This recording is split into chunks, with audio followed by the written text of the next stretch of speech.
the squirrels found a new hideaway. Tomorrow will never be the same. There is so much hope in our hearts. Brick by brick we shall overcome and walk right into a new start. Welcome to the brand new world. With the children of our Mother Earth, reach out your hands. Let us lead our earth together. Welcome to the brand new world.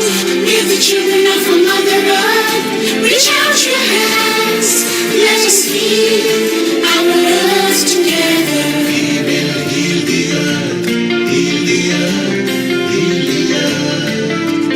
We will heal the earth, heal the earth.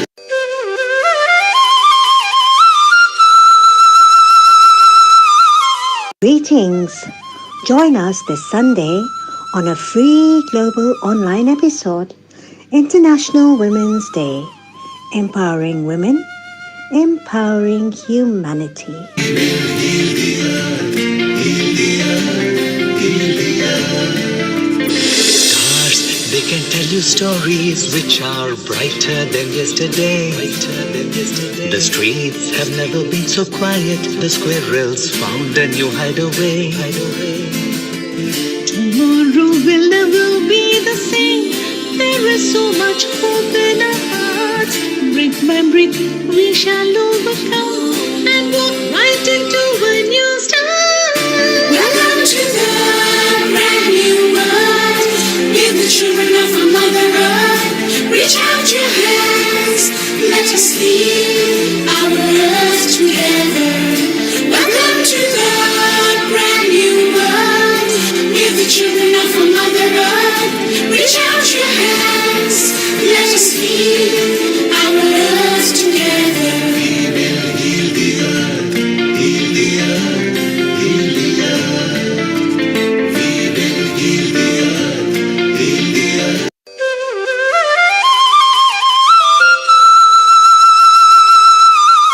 Greetings! Join us this Sunday on a free global online episode, International Women's Day, Empowering Women, Empowering Humanity. We will heal the earth, heal the earth, heal the earth. Stars, they can tell you stories which are brighter than yesterday. The streets have never been so quiet. The squirrels found a new hideaway. Tomorrow will never be the same. There is so much hope in our hearts. Brick by brick we shall overcome and walk right into a new start. Welcome to the brand new world. With the children of our Mother Earth, reach out your hands. Let us lead our earth together. Welcome to the brand new world. With the children of our Mother Earth, reach out your hands. Let us lead our earth together. We will heal the earth, heal the earth, heal the earth. We will heal the earth, heal the earth. Stars, they can tell you stories which are brighter than yesterday. The streets have never been so quiet. The squirrels found a new hideaway. Tomorrow will never be the same. There is so much hope in our hearts. Brick by brick we shall overcome and walk right into a new start. Welcome to the brand new world. With the children of our Mother Earth, reach out your hands. Let us lead our earth together. Our earth together. We will heal the earth, heal the earth, heal the earth. We will heal the earth, heal the earth. Greetings! Join us this Sunday on a free global online episode, International Women's Day, Empowering Women, Empowering Humanity. We will heal the earth, heal the earth, heal the earth. Stars, they can tell you stories which are brighter than yesterday. The streets have never been so quiet. The squirrels found a new hideaway. Tomorrow will never be the same. There is so much hope in our hearts. Brick by brick we shall overcome and walk right into a new start. Welcome to the brand new world. With the children of our Mother Earth, reach out your hands.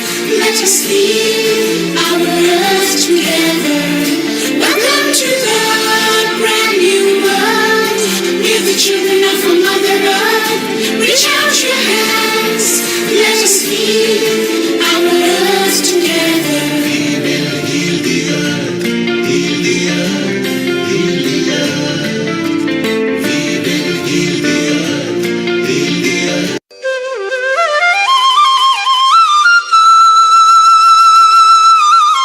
Greetings!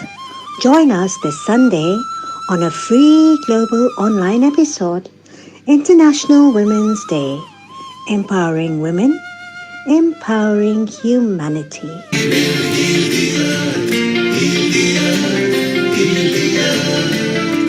Stars, they can tell you stories which are brighter than yesterday. The streets have never been so quiet. The squirrels found a new hideaway. Tomorrow will never be the same. There is so much hope in our hearts. Brick by brick, we shall overcome and walk right into a new start. Welcome to the brand new world. With the children of our Mother Earth, reach out your hands. Let us lead our earth together. Welcome to the brand new world. With the children of our Mother Earth, reach out your hands. Let us lead our earth together. We will heal the earth, heal the earth, heal the earth.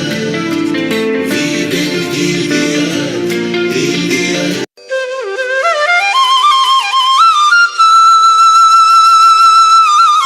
Greetings!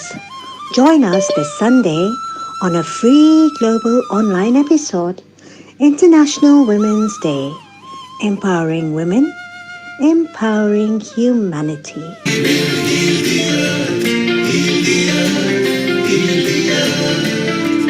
Stars, they can tell you stories which are brighter than yesterday. The streets have never been so quiet. The squirrels found a new hideaway. Tomorrow will never be the same. There is so much hope in our hearts.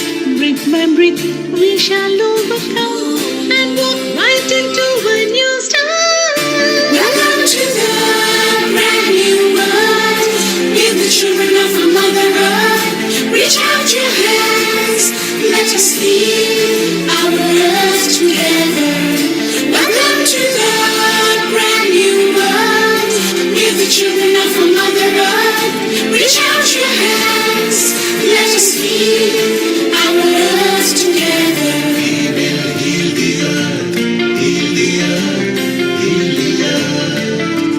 We will heal the earth, heal the earth.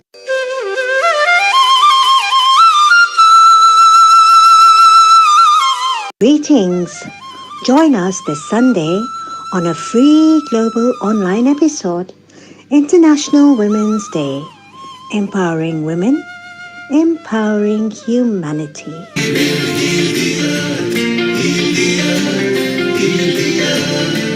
Stars, they can tell you stories which are brighter than yesterday. The streets have never been so quiet. The squirrels found a new hideaway. Tomorrow will never be the same. There is so much hope in our hearts. Brick by brick, we shall overcome and walk right into a new start. Welcome to the brand new world. With the children of our Mother Earth, reach out your hands. Let us lead our earth together. Welcome to the brand new world. With the children of our Mother Earth, reach out your hands. Let us lead our earth together. We will heal the earth, heal the earth, heal the earth. We will heal the earth, heal the earth.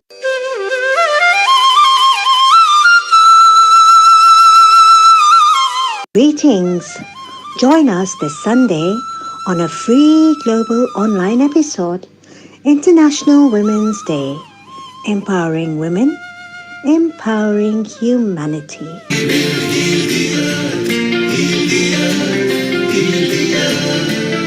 Stars, they can tell you stories which are brighter than yesterday. The streets have never been so quiet. The squirrels found a new hideaway. Tomorrow will never be the same. There is so much hope in our hearts. Brick by breathe, we shall overcome and walk right into a new start. Welcome to the brand new world. Give the children of our Mother Earth. Reach out your hands. Let us lead our earth together. Welcome to the brand new world. Give the children of our Mother Earth. Reach out your hands. Let us lead our earth together. We will heal the earth, heal the earth, heal the earth. We will heal the earth, heal the earth.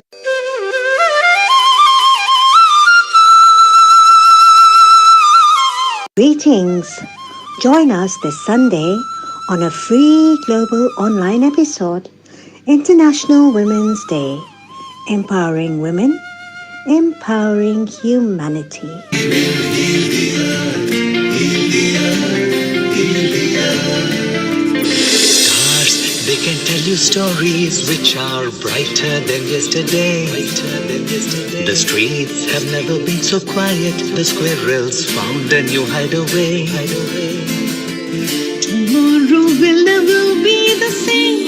There is so much hope in our hearts. Brick by brick, we shall overcome and walk right into a new start. Welcome to the brand new world.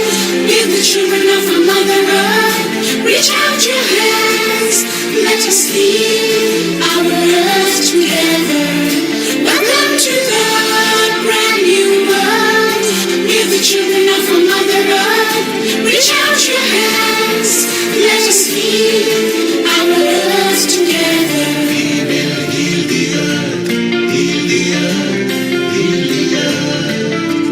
We will heal the earth, heal the earth.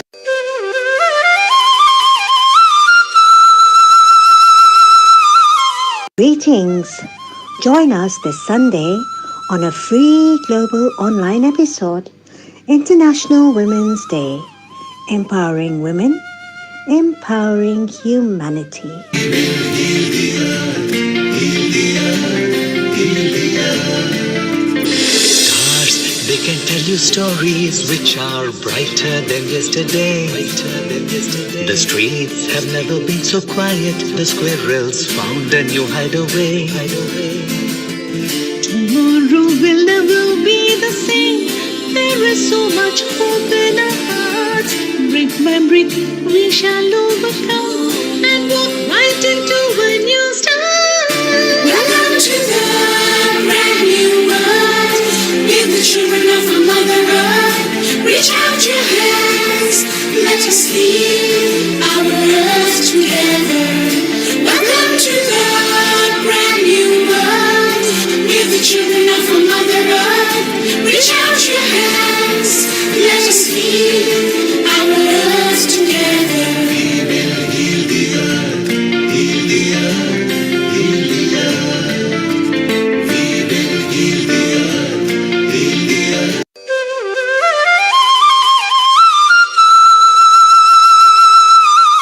Greetings!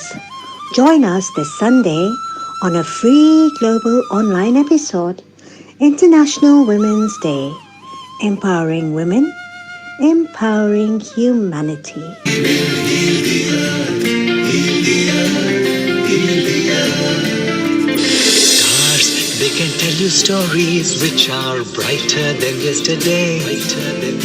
The streets have never been so quiet. The squirrels found a new hideaway. Tomorrow will never be the same.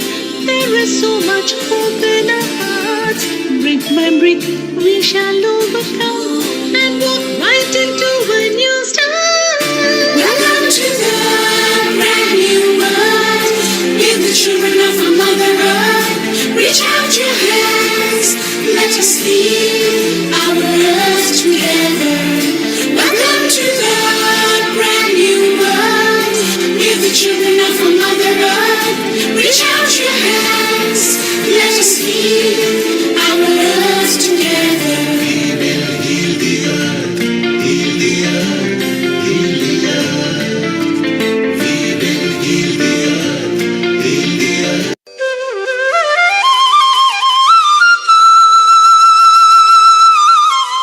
Greetings! Join us this Sunday on a free global online episode, International Women's Day, Empowering Women, Empowering Humanity.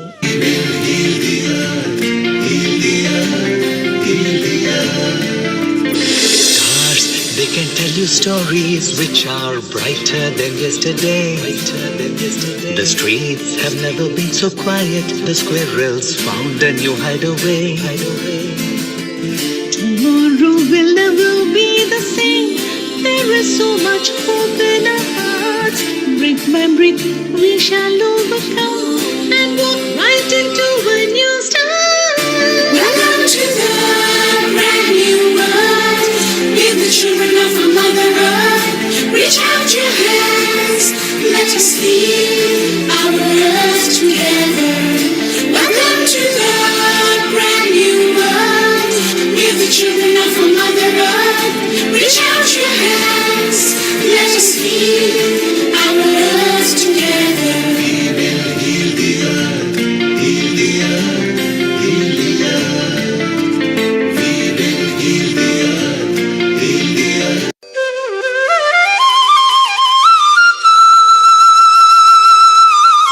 Greetings!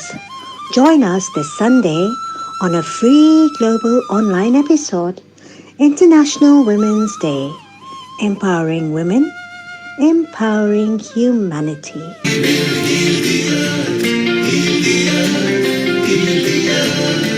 Stars, they can tell you stories which are brighter than yesterday.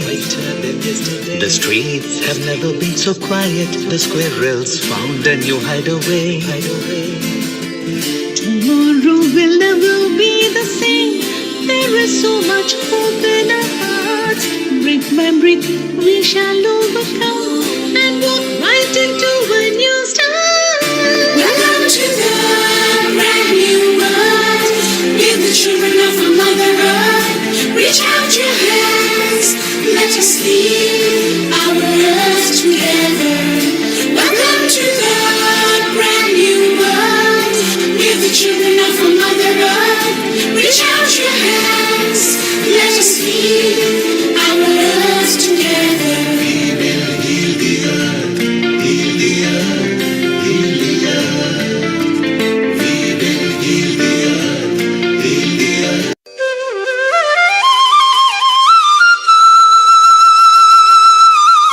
Greetings! Join us this Sunday on a free global online episode, International Women's Day, Empowering Women, Empowering Humanity.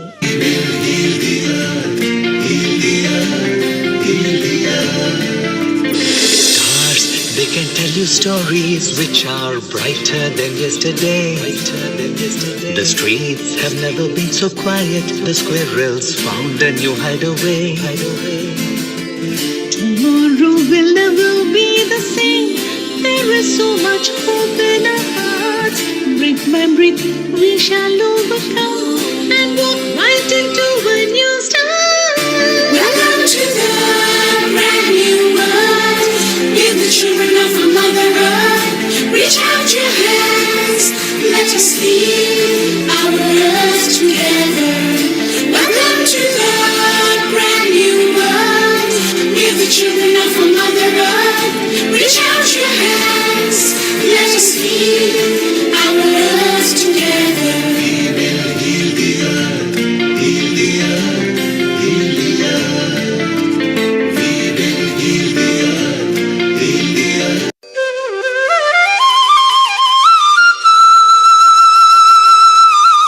Greetings! Join us this Sunday on a free global online episode, International Women's Day, Empowering Women, Empowering Humanity.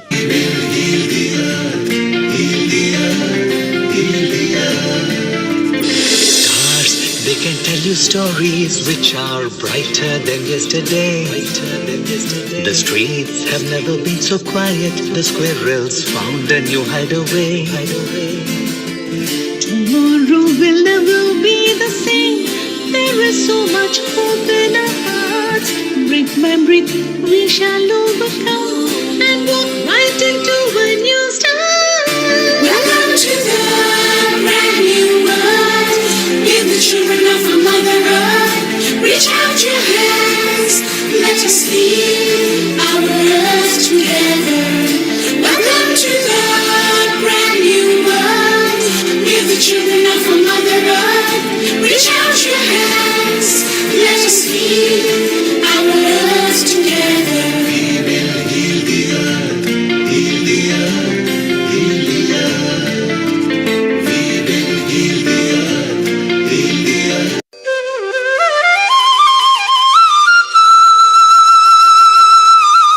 Greetings! Join us this Sunday on a free global online episode, International Women's Day, Empowering Women, Empowering Humanity. We will heal the earth, heal the earth, heal the earth. Stars, they can tell you stories which are brighter than yesterday. The streets have never been so quiet. The squirrels found a new hideaway.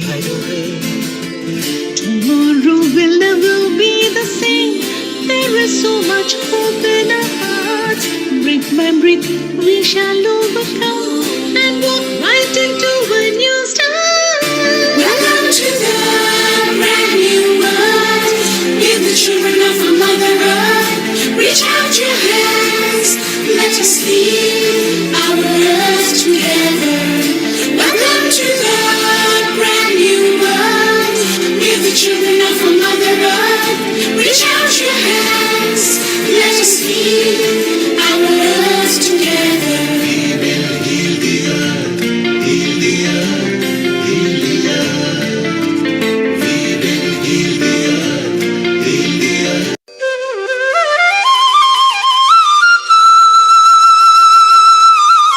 Greetings! Join us this Sunday on a free global online episode, International Women's Day, Empowering Women, Empowering Humanity. We will heal the earth, heal the earth, heal the earth. Stars, they can tell you stories which are brighter than yesterday. The streets have never been so quiet. The squirrels found a new hideaway. Tomorrow will never be the same. There is so much hope in our hearts. Brick by brick, we shall overcome and walk right into a new start. Welcome to the brand new world. Give the children of our Mother Earth. Reach out your hands. Let us lead our earth together. Welcome to the brand new world. Give the children of our Mother Earth. Reach out your hands. Let us lead our earth together. We will heal the earth, heal the earth, heal the earth. We will heal the earth, heal the earth.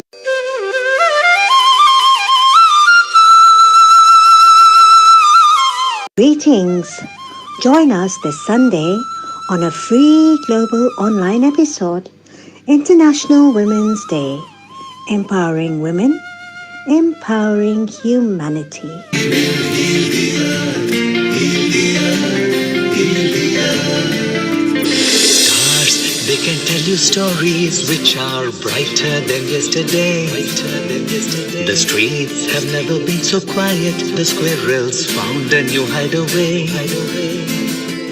Tomorrow will never be the same. There is so much hope in our hearts. Brick by brick, we shall overcome and walk right into a new start. Welcome to the brand new world. Give the children of our Mother Earth. Reach out your hands. Let us lead our earth together. Welcome to the brand new world. Give the children of our Mother Earth. Reach out your hands. Let us lead our earth together. We will heal the earth, heal the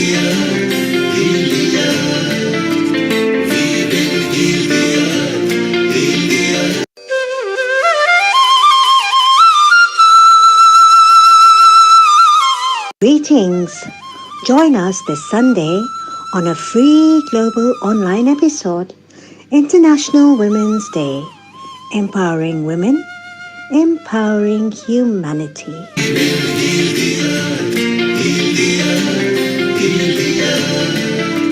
Stars, they can tell you stories which are brighter than yesterday.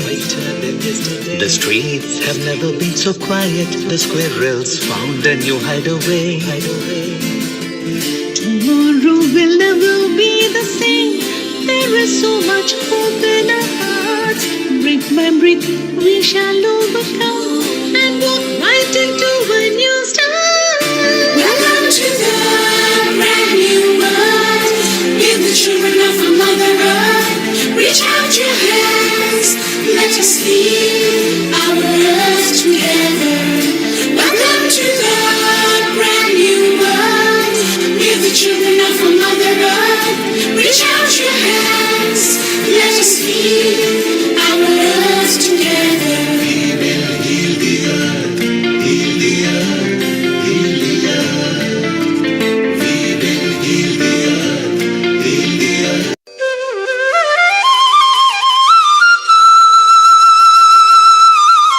Greetings! Join us this Sunday on a free global online episode, International Women's Day, Empowering Women, Empowering Humanity. 10, 9, 8, 7, 6, 5, 4, 3, 2, 1. Very warm global namaste to all of you from wherever in the world you are connecting to us from. Good morning, good afternoon, and good evening. Welcome to Healing Our Earth. This is our 119th episode. Yes, you heard it right, 119th episode. But before we begin with this wonderful lineup of ladies for International Women's Day, let's just take a minute or two to send some positivity out into the globe. We're facing a pandemic. You know, there are a lot of places, countries in conflict right now. Let's pray that everyone comes to a peaceful resolution, that our planet heals, and we come into a brighter, bigger, better, more positive world. I will be saying the Gayatri Mantra 3 times, followed by 1 Loka Samasta. You may wish to hold whichever affirmation or prayer you want in your heart. So let's begin. Let's all sit comfortably and easily. Let's take a long, deep breath in and breathe out. Another deep, long, centering breath in and let go. Remember, when we use the power of collective energy, we can send vibrations of positivity with so much power. Affirmation or prayer, I will start. Om Bhurbhuva Swaha Tatsaviturvarenyam Bhargo Devasya Dhimahi Dhiyo Yona Prachodayat. Om Bhurbhuva Swaha Tatsaviturvarenyam Bhargo Devasya Dhimahi Dhiyo Yona Prachodayat. Om Bhurbhuva Swaha Tatsaviturvarenyam Bhargo Devasya Dhimahi Dhiyo Yona prachodayat. Loka samasta sukhino bhavantu. Om Shanti Shanti Shanti. May everyone be healthy, happy, and may there be peace all over our planet. Welcome back to those of you who have just hopped on. Good morning, good afternoon, and good evening from wherever in the globe you're connecting to us from. This is our 119th episode, and we have a wonderful lineup for you all. A set of very dynamic, inspirational ladies who can actually bring so much forward to shift our perspective. So let me begin by introducing our co-host for today, Kiran Robinson. Kiran Robinson was born in India with a career that spans over 30 years in the hospitality field. She has been in over 3 continents and is currently based in Luxembourg, and she started her journey in Hong Kong as a chef, entrepreneur, and a founder of the niche brand Taza. She is a food futuristic stylist, a concept designer, and a wedding planner, and all these have been part of her commissions. Kiran has been very successful in receiving the IFB government tenders. Kiran was offered the role of hospitality food service operations and event services in one of the top hospitals in the Bay Area in California, serving 10,000 employees daily for 17 years. Kiran has been instrumental in the planning and the opening of the new state-of-the-art hospital in Palo Alto, California. She is the co-founder of the Malawi Children's Mission from 2007 till present, where they serve vulnerable children by providing nutrition, education, healthcare, and life skills. She's focused on community building and works with chefs and women entrepreneurs. Her mission is to impart her experience in hospitality through writing, speaking, and coaching. Currently, she's based in Luxembourg, as I mentioned earlier, and she wrote her first book, Seva, The Art of Hospitality, which was launched in November 2021. To know more about Kiran Robinson, you can log on to www.kiranrobinson.com. A very, very warm global namaste to you, Kiran. Welcome to Healing Our Earth. Thank you, Seema. It's so lovely to be here. Warm welcome to you too. Seema, you are awesome. Today, I want to introduce you, but first and foremost, I just want to say that I celebrate you today. Today, the day, the month that we're celebrating all women here on this planet. And I want you to be exclusively aware that we love you, we appreciate you. I just want to say thank you for your wide open arms, the way you welcomed me here, and a beautiful warm heart. So there we go. And if I may continue, Seema, truly a woman of substance, I must say, and integrity. Seema was born and raised in Nairobi, Kenya.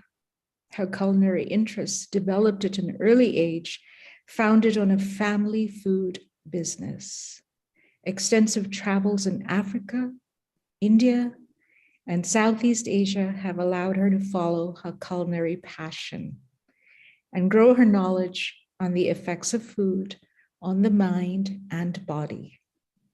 Using secret skills handed down from her grandmother to granddaughter with the belief that you are what you eat, she draws from the ancient practices of Ayurveda and Mayan wisdom.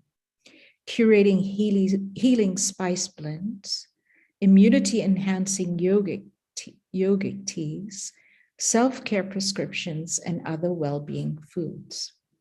One's thought process and method breathing can positively or negatively impact one's mental and physical health. Seema is a qualified breathe, water, and sound teacher with the art of living. Her intertwine of diet, breath work, meditation, and self-care prescriptions nourish the mind, body, and soul, and put one on a journey of greater well-being, allowing one to live their life to the fullest. Seema has successfully shared her skills and knowledge with corporates and individuals over many years in Hong Kong and Singapore, is now based in Oxford, UK. Seema is passionate about music and dance, and she enjoys producing and hosting kitchen episodes right here on our very own Healing Our Earth. What an amazing testimony you have. You are incredible. Thank you, Seema. Such a pleasure to be here. Thank you, Kiran, for such kind words. And we celebrate you.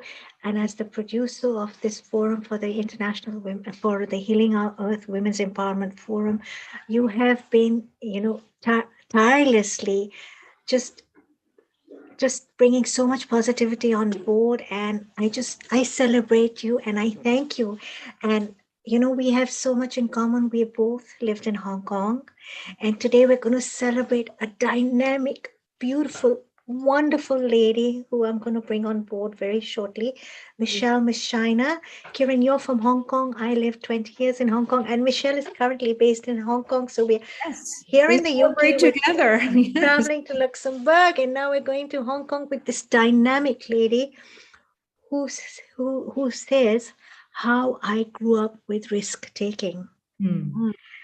Someone very inspirational indeed. Michelle is a dynamic and result-driven integrated marketing communications specialist. She has 25 years of solid experience around the world. There's a lot to be gained from this lovely lady. She has worked in 4 continents, from Europe, the US, the Middle East, and Asia, for international luxury hotels and resorts, from the Hyatt International, the Jumeirah International, and the Le Méridien. Game-changing transitions punctuated a creative journey of writing as the managing editor of bilingual lifestyle magazines. The move to entrepreneurship to align with motherhood brought a dual birthing and a brand new meaning.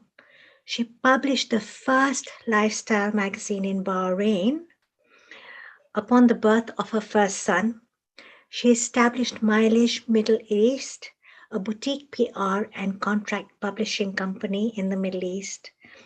Michelle started Milestone Communications, an integrated marketing communication boutique firm in Hong Kong, and launched the Marco Polo Hotels magazine, being its managing editor and publisher, which was distributed in the chain's 14 hotels across China and Hong Kong.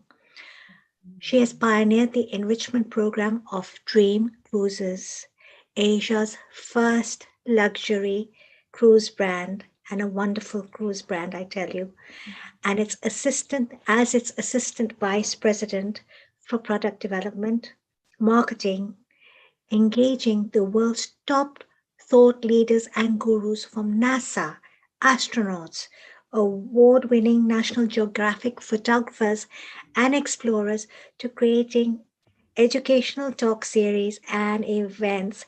A very, very warm global namaste to you, Michelle. Very much, Seema. Thank you. And thank you for this opportunity to Healing Our Earth to be part of this amazing forum online, and with such incredible ladies like Seema and Kiran. It's a real privilege to be in your circle at the moment. So I would like to say good evening to everyone from Hong Kong, and probably good morning and good afternoon across the world to everyone who's listening to us right now. And I'm in awe. First, I have to say, I'm in awe of women. And I have to say that we are not the weaker sex. And we are definitely an amazing for a force to reckon with, especially now that the world is so open to recognizing the achievements and the wonders of women.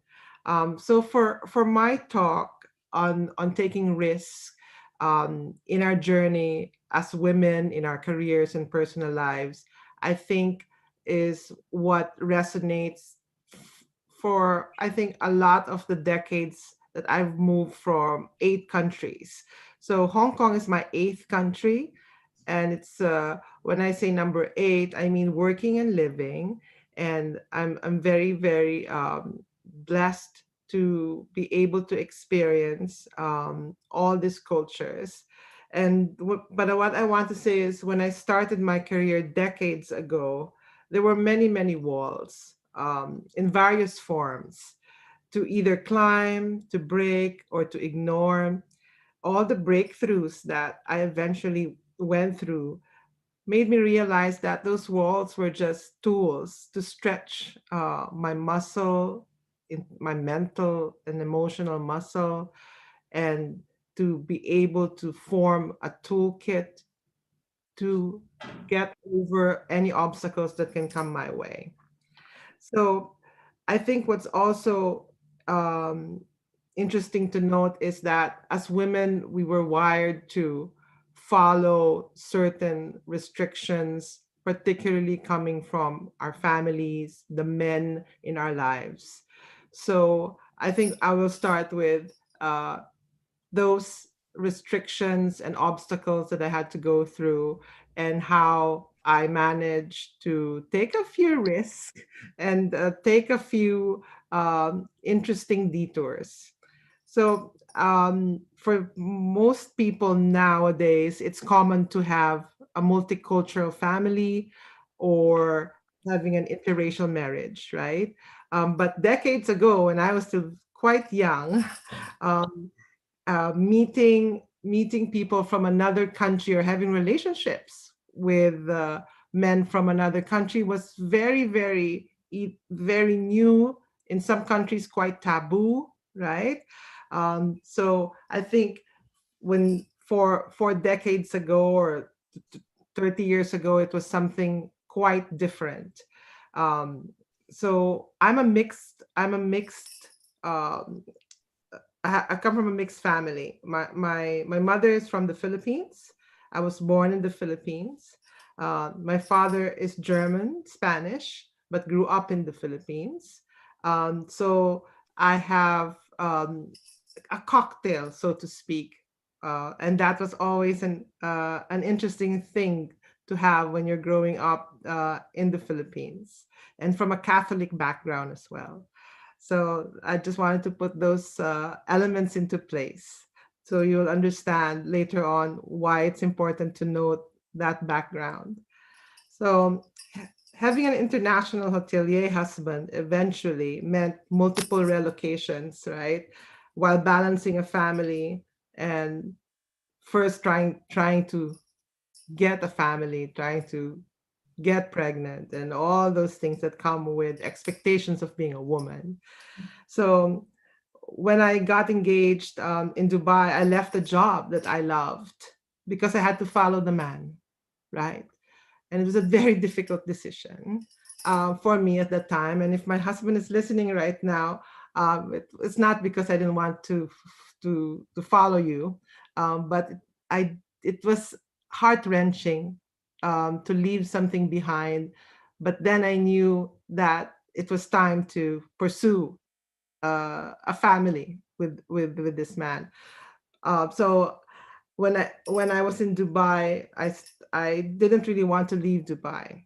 So fast forward to now, we have two beautiful sons, and we now live in Hong Kong while he's in Shanghai, and still balancing everything together, you know. But I would like to just go back to the walls, the opportunities that I had to go through. So basically, I would say the first thing, if I had a daughter, and I don't have one, I have two sons. If I had a daughter, I think I will make sure to invest and have a good education. Um, because as a woman, it is very difficult if you don't have that in your back as insurance for anything that can happen to you. And for me, my father, being very strict and Catholic, did not want me to go to the best university in Manila. He told my mother that why should she go? She's only going to get pregnant and get married and have a family. Send her to this Catholic college, this university. That's where she should go because they're all girls. There will be no risk for her to be naughty, and she will just pursue what she's meant to be. And my mother backed me up and said, just take the entrance exams. Don't tell him. Just take the entrance exams. So I took all the entrance exams, and I passed. And when I finally passed, my mother told him, and he said, but there's boys in that university. Boys? You mean it's mixed? Yes, it's mixed. It's not, it's Catholic Ateneo de Manila Jesuit University. It's mixed. FYI, Dad. But it's still Catholic. And it is the best. And I passed. So there was a big battle between my mother and father. Eventually, my mother won, as mothers should. Yeah, they should always win. So I'm grateful to her. She was fighting for the best education, and she was another fighter herself. And that's the woman in the family. So I went to this Jesuit university, which was fantastic. And I believe that it helped shape my future. And eventually, I wanted to take up law. This time, my mother couldn't win. My father said no. And I said, fine. I didn't have any means to support my education that time. There were no scholarships that time to take up law. So I put that on the side. And I took up communications and went into it in full force. And eventually, I went to my first scholarship in Japan. I was chosen as one of the 10,000 students who applied with an essay to write about Japan in the 21st century and its role with the ASEAN countries, particularly the Philippines. And so that was a big, big achievement in my father's eyes, especially that, okay, she's not just made to be pregnant, she can have some kind of like career. So he let me go on another internship in Germany. And that was the time when I worked for the first time abroad. And I thought I would stay in Germany, but I decided to come back to the Philippines to be part of the post revolution. When the Marcos family left, it was a new era for us. So I went back, and it was a big risk for me because I could have gone into another career in Europe, but I said I'll be part of this new change. And I was happy to return. And in hospitality, I entered with the Holiday Inn. My first sales career was at the Holiday Inn, and I was fantastic experience. But I left eventually and joined J. Walter Thompson, which is the University of Advertising, and for half the salary, because I wanted to learn. I wanted to be in communications and in advertising. And I took a pay cut, which nobody understood, but that was my journey. It was my risk. And I just had to buckle up, spend at least a year with them. And that was the risk that paid off, because I think the time when the Hyatt, which is a major hotel at that time in Manila, opened the PR manager position, I was only 24, and I applied. And the GM had a panel interview, and eventually they seemed to want me to start as their PR professional in the team, but they were not willing to recognize me as a PR, public relations manager, yet, because I was too young, I guess. I was 24. And so he offered me again 25% of the salary of a PR manager at the time, the going rate. And I consulted nobody. I I accepted it. Again, another risk. But I knew I could perhaps prove myself and get the title and later get the money that is normally given to that title. Uh, but when you look back, if you offer this to a man, he wouldn't take it for sure, you know?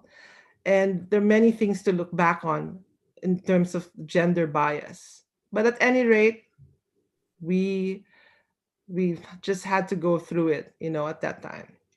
And I did get the title and the position, and eventually um, there was a chance to go to the new Hyatt in Guam, which is a U.S. territory, and there was amazing buzz around that property, which is still very much around, wherein I wanted to go and be the new marketing communications director. But there was never anyone from the Philippines who left for such positions before for Hyatt to open a property. And when we did a marketing conference in Bali, the big boss at that time was staying in a suite. We were all there, all the marketing people from across Asia. We were all there. And I was competing with a lot of senior people from across Asia Pacific for Hyatt. And I said, how will I get the attention of the senior vice president that I want this job? So I wrote a letter instead and slipped it under her door in the middle of the night, under her suite door, in the Grand Hyatt Bali. And so I got her attention, but she didn't talk to me personally during the conference. Instead, she emailed me that I will be in the short list and I have to wait until the pre-opening period will begin. And then we will see. So to cut the long story short, I became the first expatriate executive for Hyatt International to open a property outside um, my own country. So that was my first venture outside the Philippines, and it was a great chance for me to go into the international market. So I have to thank Hyatt for that. So that was my first real opening, and after that, I was there for almost 4 years. Now this gets personal. This is the where it gets really, as a woman, it gets a bit difficult, when you're at that age and you want the white picket fence, but you're not sure if you're gonna meet the right person. Then I finally met somebody in Guam. Let's just say I almost married the wrong man. An Italian, good looking, of course, as they all are. Um, and I know my husband might be listening to this, but I did ask his approval before speaking about it.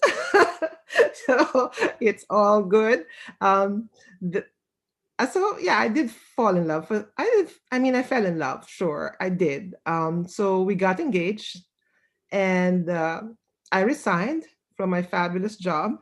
I moved to Naples. We had a very public engagement in Manila first. From Guam, we went to Manila to introduce him to my parents, and moved to Naples together.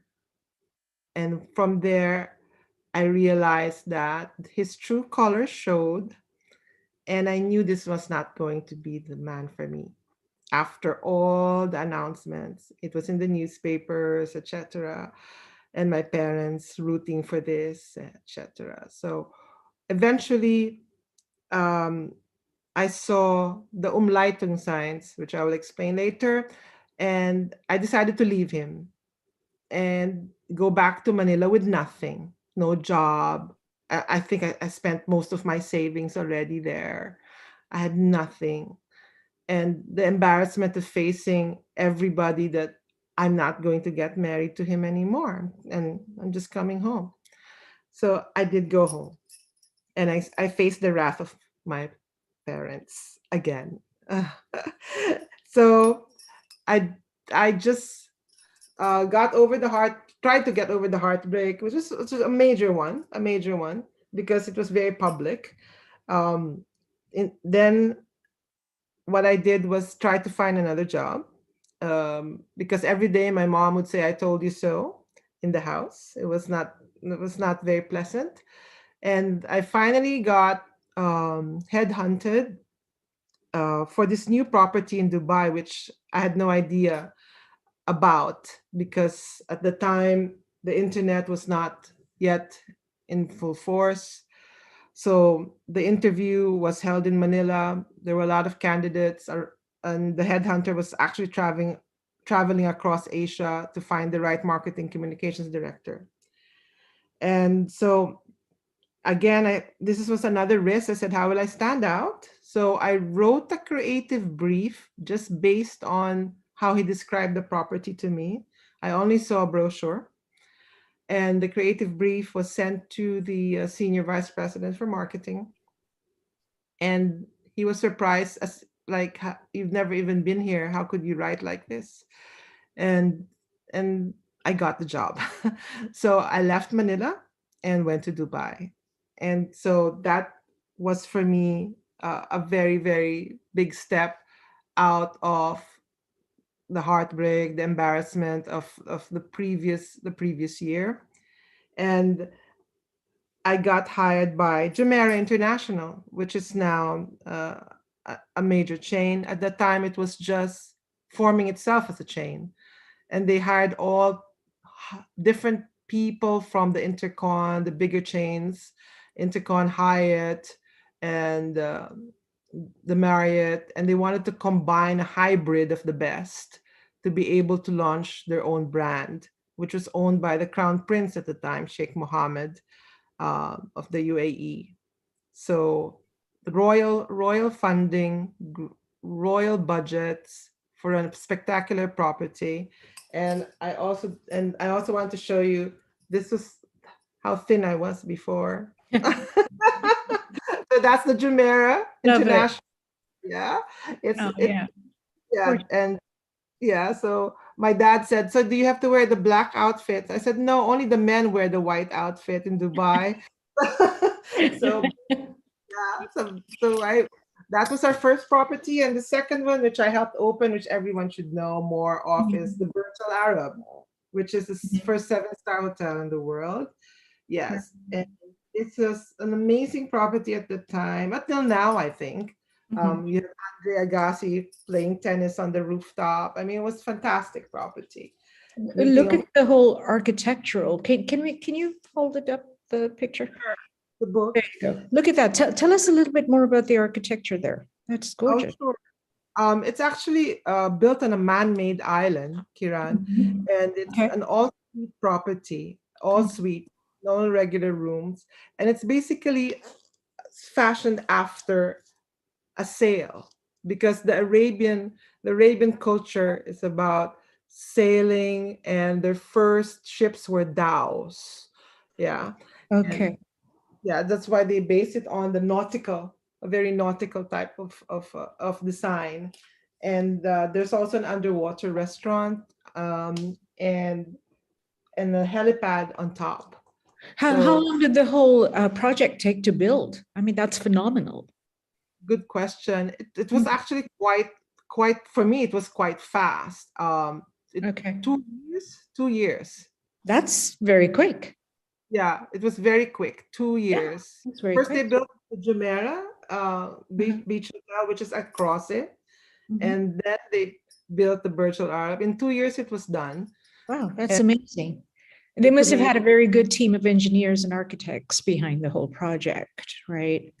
very Yeah. big, and from across the world, Sure. they employed like massive amounts of people, because there were also very big changes eventually from Sheikh Mohammed.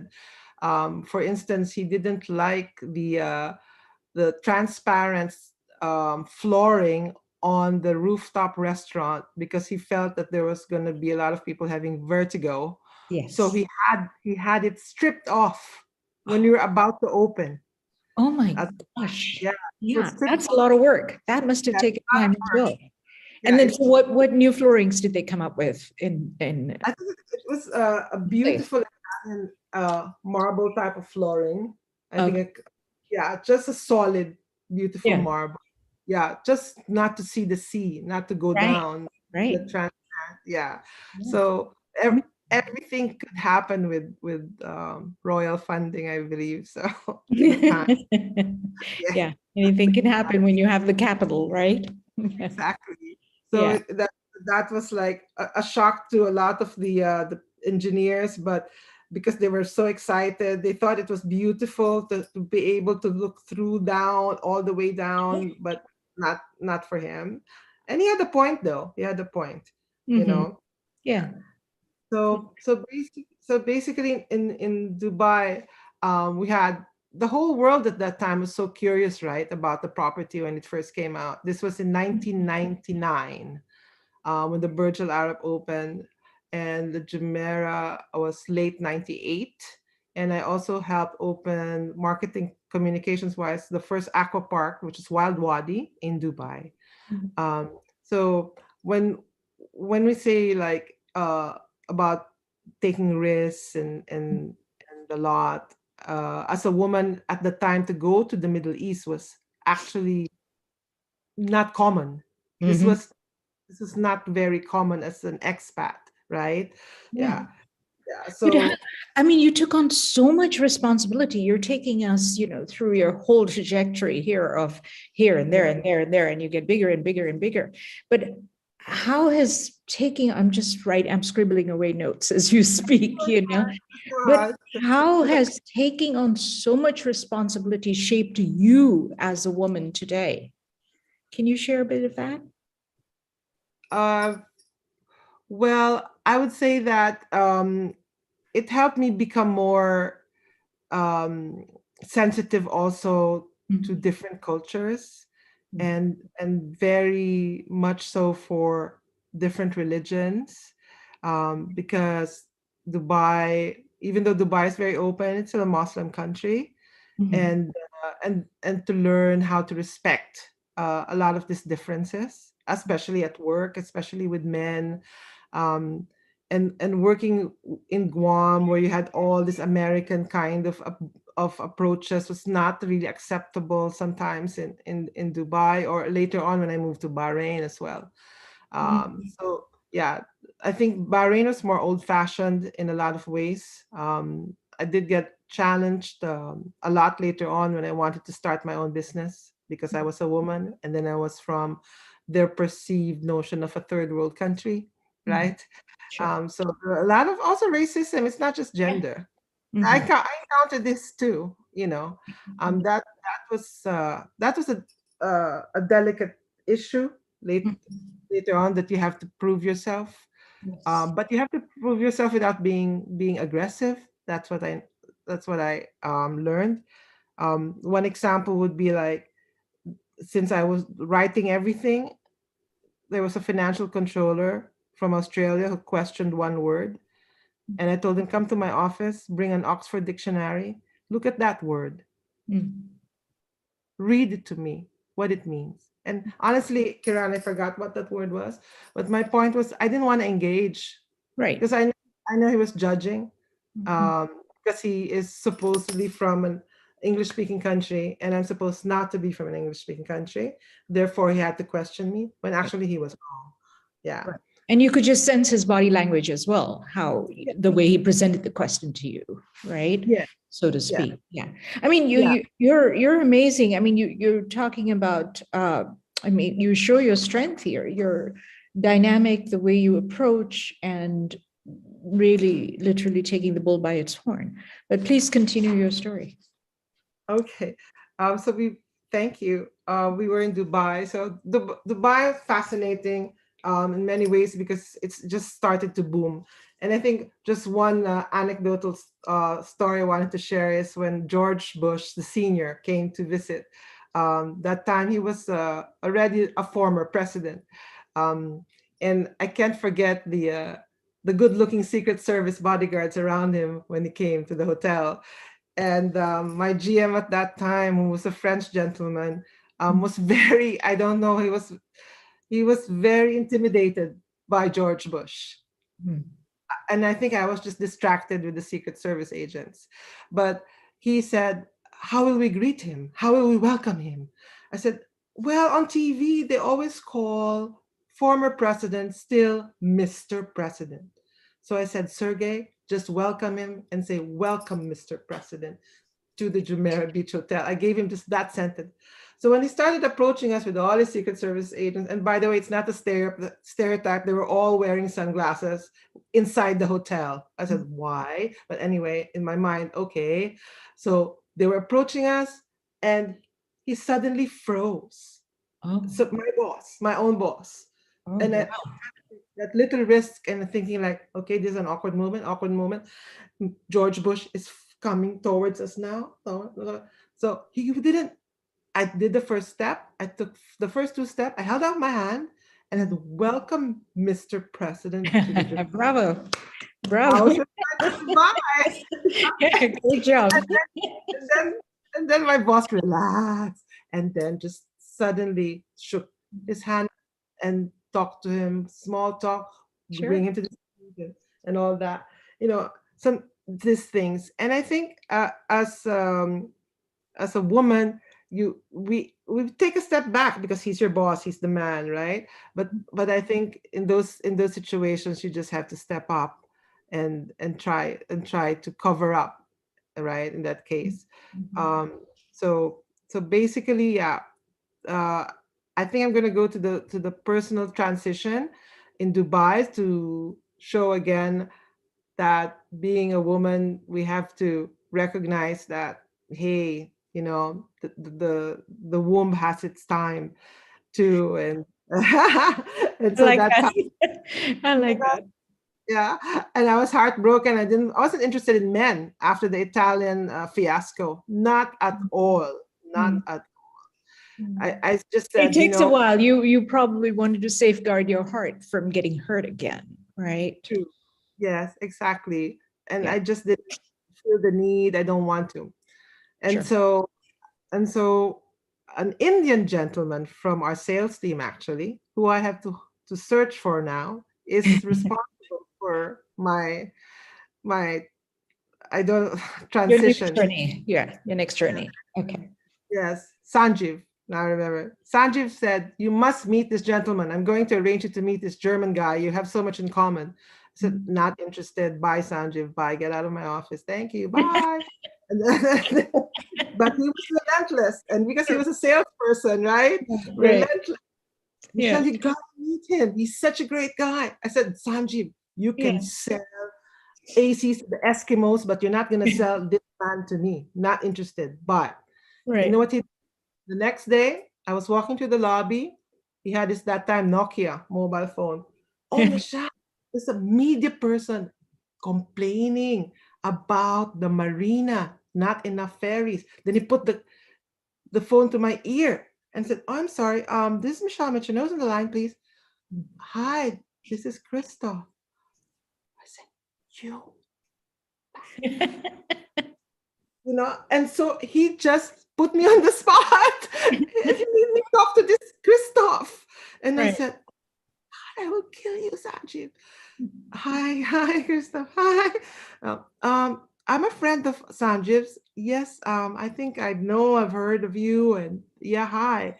I want to see if we can have a drink. And then, so bottom line was, I had to say yes because Sanjeev's cute face in front of me begging me to be nice. And I said, "Yeah, sure. Okay." So a drink. And yeah, dinner I can't, I can't. So we had a drink. So basically that is Christoph, who eventually became my husband. Yeah, who proposed and did all the right things, but it was a struggle, I think, for him to get me to open up, but it happened. um and he got an offer to work in Bahrain. Now that's the shift. That was the shift I didn't expect, that he would have to leave. Yeah. So you find a soulmate, you find your soulmate, and now you're told he's going. Yeah. And And yeah. how Yeah. did you, how did you handle that? I was first thinking like, what's gonna happen to us, right? Right. So, but he was clever. He gave me the ring, engagement ring, and proposed before he left. So he didn't leave it open. He wanted to make sure that I will follow him or it's gonna happen. And eventually I did, even though it was very difficult to leave that great job. So I went to Bahrain, and thankfully I became the new director of marketing for the Meridian. There was an opening at that time. So luckily also for me that time. But I have to say I moved because of him. Right. Yeah. Plus 100 points if you're listening. So yeah. So It's late in Hong Kong right now, isn't it? yeah, I know. Maybe he's having a cup of coffee and staying wide awake. Yeah. So basically, when I moved to Bahrain and worked for the Meridian, it's difficult to be pregnant, by the way, in a hotel job. Bottom line, I've never had a boss who became pregnant, who had kids, all the years I was with hotels. And eventually, when I did get pregnant, I thought, okay, is this the end of my hotel career then? Bye bye. I thought, I can't go to cocktails. I can't have those late nights anymore. And I accepted it. And I was ready to resign eventually. But instead, I met, oh, this is funny. And this is not part of my script, but I met a publisher, a British publisher, I won't say who, in Bahrain. He invited me to lunch. And I thought, if he can own a magazine and not be very, very smart, then I can do it too. So that was I said, this is the guy who owns this magazine here? I said to myself, why? So I thought, and then when I saw the quality of the magazine, I hope nobody's listening from that side of the world. You'll know who you are. I said to myself, then I can give it a shot, because I've always dreamed of writing for a magazine. But now that he presents himself as the founder and the publisher, then I can also be the publisher.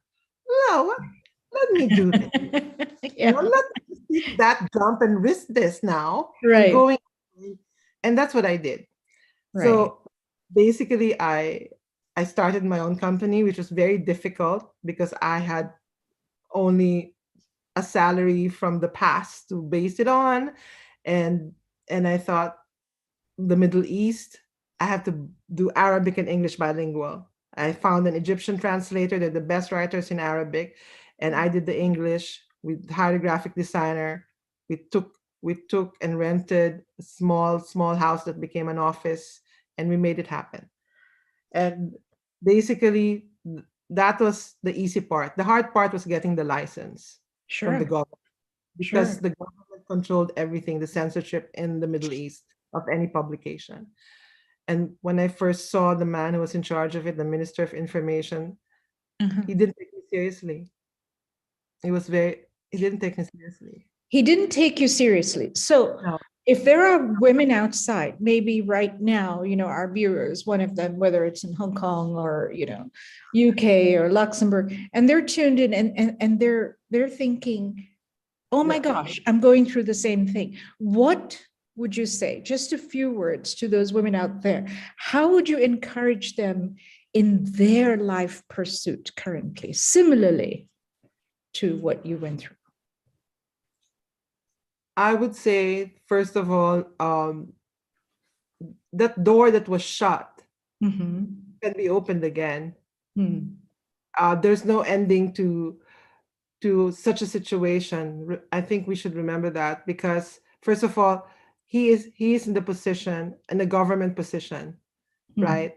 In the in that position, he should see what the country needs, what is lacking, and try to present it again in a different format, and try to show him all the angles, if you can, of why this particular publication will enhance a certain aspect of society's lifestyle that they need. And for me at the time, everyone looked up to Dubai, Kiran. Right. Everyone looked up to Dubai. Everyone felt kind of inferior in the Middle East to Dubai at the time, right? So I think I found that little spot where I could tell this gentleman, why should Dubai embrace everything that's new or innovative or original or trendy when Bahrain has so much to offer? You know, Bahrain has actually an older culture that is still thriving, a beautiful culture, beautiful people. Yeah, the pearl industry, everything that they have. The Cartier family actually went to Bahrain first for their pearls. So there's so many. Was your voice heard? Did they pay heed? It took many appointments because he didn't want to see me again. So I had time to prepare. So I had time to prepare my pitch again. Yeah, because it was very difficult just to get the appointment. So when we finally did get it, he couldn't ignore it because I just wouldn't go away. I was just like a fly on the wall. I was stuck there. So he did pay heed because the Dubai argument was something that he took notice of. Why not? Why not? He said, okay, let's give you that license. Yeah. So basically he did. Yeah. From then on, in Bahrain, it was a time where I had my first son, and it was a wonderful family time because Bahrain is very small, very family oriented, while Dubai was more modern and glitzy, you know. So Sure. it was a nice place to be. Yeah. I see you light up. You have a big smile as you talk about that. Really, you have a radiant smile right now. Obviously, many good memories of that time, that era, right? Yes. You're successful and you have a... Seema, can you, please join in. You know, Michelle, your journey has been so inspirational, and you shared so much about, you know, your journey in Dubai and Bahrain, and you know, you've climbed your mountains and you faced your storms. That's what I want to say. And Kiran, I want to say something.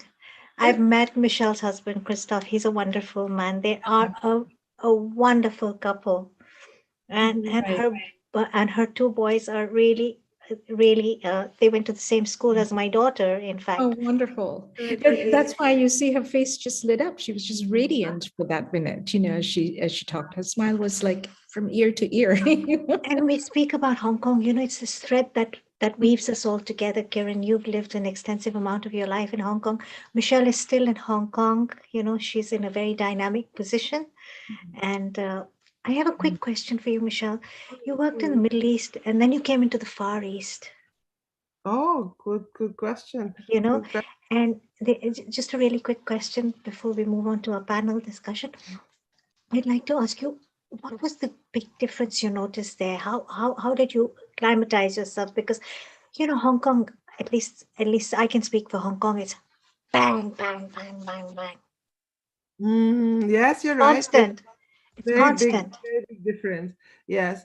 I would say the Arabs know how to enjoy a leisurely time. I have to say that. And my husband enjoyed his time in the Middle East because also men had a better time, you know, in general. Yeah. So I think I forgot to say that we also had to move to Saudi Arabia. Now that was the tough one. Oh, I didn't know that. Because I didn't work there. That's why it's not in my CV or it's not in my background. But my husband got an offer to work for the Waldorf Astoria, owned by the Hilton, right? He couldn't say no. But because in Bahrain, he actually worked for the king of Bahrain. And that's another story for another time with the royal families. So, but the Waldorf in Jeddah was owned by the royal family as well of Saudi Arabia. So when my husband moved there, I stayed in Bahrain as long as I could because of the magazine. It was very difficult for me. And also my two kids were already, going to not kindergarten, but like a nursery school there. And I was so kind of like resistant to Saudi because you have to wear the abaya. Mm. It was the first time that I was confronted with abaya, and you cannot drive, you cannot change in Zara's because there's no dressing room in any store in Jeddah. It's against anything, the rules. So I was in Saudi. That was the most difficult time. But it was a beautiful time as a mother because I took a break for 9 months, or yeah, almost a year. And it was a beautiful time to be with other mothers and from different countries, from Egypt. We were in a compound, France, Morocco, Lebanon. It was a beautiful, beautiful time. But a woman is not just about her career. So I think that made me realize too that it's beautiful to be able to have that time to see your children grow up every single day, you know. So that was And nice. to be able to balance that work-life balance, you have to be really creative. You want to do everything, but you've got to learn that balance. Yeah, exactly. Yeah. And people would say, "Oh, you have to surrender your passport to your husband in Saudi Arabia. Did you do that?" So it was a big shift in many ways. Mhm. Yeah. So after that, I I was happy that he was able to leave, uh, and I had to follow him again, of course, to Las Vegas from one desert to another. You know, Yeah. from one desert that was a bit strict, and the other one was totally wild and open and different. Mhm. So my kids spent the first 4 formative years there, and I didn't work full time. I did a lot of freelancing work, which was great. So I was a soccer mom, and I would never change that part of my life for anything, because I was very happy that I could be a full-time mom for those first 4 or 5 years of their lives. And from there, that's when we went to Asia, Seema. My husband was offered a job in Brunei, so that was his stepping stone to Asia. So I followed him again, this time to Brunei, of course, and set up the family there. Um, and it was very different. It's an Asian place, but with a Muslim culture, right? And then Hong Kong. So I think I've talked too much, but I just I've so many things to share, and I know that the curves of the story went all over the place, but I just wanted to close perhaps with these three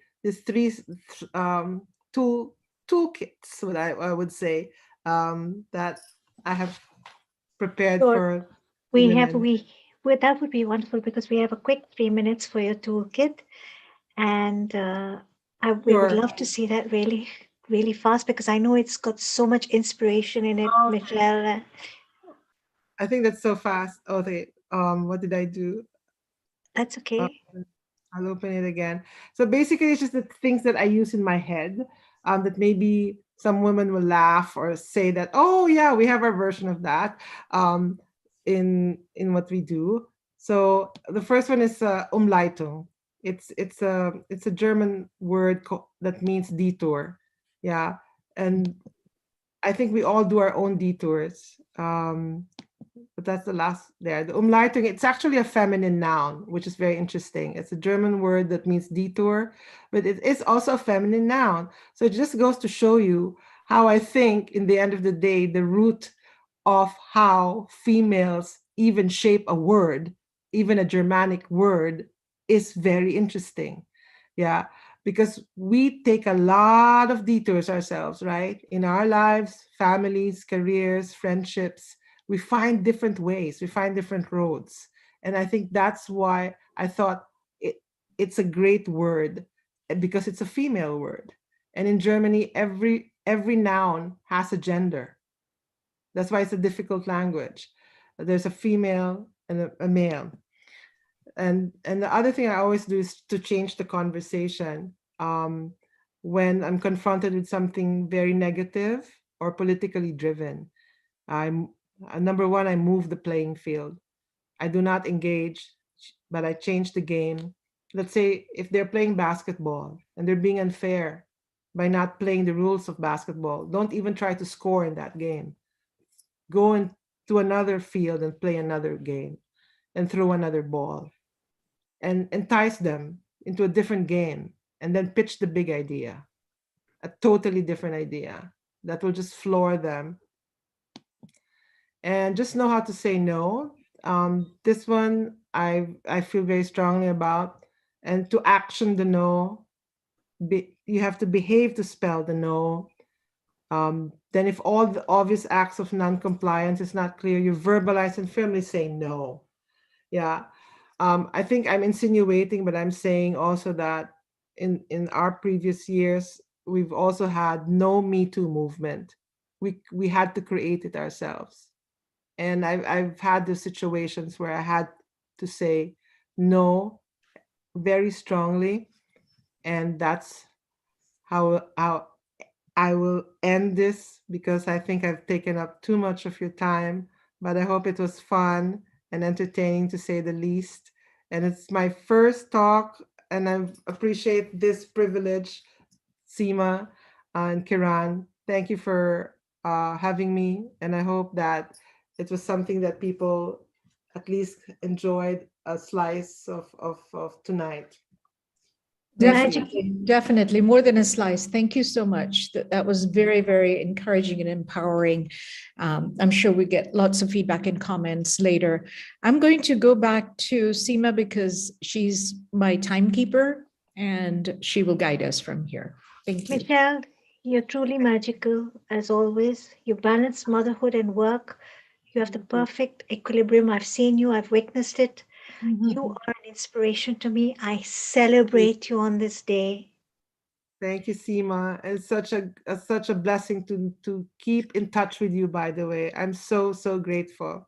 So Keep grateful. in touch, keep in touch. Stay on board if you can. I know it's late there, but there's a lot of inspiration coming forward. Thank you so much for joining us on Healing Our Earth. On behalf of Kiran and I, stay blessed, stay safe, and thank you. We'll see you soon. Bye. Bye. Thank you, Kiran. Bye, Seema. Bye-bye. Bye-bye. Wasn't that just so fantastic from Michelle? You know, so inspirational. And speaking about inspiration, we have a book of inspiration coming forward for you today. So now I'd like to introduce you to our next host, the incredible Saivani Sankar Sambo. She's a child psychologist and she uses music therapy as a method of counseling. She's the founder and director of Education in Human Values and Student Training in Attitude and Responsibility Academy. Sevani is also the founder as well as the lead singer of the Swaragani Spiritual Orchestra, which promotes values, culture, tradition, and aspiration through music. Having a spiritual background as well as professional experiences, Sevani has been inspired a lot by her mother, Gayatri Shambo, who emphasizes on helping others in need, especially families and children, on the angle of physical, mental, emotional, and of course psychologically, and of course spiritually. Sevani is truly a lovely girl. You will be seeing her very shortly. She has worked with children, adolescents, youngsters, and parents in her consultancy. She won the 100 Top Women of Mauritius title in 2018 and the Top 10 Influential Women in the Indian Ocean in 2019. Her motto is be born to serve, and it is her habit on every birthday of hers to be of service to humanity. A very, very warm global namaste to you, Saivani. Namaste, Sevani. How are you? Global namaste to you, Seemaji and Kiranji. That Thank was you. indeed a very rich program, a very rich slot that you presented. And thank you so much for the lovely words and blessings. I'm all right. Thank you. Thank you so much. I believe you have someone very inspirational coming on board. Can you tell us more about this very enigmatic, inspirational, and deep in wisdom person? Absolutely. It's actually a great honor, a high privilege, and a humble opportunity to welcome our main chief guest for today's event on Healing Our Earth.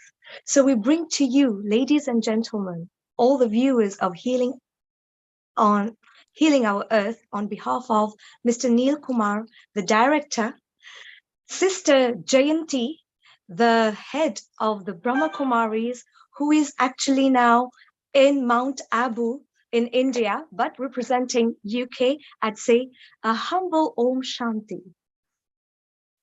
Om Shanti and a global namaste to all of you.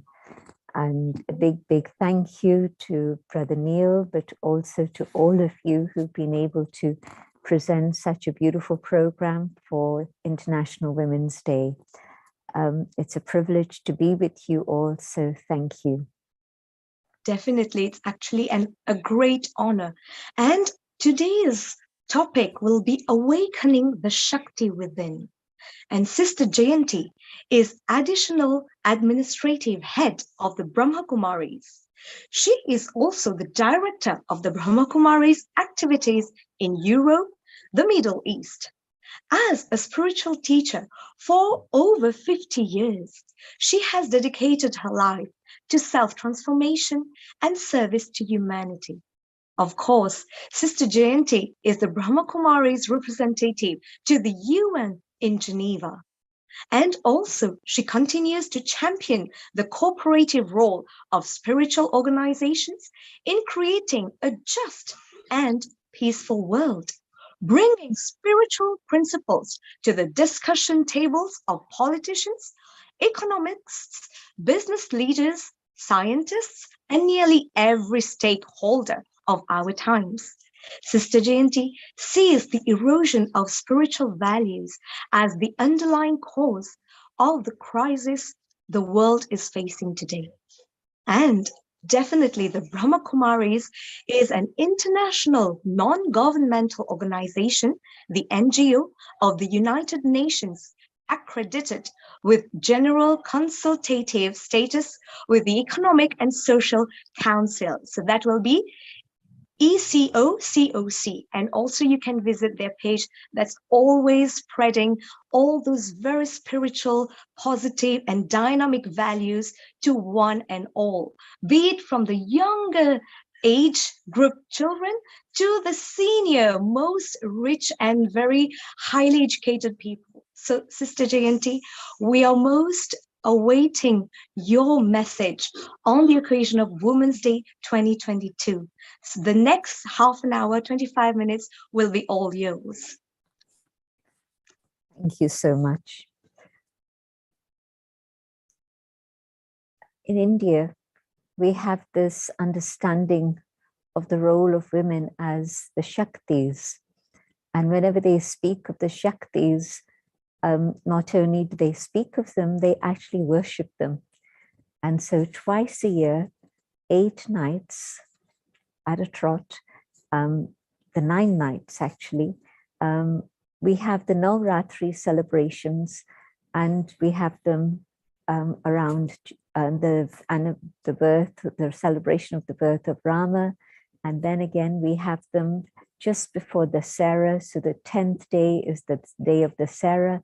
For the 9 days, the 9 nights are the worship of the goddesses. And the story goes, and I believe every story has truth behind it, so I'll explain that in just a minute. But the story goes that when the earth was bedeviled and there was a lot of suffering and violence, and a lot of things happening in a negative way, in an extreme fashion.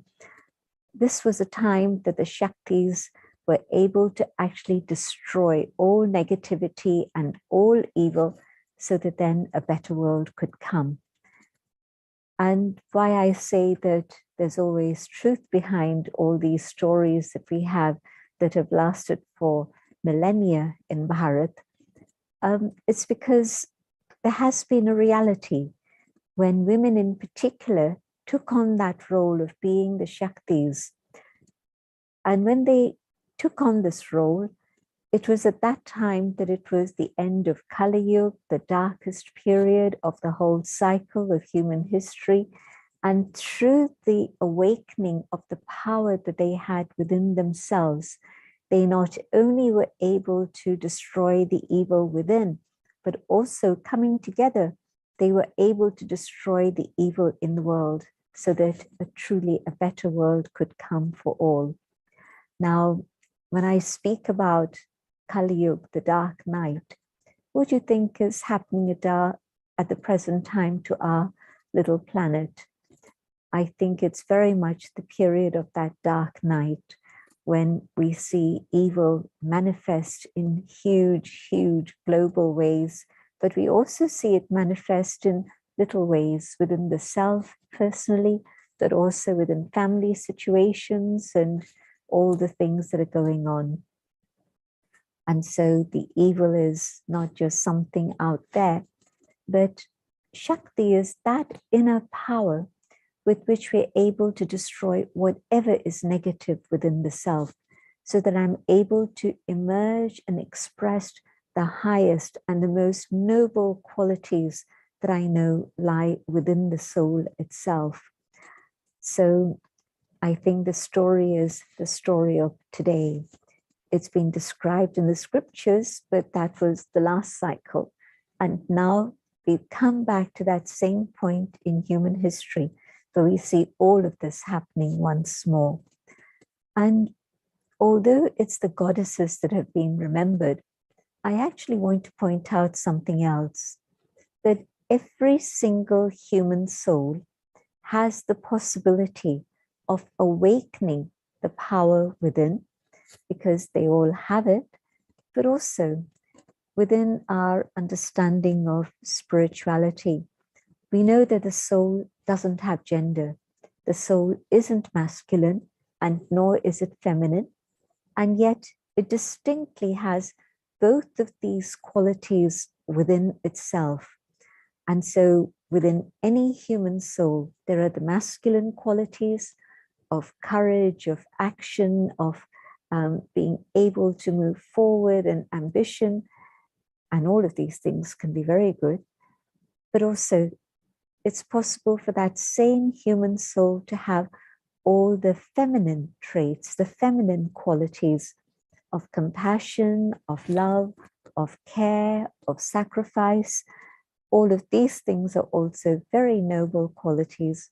And I want to point out that men, as well as women, can have all of these qualities too.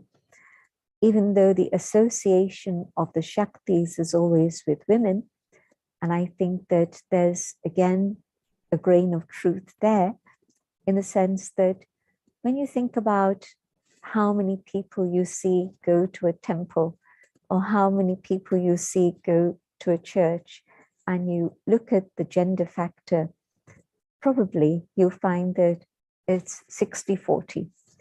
60% would be women and maybe 40% would be men. That's a big generalization, but this is what I've noticed so often in so many different spiritual gatherings or religious gatherings. And of course, the legacy of spirituality and religion is always traditionally within the family through the mother.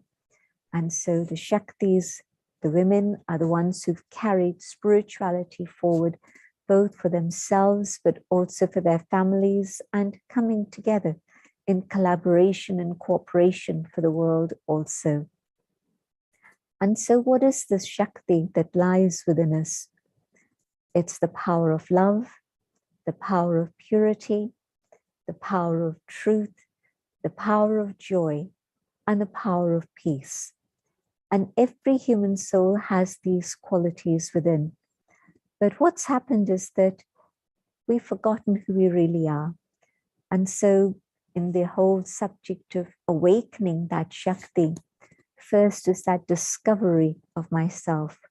Who am I? It's an ancient question that's been asked ever since humanity learned to ask questions. It was the first question maybe that came into our minds, but it's a question that's very relevant today also. And maybe through the ages, our answers have been very different. But today, when I come to that understanding that masculine or feminine is gender associated with the physical form, and who I am is not masculine or feminine. I am that inner light, that being of light that shines in the center of the forehead. And so can I come back to that awareness? And when I come to this awareness of the inner being that I truly am, because the physical form is continually changing, and it has a beginning and it has an end. But the spiritual being is eternal, no beginning and no end. And it's a spiritual being that carries all these powers that I mentioned earlier within itself. And so the awakening of the Shakti is for men and women. I hope that there are many men watching this event today. And I think that as you listen, you'll find that these ideas are very, very relevant for you also. But yes, because the majority has been the women, it's been remembered as the goddesses, as the Shaktis. But there's another word that's always connected with the Shaktis, and that is Shiv Shakti. And the word Shiva refers to the divine, the supreme, the origin, the source, whatever title you wish to use. But it's a reference to that being who is totally, totally benevolent. Human beings experience benevolence. Human beings can be very benevolent, but there's a fluctuation. At times in our life, we feel very big-hearted and benevolent. And there are times in our lives when we don't quite match up to that particular word. But the supreme, the divine, Shiva, always, always the benevolent one. And so the word Shiva means benevolence, but also it means the point, the ultimate, the infinitesimal, and it also means the seed from which creation emerges, so the creator. And Shiva, the supreme, has all attributes to the highest degree. Name whichever attribute you care to choose, one of the positive attributes, and Shiva is the source, the origin of all of those qualities. And so when I say Shiv Shakti, then I mean that the Shakti is the one who's drawn power from Shiva. And we use this word power, but of course it's a non-violent power. It's the power to be able to do good in the world. It's the power to be able to have transformation in a positive direction in terms of the self and in terms of what I do for others. And so awaken Shiv Shakti, awaken the power within yourself. This is now the time to be able to experience that inner power and be able to manifest that inner power in everything that we do today. Just think about it. I have that pure love within myself, which is all encompassing, and really it can reach the whole world, and it can give to the world whatever the world needs most at this moment. There's a song, all we need is love. And it's absolutely true that every soul craves for love, but we don't know where to find it. And of course, in terms of human relationships, we also use the word love, but somehow it seems to have lost its original value, because love should be that which is given without any limits, without any restrictions, without any boundaries. Love should be without any judgment behind it. Love should be that which is able to uplift and help. Love should be selfless, just simply love that's able to give and puts no conditions or restrictions. So, is it possible to have such love? And yes, definitely it is. It's the love that the Supreme has for the whole of creation. But the beautiful thing is that when I recognize who I am, the inner being, the being of light, the soul, and I connect with the source, then I'm able to draw that love within myself. And whatever my condition was earlier, now that I experience this love, my heart opens up and grows bigger and bigger. And in that state in which I'm able first to experience love from the divine, then to that extent, I'm able to be an instrument to share this love with all around. Human love tends to focus on 1 or 2 or 3 or 4, or maybe 5 or 6 individuals. That's it. No more than that. But divine love reaches out to every single human being, and not just human beings. It even reaches out to all forms of life. It even reaches out to all aspects of nature. And so it takes in absolutely everything. And the power of this pure love is such that I am transformed, that as I share this pure love with all, they are transformed too. And their attention is also drawn to the source, the one from whom we're able to receive this infinite, unending love. Are you able to love somebody always, forever, forever? Romantically, perhaps you say, yes, of course. And then when the rubber hits the road and you're actually living with an individual and you're with them every single day and you see them every single morning, not their best.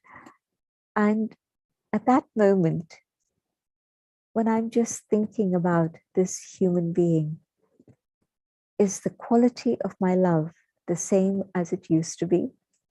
Or today, there's a little bit of a difference in that love, and maybe tomorrow there'll be even more of a difference. Or even, yes, of course, there's different types of love in terms of different relationships. But when I think about my neighbors, do I love my neighbor as I love myself? And again, do I really love myself? And so in exploring the whole subject of the power of love and this Shakti that I carry within myself, to what extent have I been able to emerge this amazing power that can be such a catalyst for transformation for me and for others around me?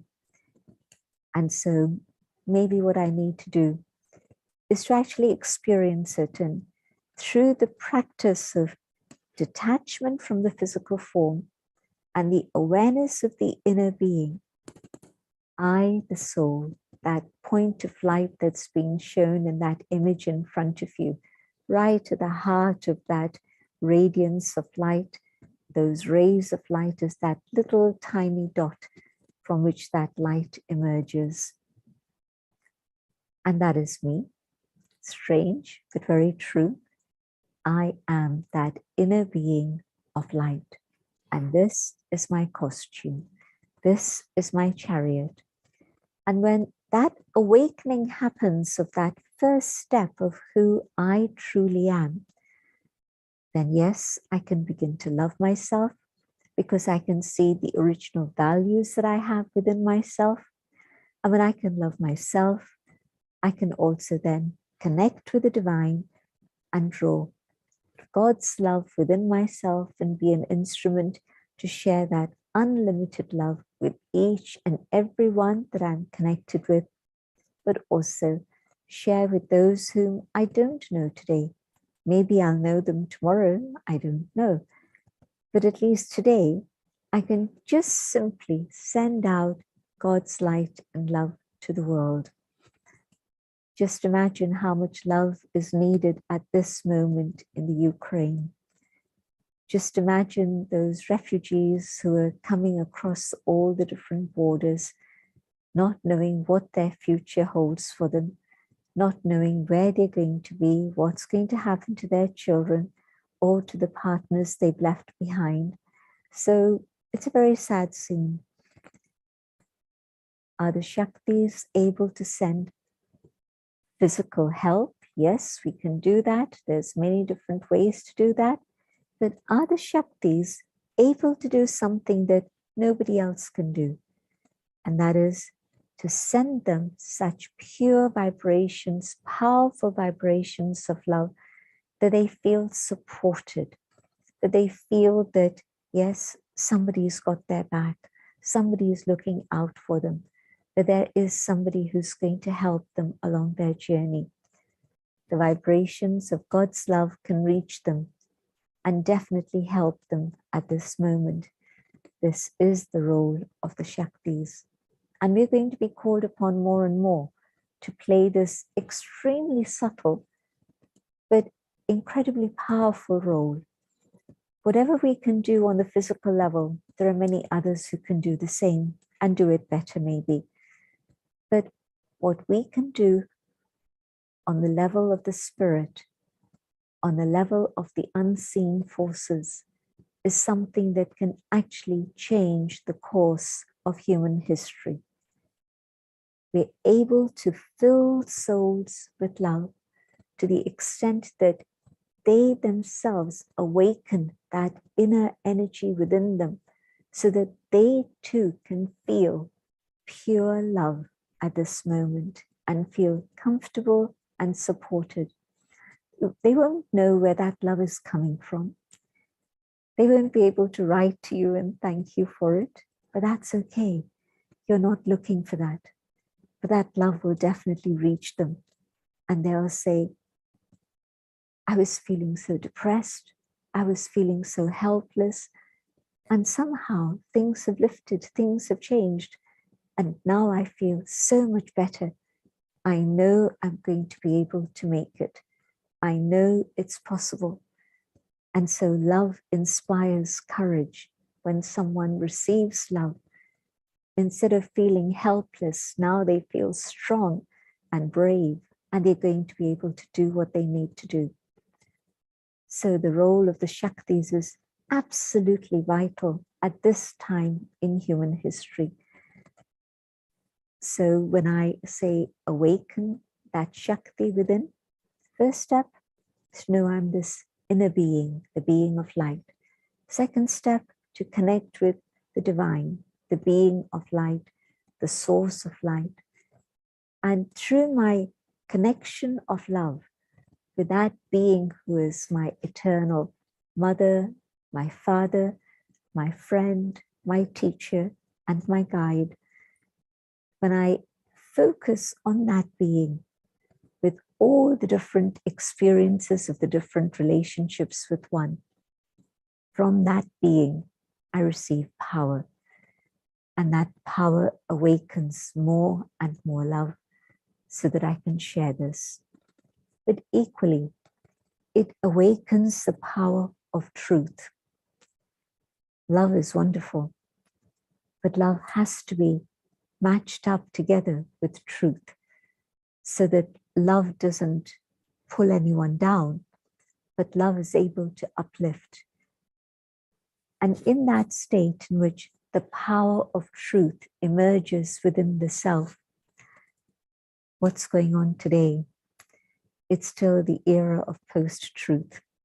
It started in 2016 and it still continues.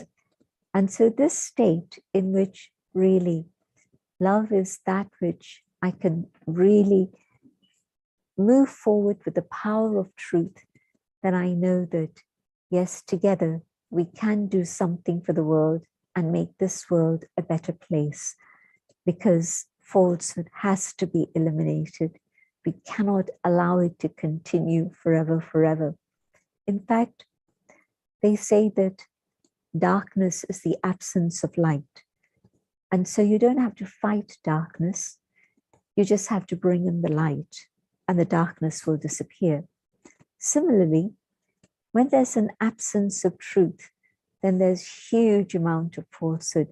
But when I bring in the light of truth, then the light of truth is such and has such power that falsehood falls flat on its face and cannot survive any longer. And so we have to remember who we are. We are those Shaktis. And yes, of course, we have all sorts of things to fulfill in terms of our responsibilities to our children, our families, our partners, so many different things that are happening in the world today. But what do I need to do? I need to be the Shakti. And so just simply remember who you are. And through that connection with the source, become the embodiment of all the spiritual powers that are so much necessary in the world today. And so all good wishes for your journey on the spiritual path. And for those who are already on the spiritual path, wonderful, you are pioneers leading the way. Please keep going. But for those who haven't yet started that journey, it's not a difficult journey. It's a journey of just one step. The one step is going inside. Instead of letting my attention be focused out there continually, can I turn my attention inwards and invite others to do the same, so that then they experience that awakening that happens within the self. Let's have a few minutes of practical experience of this. I'll share a few thoughts. And as I say, this awakening of the Shakti is for men and women, my sisters and my brothers. So let your mind follow these ideas and see where it leads you. Sitting quietly, I decide to explore the world within.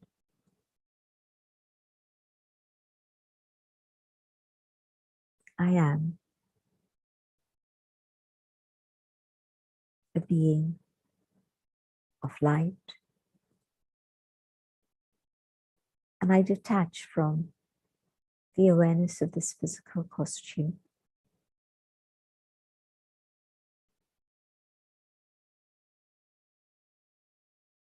And in this state of detachment,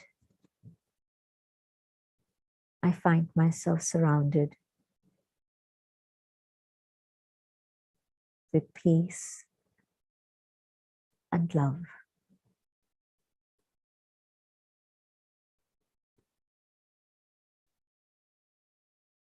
I move into that space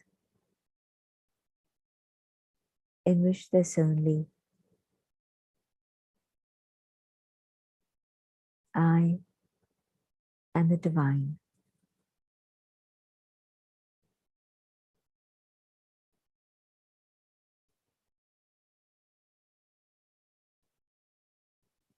And I absorb the power that this brings.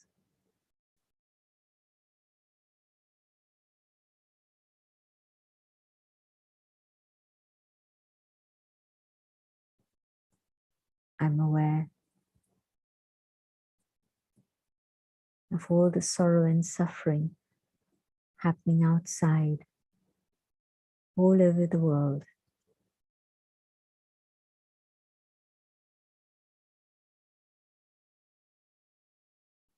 And I say to God,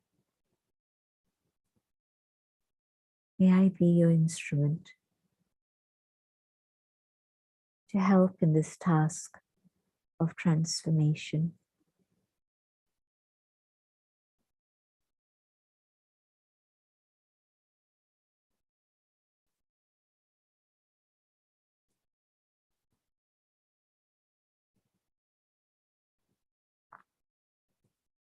And with love, I'm offered this opportunity to receive and transmit this pure love. The love from the divine purifies me.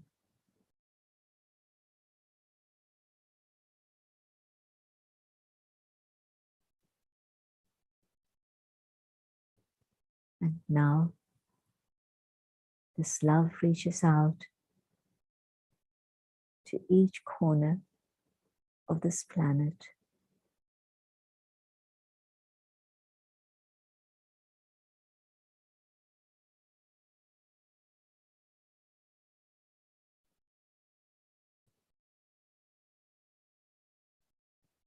And the love dissolves fear.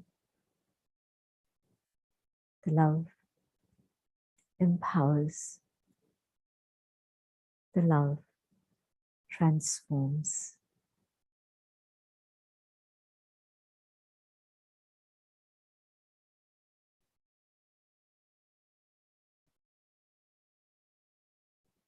I hold this love. I come back to the physical dimension, carrying this love with me so that love may rule the world.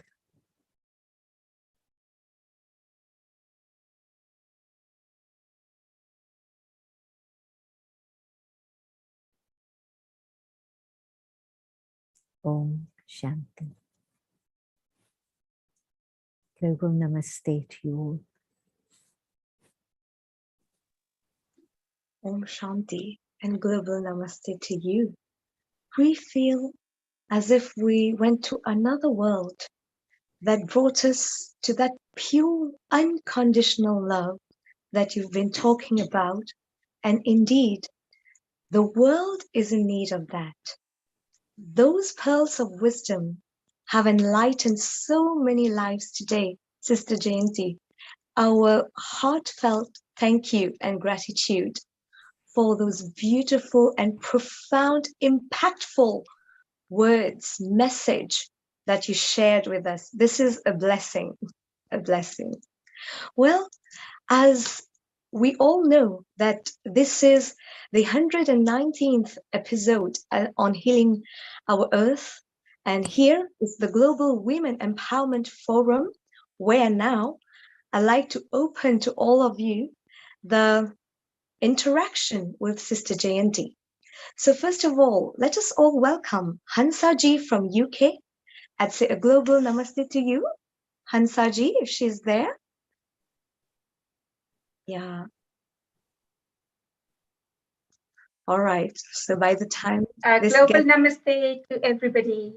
I'm delighted to be part of the 119th Healing Our Earth episode with all these dynamic women. And I'd like to ask Sister Jayanti two questions in particular.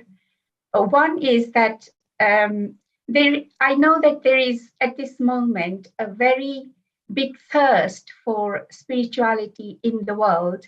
And you have these little signs where you see children, getting interested in spirituality.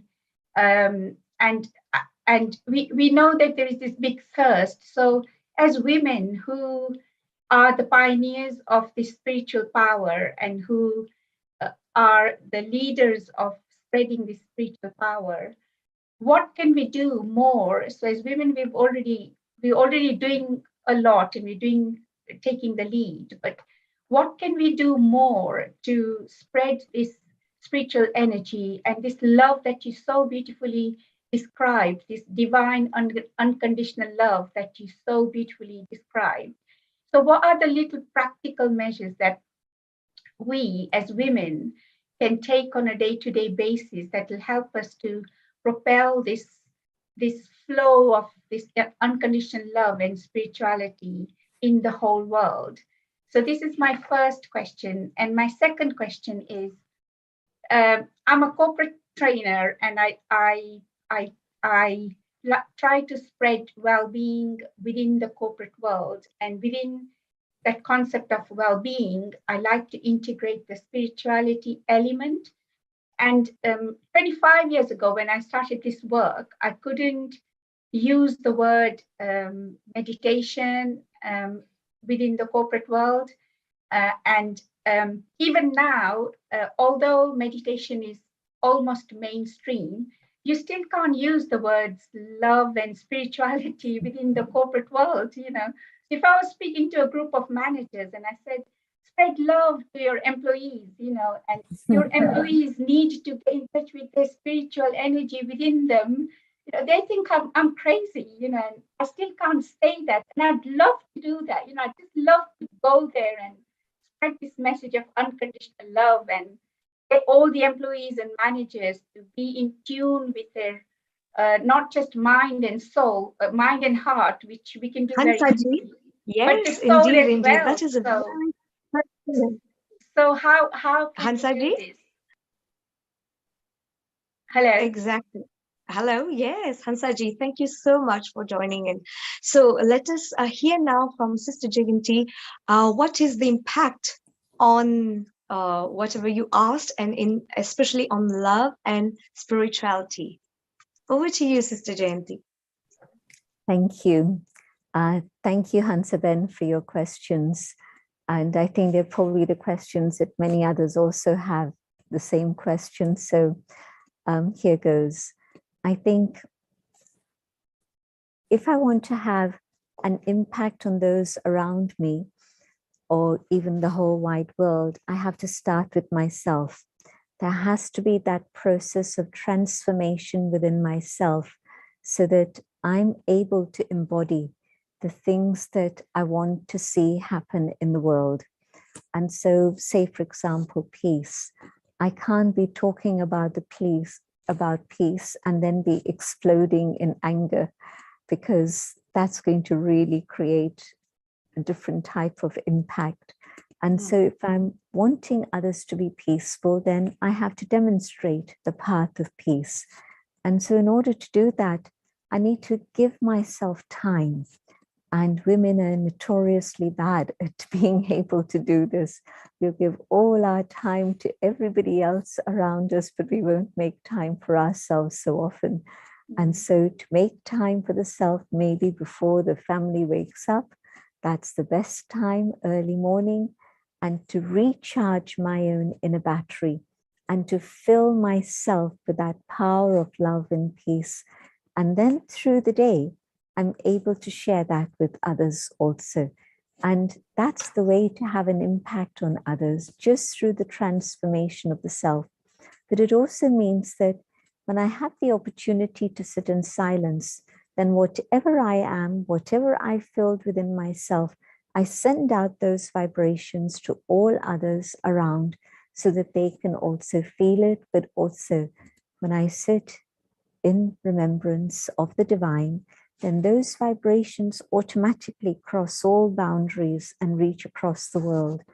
And so whether it's the Ukraine or whether it's any other part of the world that's in need of help at the moment, special help, then we can send them that love, that peace through our remembrance of the divine.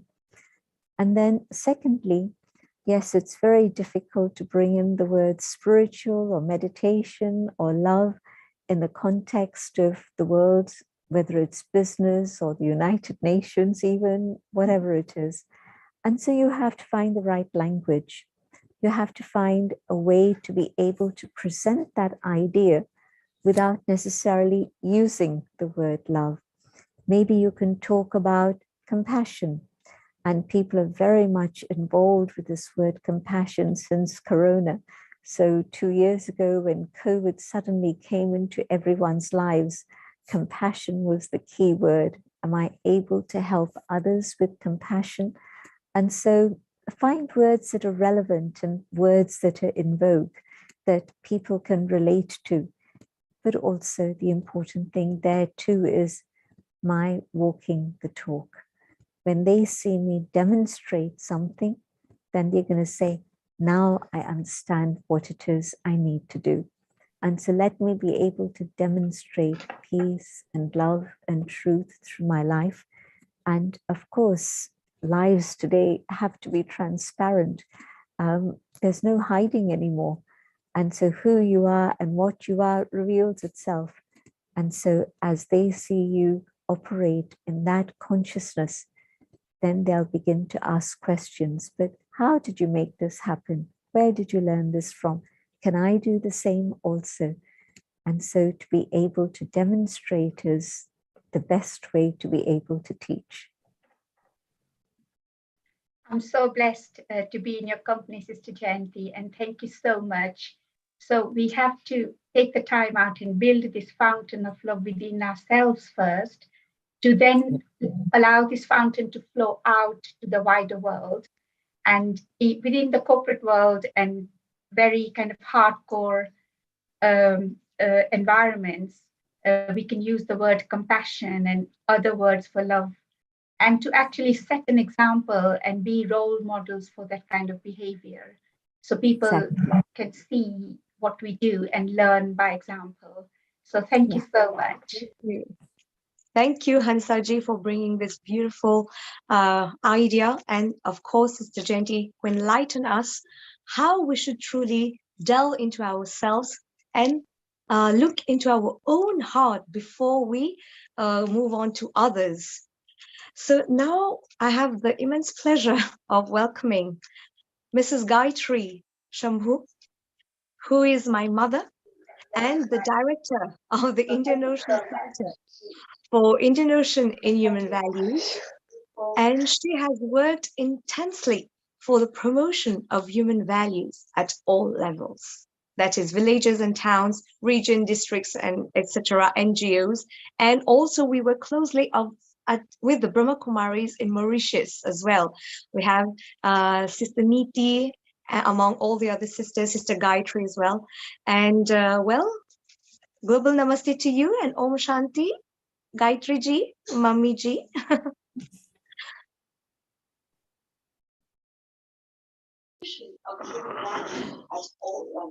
Om Shanti.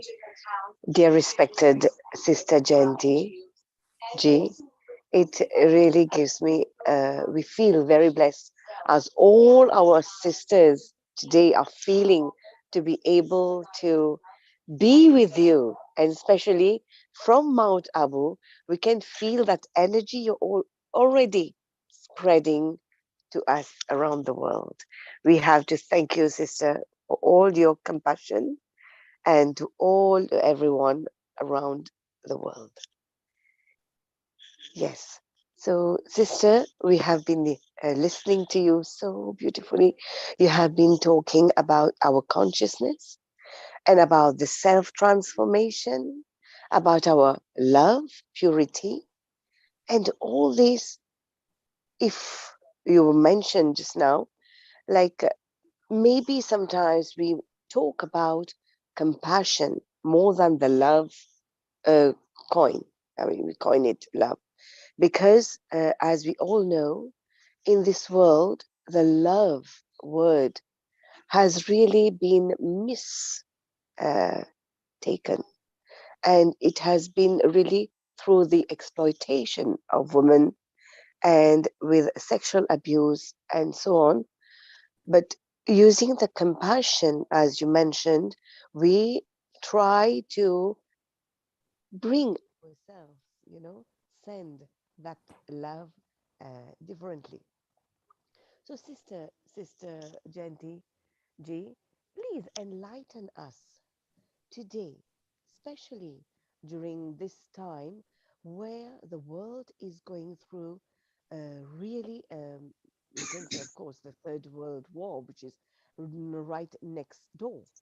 And at the same time, like women are being not given that real status, and not only status, but respect, the glory of that womanhood when you just said that glory. And as women, please enlighten us how we can become that architect of the nation and leading towards a new era in this world. Yes, so for Sister GMT, Mrs. Gayatri, thank you so much. So we have approximately 4 minutes for this session. Over to you, Sister GMT. I think that women are the architects of our own destiny, but also the destiny of the world. And so I think in terms of being architects of our nation, that's also part of our remit. And I think that if we really have that understanding of our own inner capacity, and we're able to express that without hesitation, without allowing any circumstances or limitations to stop us, as we express those inner qualities, then we reach our own highest potential in terms of what it is we do, but we're also able to inspire others around us and do the same. And so it's not one woman, but I think it's all of us together working in this way with collaboration and cooperation. And yes, surely we're creating the highest destiny and the highest fortune for the world. Thank you so much, Sister Genti. You've mentioned that leadership and especially working together with other women. Thank you so much, Sister. Thank you. Om Shanti. Om Shanti. Om Shanti, thank you. And up next, we have now Shivani from the UK. And welcome, Shivani ji. Om Shanti, global namaste to you. You have 2 minutes with Sister Jayanti. Over to you, Shivani. Om Shanti, Sister Jayanti, and to everyone. It's such a pleasure to see you today after a long time. Of course, I think you must remember me as I met with my mother and brother, and I did a lioness function with you. I always remember you and follow what you always tell us. And I tried to practice that, and it actually works. I have to do it to perform it initially, and then people know what love is, or anything unconditional. And I try to be calm and not just and be silent, and things work. So thank you so much, and it's such a pleasure to see you, Saivani, and your mom and everybody. And thank you to Neil Kumar giving us this opportunity today. Lovely to see Seemaji and Kiranji and everyone. It's such a lovely program. And thank you once again. Om Shanti. Om Shanti. Thank you so much, Shivani ji. We also were so happy to see everyone, and especially having Sister Jayanti with us is like a great, great blessings. Now I'd like to welcome Apsara, classical dancer from the UK. So global namaste to you and Om Shanti. And you have 3 minutes to get all your blessings from Sister Jayanti. First of all, global namaste to everyone. And thank you, Healing Our Earth team and Neil Kumar ji, for inviting me to such a beautiful event. I'm so glad to be part of this event today, and wish you all a Women's Day. And I personally feel so honored and blessed to hear or listen to what Sister Janti spoke today, because as a classical dancer, this is like very most important topic for me to awaken the Shakti within ourselves. So as a dancer, I always try to bring that Shakti forward, both physically and intellectually. So it was really useful, really motivating for me to listen to your speech. Thank you so much. Thank you, everyone. Yes.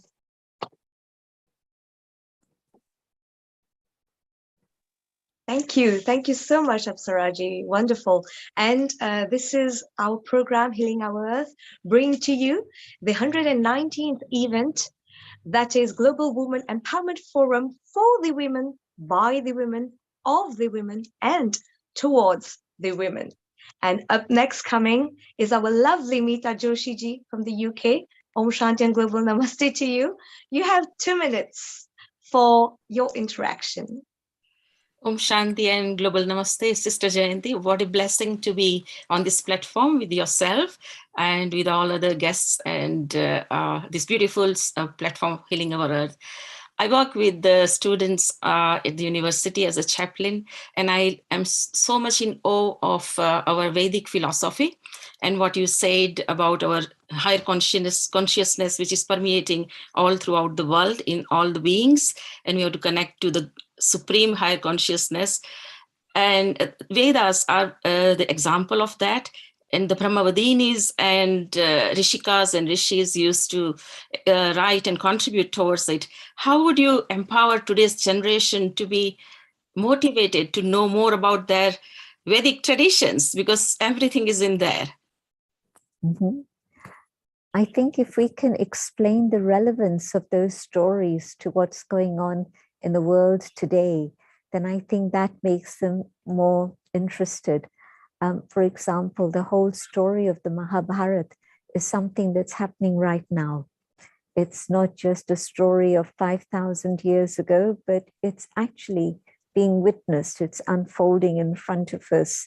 We see the Pandavas, we see the Kauravas, we see the Yadavas, we see the whole scenario.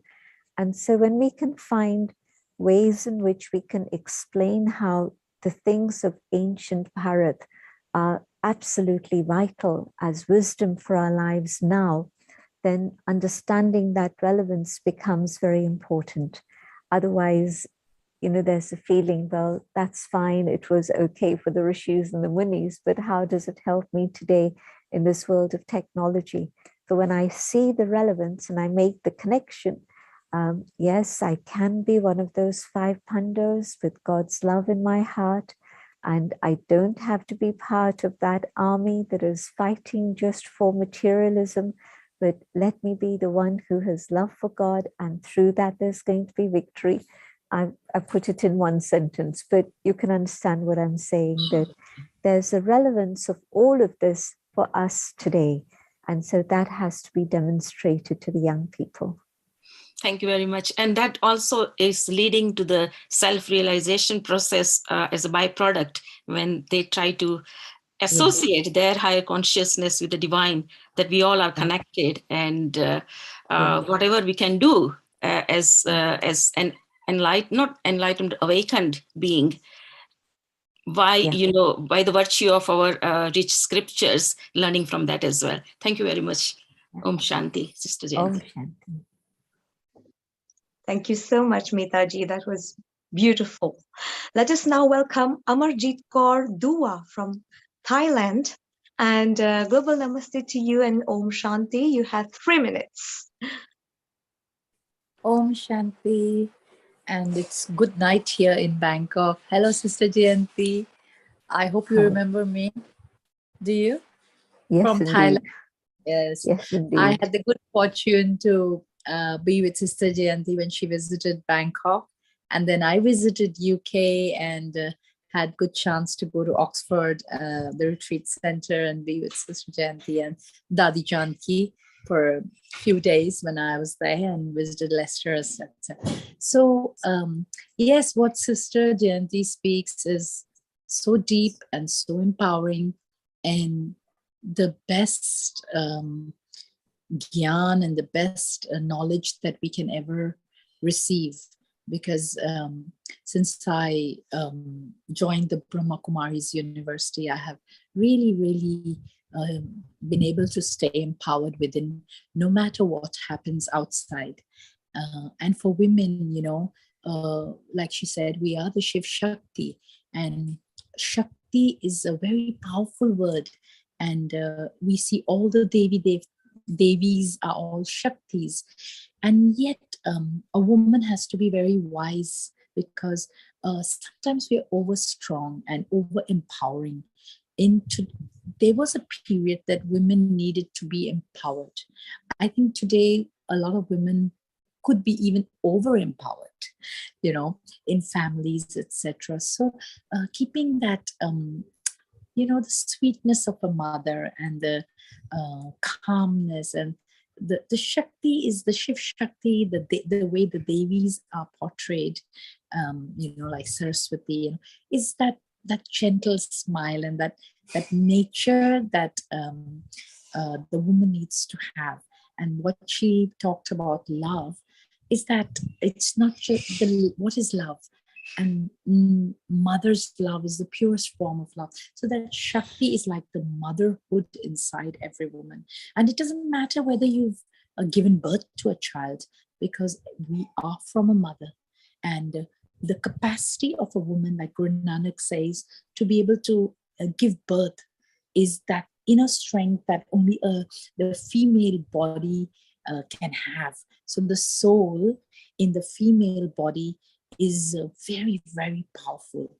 And this era at the end of Kali Yuga, as we are approaching, and that's why they use the word Brahma Kumaris, not Brahma Kumars, because this is the era of womanhood.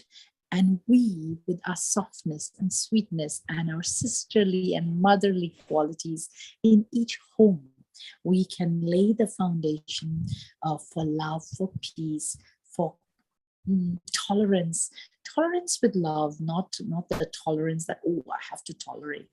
So that beautiful ability of a woman to be the ocean and accept everything is something that I have learned, and Sister Jayanti portrays that just with her smile and her aura and her energy, so the ideal woman. And so it's lovely to be able to join at this time. Actually, today I'm dressed because my husband's 60th birthday, and we just had a gathering and everybody just left, and I had told Nil and Kiran that I will join for a few minutes after the party because I'm dressed anyway.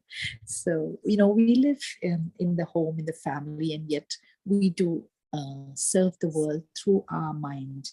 And I think what Sister says also, besides being without words, we can send that energy around our family and our loved ones. And it is that Shakti is within every woman. In fact, it is within every soul. But we as women have in the souls in the body of a woman in this lifetime have more power to be able to serve. So let us all join together, and Healing Our Earth is doing this beautiful job. Thank you so much, the whole global family, and thank you so much, the Women Forum that has been created for us to empower the world and empower ourselves. And I just managed to complete doctorate degree in for the Brahma Kumari's Raj Yoga meditation, because it's changed my life and changed everything. So my life is devoted for serving the world, and Sister Jayanti is my role model. Next to Dadi Janki, Sister Jayanti. So thank you so much for your wonderful words, and let us all be the Shiv Shaktis and spread love into the world all the time. Om Shanti. Thank you so much. Om Shanti, Amarjit ji, and congratulations for that great achievement of PhD, as well as a very happy birthday to your husband today, and thank you for being here. We now welcome Lata ji from the UK. Global Namaste and Om Shanti. You have 2 minutes with Sister Jayanti. Well, I'm just blown away. Thank you very much, Sister Jayanti. Yeah, I was thinking of Sister Dadi Janki, and it was a great sad day when we lost her, wasn't it? But you're taking it so well. You're taking it forward very well. And thank you for all your efforts and your successes. Please, let us know what is your next step that you want to take in your journey. We'll be interested and fascinated to be enlightened and informed. Well, thank you for that question. And it's going to take a lot of profound thinking to work it all out, because one is the next step in terms of my own personal journey, but the other is the next step in terms of the collective family of the Brahma Kumaris and what it is we want to do for the world.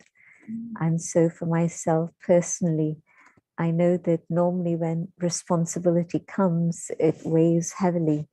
But my intention is that I want to stay as light as possible and allow the divine to do whatever the divine needs to do and simply be an instrument. And then in terms of the family, it's so easy to leave a few people behind, but it's so important to have everybody included so that we all move forward to our destination together. And so I'm just thinking about all the things that need to happen in terms of spiritual sustenance, in terms of administration, and all of those things coming together so that then we can move forward together. So that's it in a few words, but thank you for that very profound question. Thank you. This is a very auspicious day for womenhood, and the respect and the love and the kindness of each other and collaboration is what's going to hold us, like you said. I totally agree. And I'm sure we all are going to be, equipping ourselves to do that and follow the right path. Thank you very much. Thank you. Thank you. Thank you so much, Lataji. And now, last but not least, we have amongst us Saiksha Shankar Shambhu, who is my sister, my younger sister, and she has 2 minutes with you, Sister Jayanti.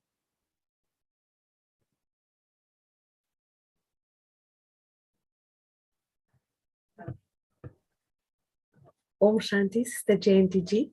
We feel so blessed today to have the message, to listen to the sublime message of the heart of the teaching of the Brahma Kumaris. And you're indeed a very precious soul and an embodiment of the enlightened soul on earth to sparkle all the souls here and the minds of the people, touch the hearts of all the people listening to you today. So in proximity of you and having the glimpse of Sister Jayanti amongst us today, we can feel already the love, the peace, the unconditional love, and the purity amongst us and all the listeners, all the members who have shared on Healing Our Earth, especially Mr. Neil G, who has given us this golden opportunity to be present on this prestigious platform. So we are feeling that radiating to all the corners of the world.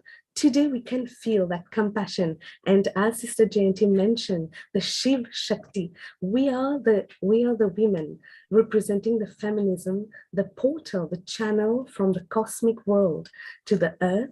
So we have that power, that exquisite potential to bring all these pure qualities on earth and stop all these negativities that are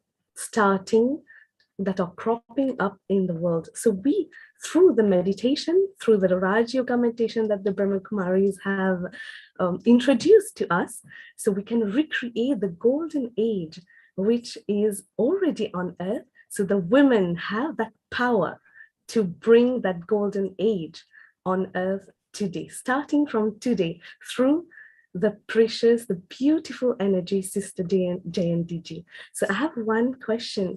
We are already sending the light, the peace, the healing to Ukraine and Russia and all the countries needing that energy, needing the positive light through the meditation and our thoughts, our energy. But how can we stop all these wars in the modern world now? How is it possible to stop the war? Sister Jayanti. Thank you. At the present moment, it's a minority who believes in peace and love and these values which are actually inherent within the soul.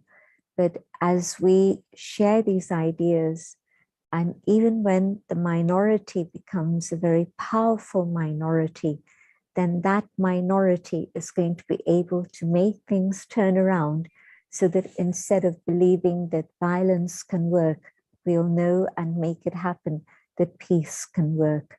And so I think each one personally has to elevate themselves to that stage where the power of peace becomes manifest in them, but also as we share these ideas, so that multiplication of that energy will stop all violence and all wars. I believe that absolutely. Thank you. Yes, sorry about that. Thank you so much, Sister Jayanti. And indeed, as my sister just said, it's an honor to have you. All those messages, if we implement it now, because these are all the practical that matters. And with that, there's a beautiful Brahma Kumari song that I hold truly to my heart.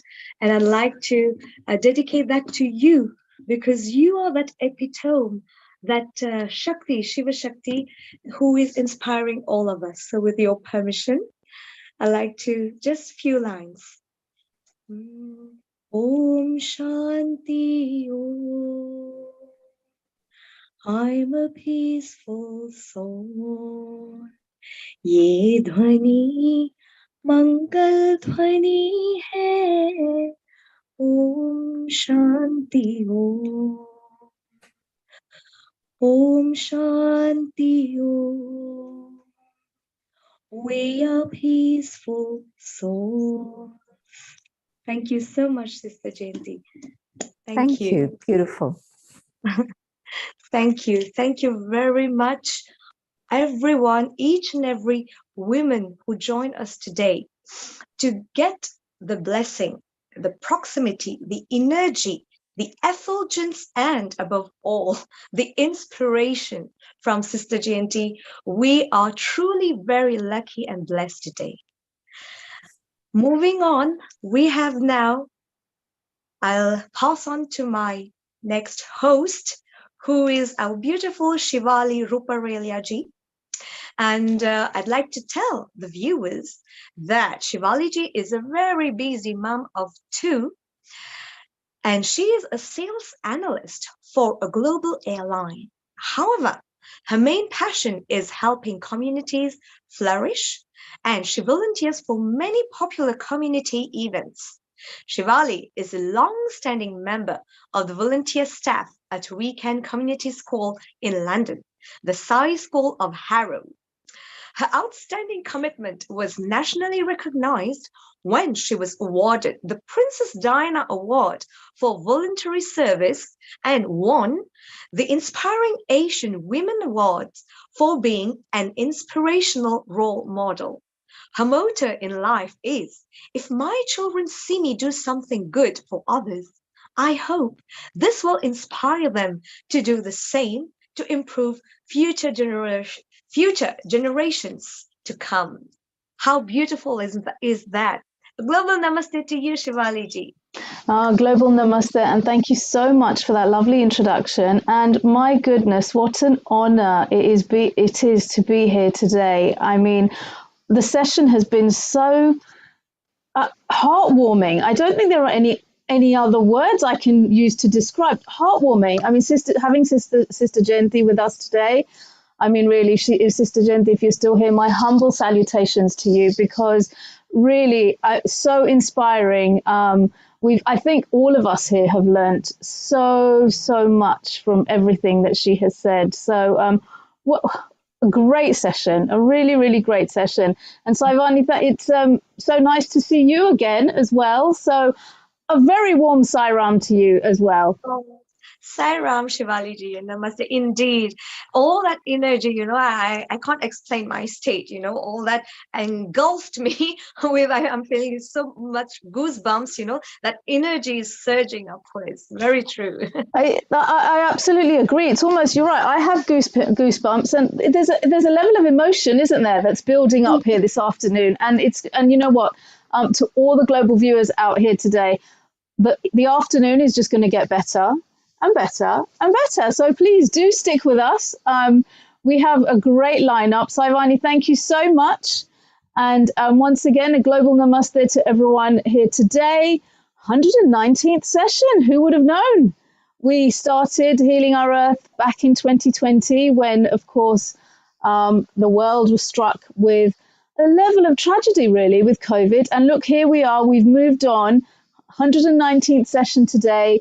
It is, of course, the positive energy that has really got us here. And like we said, like we've always said, positivity really can drive so many forces. And what a great day to celebrate today, Empowering Women, International Women's Day. I'll tell you a little secret. It was quite funny. On Friday, my boss said to me, and if he is listening out there, I'm actually very proud of him because number one, he's actually very good with spirituality. So he is really a great, not only is he a great boss, but also always positive. And on Friday, he said to us, "Oh my goodness, I've got 3 women in my team and I'm the only man." And I went, "Okay, well, that's fine. It's called women empowerment." And he said, "Maybe it's bullying." And I went, "No, it's not. It's women empowerment." He goes, "I'm so proud of the positive energy that all the women bring." Isn't that nice to hear that from your boss? That it is so, he was so inspired by everything that we all bring on the table. So really great. And what a great day. And we've got, like I said, we've got a great lineup. You can watch us, of course, Facebook, YouTube, all the channels available here at Healing Our Earth. Now we have a really good speaker lined up this afternoon next. And I'm going to just give you a quick introduction. So we have Mary Matoni, and I hope I have pronounced her name. My apologies if I pronounced it incorrectly. But she's an accomplished creative executive. Sorry, I am going to just bear with me one moment. I'm having a few technical hitches. Just bear with me. Sorry. There we go. Creative executive possessing multifaceted experience and a proven ability to revitalize organizations, initiate company-wide campaigns, and capture untapped opportunities for growth. She is a holder of a master's in business administration, double major management and marketing from the University of Eastern Africa, Bariton. She was awarded the Head of State Commendation by His Excellency the President of the Republic of Kenya. She's equally an awardee of an inaugural award by His Excellency the President of the Republic of Kenya for exemplary effort in organizing business women to distribute sanitizers to low-income markets, like local transport and motorcycle operators, thereby ensuring these high contact groups did not become active spreaders of COVID-19. I mean, what a fantastic project here. I'm just so inspired by by reading out Mary's story and her background. Mary is currently the Vice Chair of the Kirinyaga Investment and Development Authority, founder and Executive Director, St. Petrock Premier Schools, Embu, and founder of the Women in Business Community Network. Well, what a fabulous, fabulous background.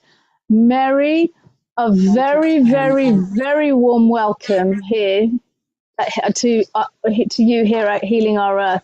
What an honor to have you here with us today. Hi, how are you? We're very well, and how are you? First and foremost, I want to apologize because I did not wear pink. That's okay. That's okay. That's absolutely fine. Yes. I think between the rest of us, we have enough pink, wouldn't you say? Yes. Absolutely.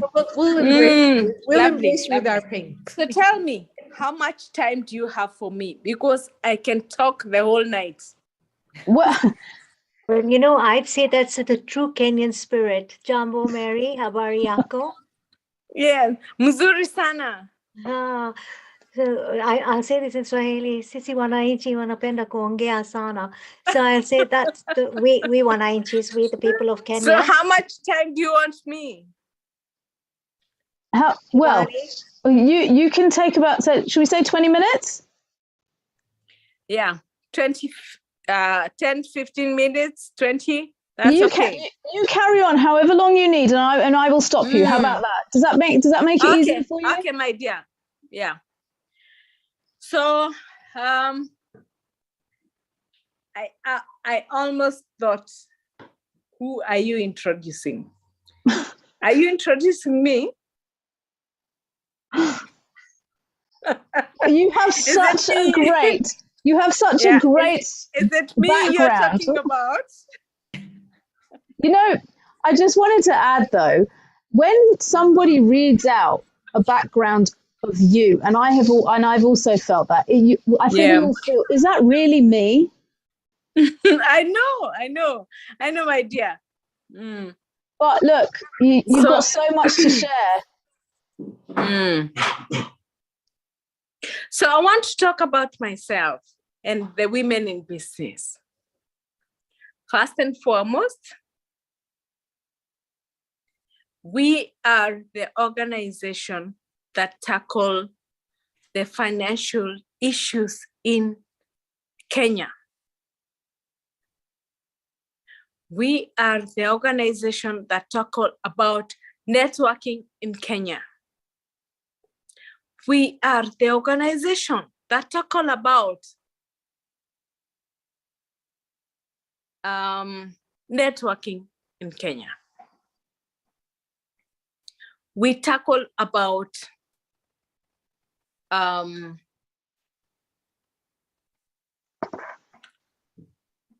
if we are not talking about networking,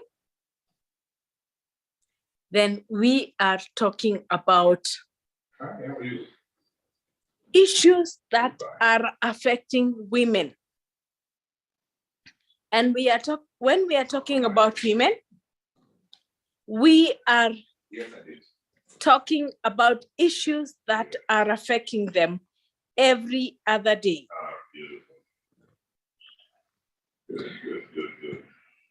The Women in Business is an organization that caters about women that are not felt in the economy, the informal economy.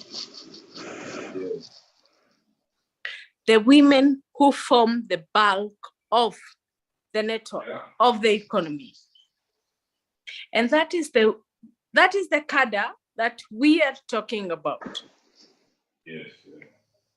In Kenya, we talk about women who should benefit from the 30% procurement rule in Kenya.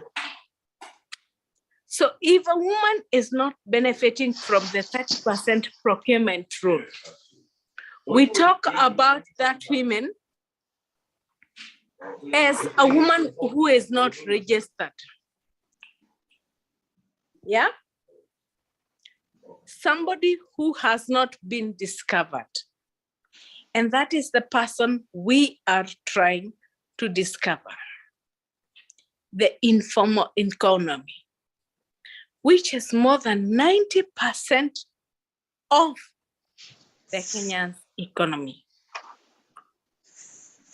And we are praying that the 90% of the Kenyan economy is going to be taken care of to ensure that they are registered in the sense that they are registered as business owners.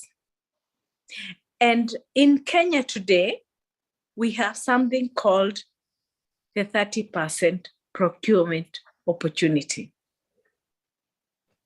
And apart from that, we have something called the Huduma Center. Huduma Center caters for the people who have not been registered as business owners. when they are not registered as business owners. What usually happens is these people, they are not counted. And that is what we advocate for. 30% procurement rule is something that is a global thing. And I can tell you for a fact that any amount of government that is coming from the government, 30% of it must go to the women, the youth, and persons with disability.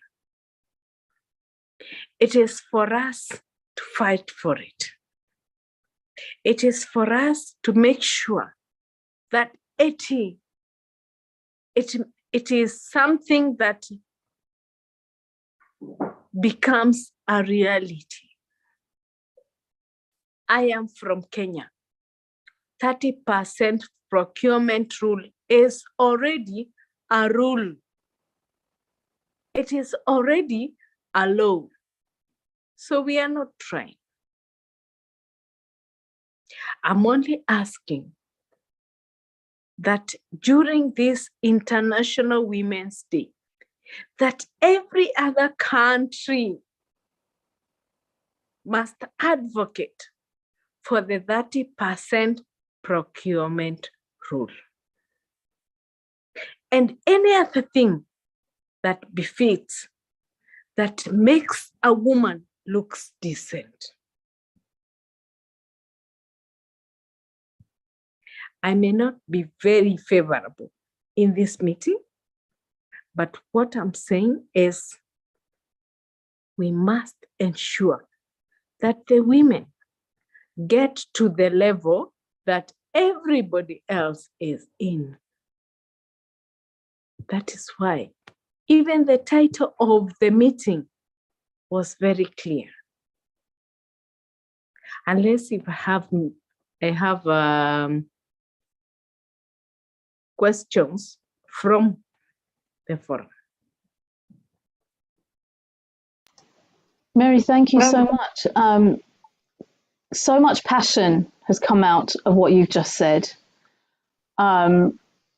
So I have a question, and maybe I'm going to ask Seema to also join me as well in this question, because I think Seema being in Kenya as well, are there examples of where you feel that women are not heard, or where do you feel the disconnect is? What types of industries go through? Do you feel that there is not that level of equality? Is that right? Is that right? Yeah, I have them at the fingertips. The finance issues. Mm. When you ask for a woman for a collateral, which she doesn't have. Women don't have land. They don't have money. How many come to our organization simply asking for money? And the only thing they'll ask for is money. You see? Wow. That's what I'm talking about. I am talking about the safest way for women to get tenders in government. The government is the biggest spender. Don't you know that? Mm. I want that. I want to see that. Okay. So Seema, are you seeing this as, do you see this as you obviously living in Kenya, and do you see this firsthand as well? Let me tell you, the government has given it all. I couldn't agree more. Wow. There are women who don't have land, they don't own it. And there are women who don't have collateral. Okay. Thank you. And I find Mary with her Women in Business, and I think you're launching a new project, Mashinani. Am I right? Yes.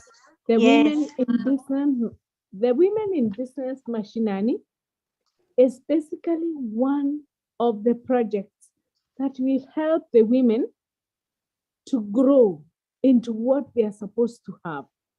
For Brilliant. instance, if the government wants you to have a registration certificate, we want to help you get one. Mary, what you're doing is just so fantastic. It Yeah. makes me so proud.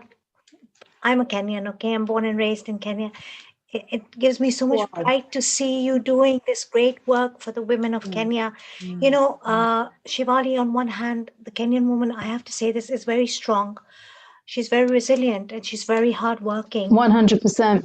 And there are a small number of Kenyan women who are extremely successful. We recently had a CEO of a brewery as one of our guests, you know.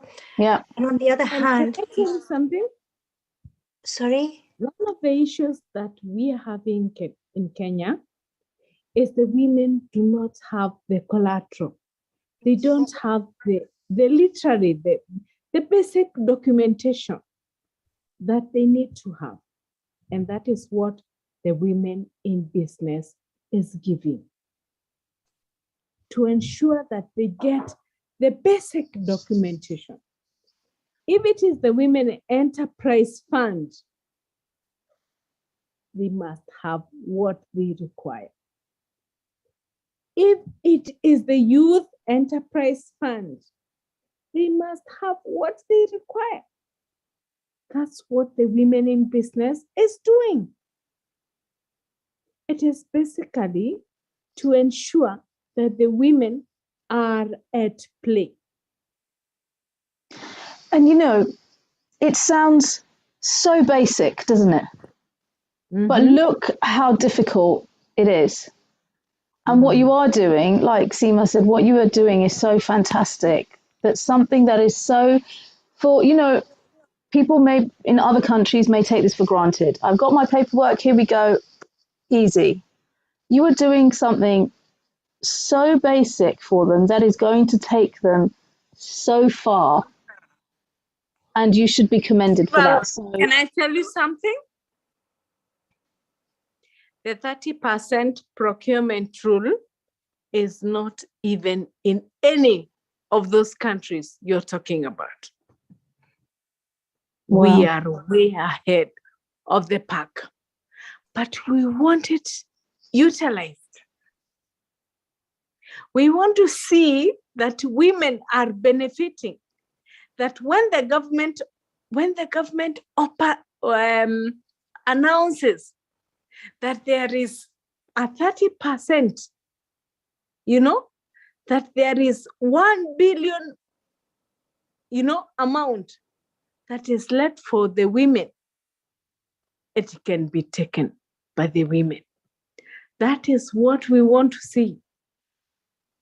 And you will achieve it, Mary. You will achieve it. You have done so much. I know Sana understands me. Yes, I know she understands me. That's what we are talking about.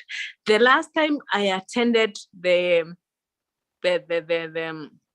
ministers' meeting at Mauritius, representing Kenya, they did not even know what is 30%. I want to tell you. Now, I know they know. But you see, it is only in Kenya, in law. So what are you talking about? It is in law. We need to actualize it. And I know His Excellency, the President of the Republic of Kenya, he will run for this. Trust you me. He wants it happening. Mary, you have done Just doesn't have the people to do it. But you are the voice of the Kenyan women. That you are the is voice why of that I woman am who needs pushing it. that collateral. That is why I am talking about it, because he has to get it. And please continue to talk about it, because I will. because that is the way Trust you me, Shiva. forward. I will. I will not come to this forum to talk nonsense. I'll only talk about things that are affecting the women. And I know what affects the women in my country. 30% procurement rule. I want to share a quote by Serena Williams.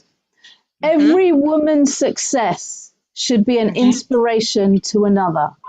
We're strongest when we cheer each other on. And really, us here cheering you on, you will get that success because you are the voice of the women out there. I hope this got you. One more quote. Behind every successful woman is a tribe of women who has her back. I agree.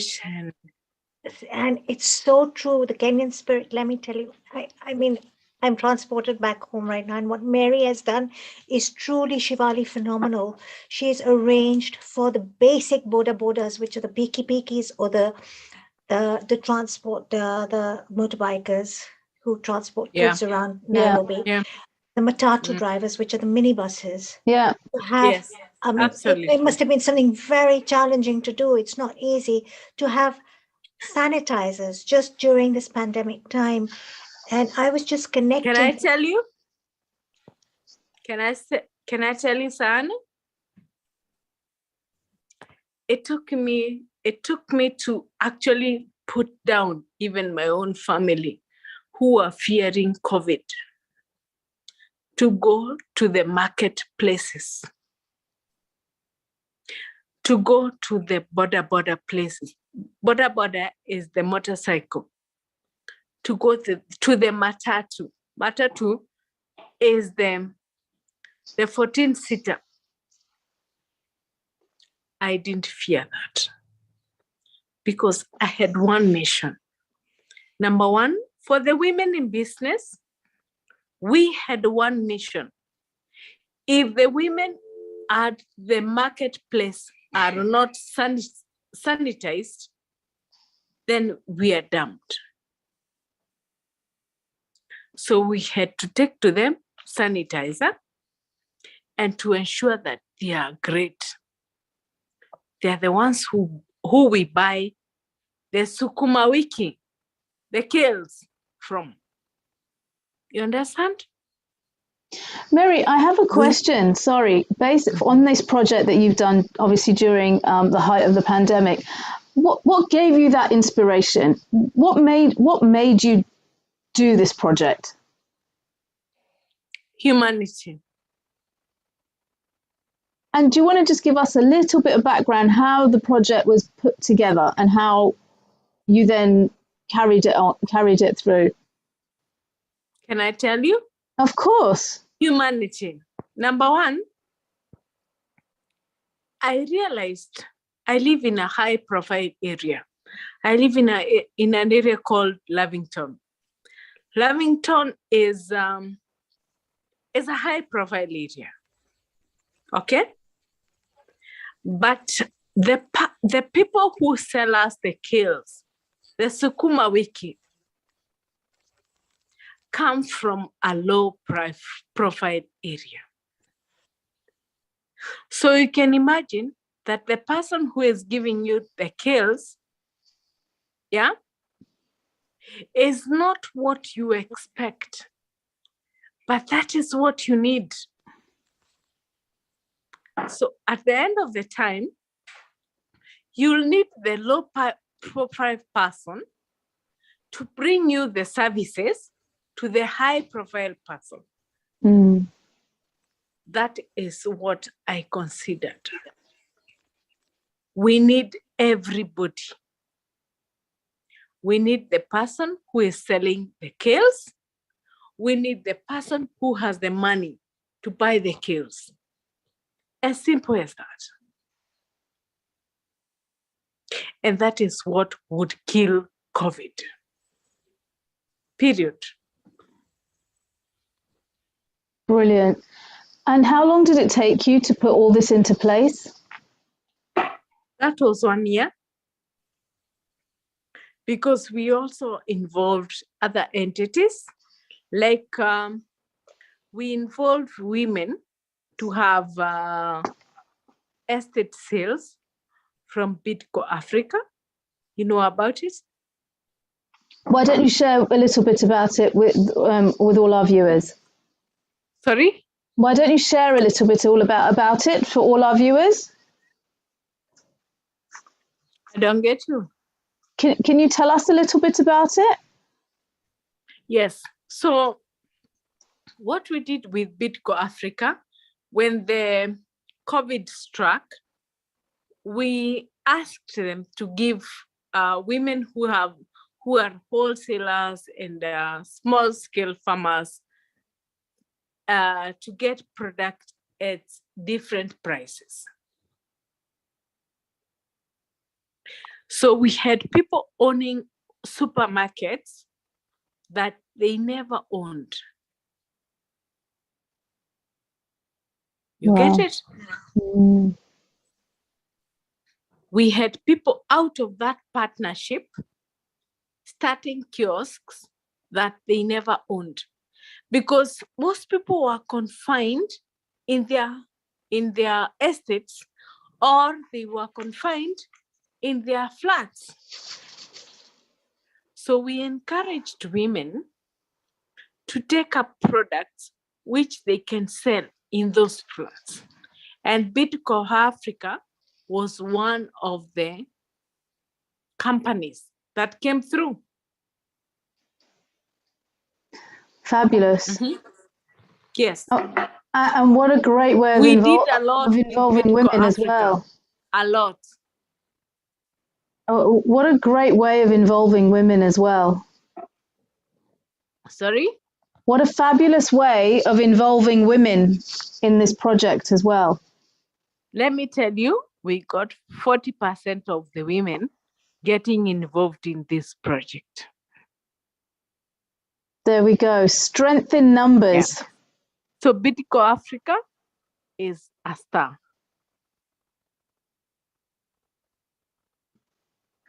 So you said earlier that finance was where you saw, going back to the 30% procurement, you saw that finance was obviously a big industry.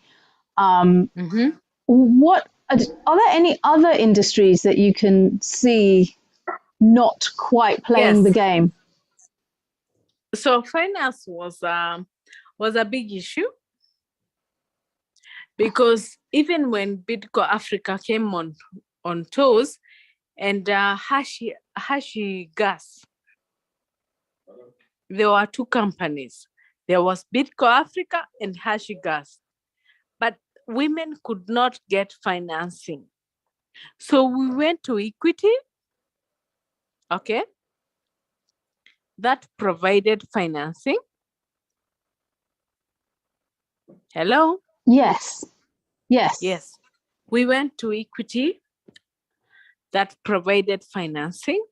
Okay. And other institutions that were providing financing. So, okay. So, I mean, you have such a great story, such a great background. Like we said, please don't stop pushing this message out, because you will succeed. I'm not stopping. No, don't, because like we said, you know, you've got so much passion, and there is so much work for you to do to get that message out there as well. So, Let me tell you, my dear. Yes. Let me tell you.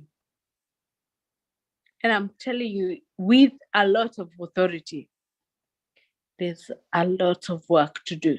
Mm-hmm. More than you think. I can only imagine.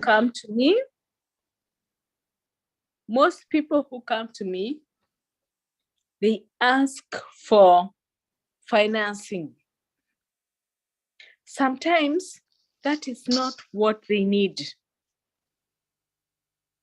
So we guide them. It's a lot of work.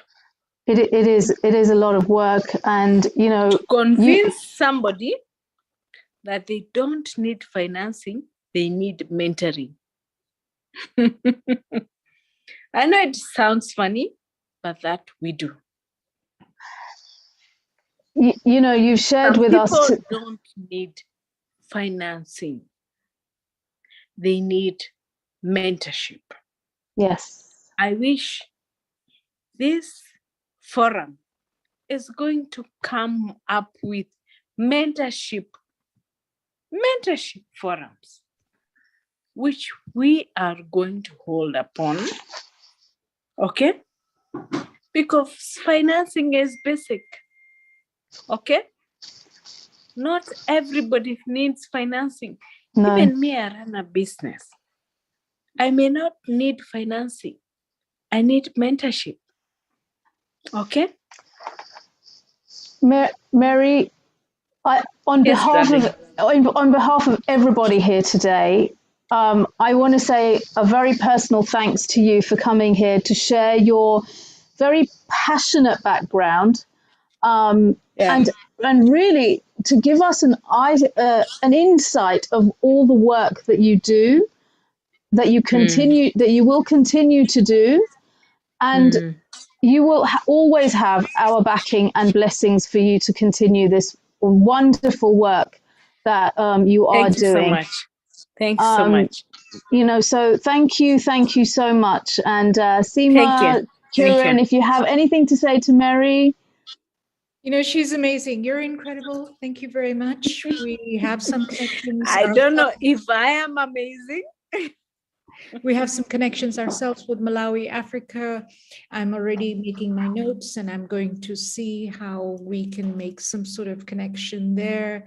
And yes, I have heard you, and I may reach out to you on a personal level myself. Okay. Thank you very much for your message. Please hold our hands. Please hold our hands. More than that, we are doing too much. More than that, I'm going to be. We are extending too much. The women need you. Right. That's all I can say. Yes. The women need you. Thank you. Blessings and prayers out for you. Thank you. Thank you so much, Mary. And once again, our blessings are with you. Now. All right, Mom. Now we have a lovely video message from our Singapore coordinator, Dr. Neera Gupta.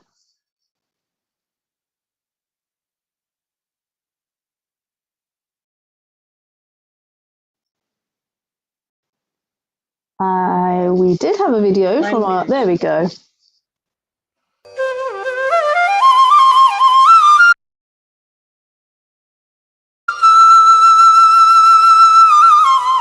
Namaskar, hello, Sat Sri Akal, Adab. My name is Neera Gupta and I am the Chief Visionary Officer and founder of Global Influencers Publishing House and KitKat Events and Marketing. I believe that every woman has a voice and it needs to be heard. By organizing the My Voice series of events and publishing the Amazon #1 bestseller My Voice book series, we have given a voice to thousands of women from across the world. So to everyone out there, find that voice within you and share it with the world so that we can create a community of strong women supporting each other. Wishing all the wonderful women out there a very happy Women's Day. Take care and stay safe.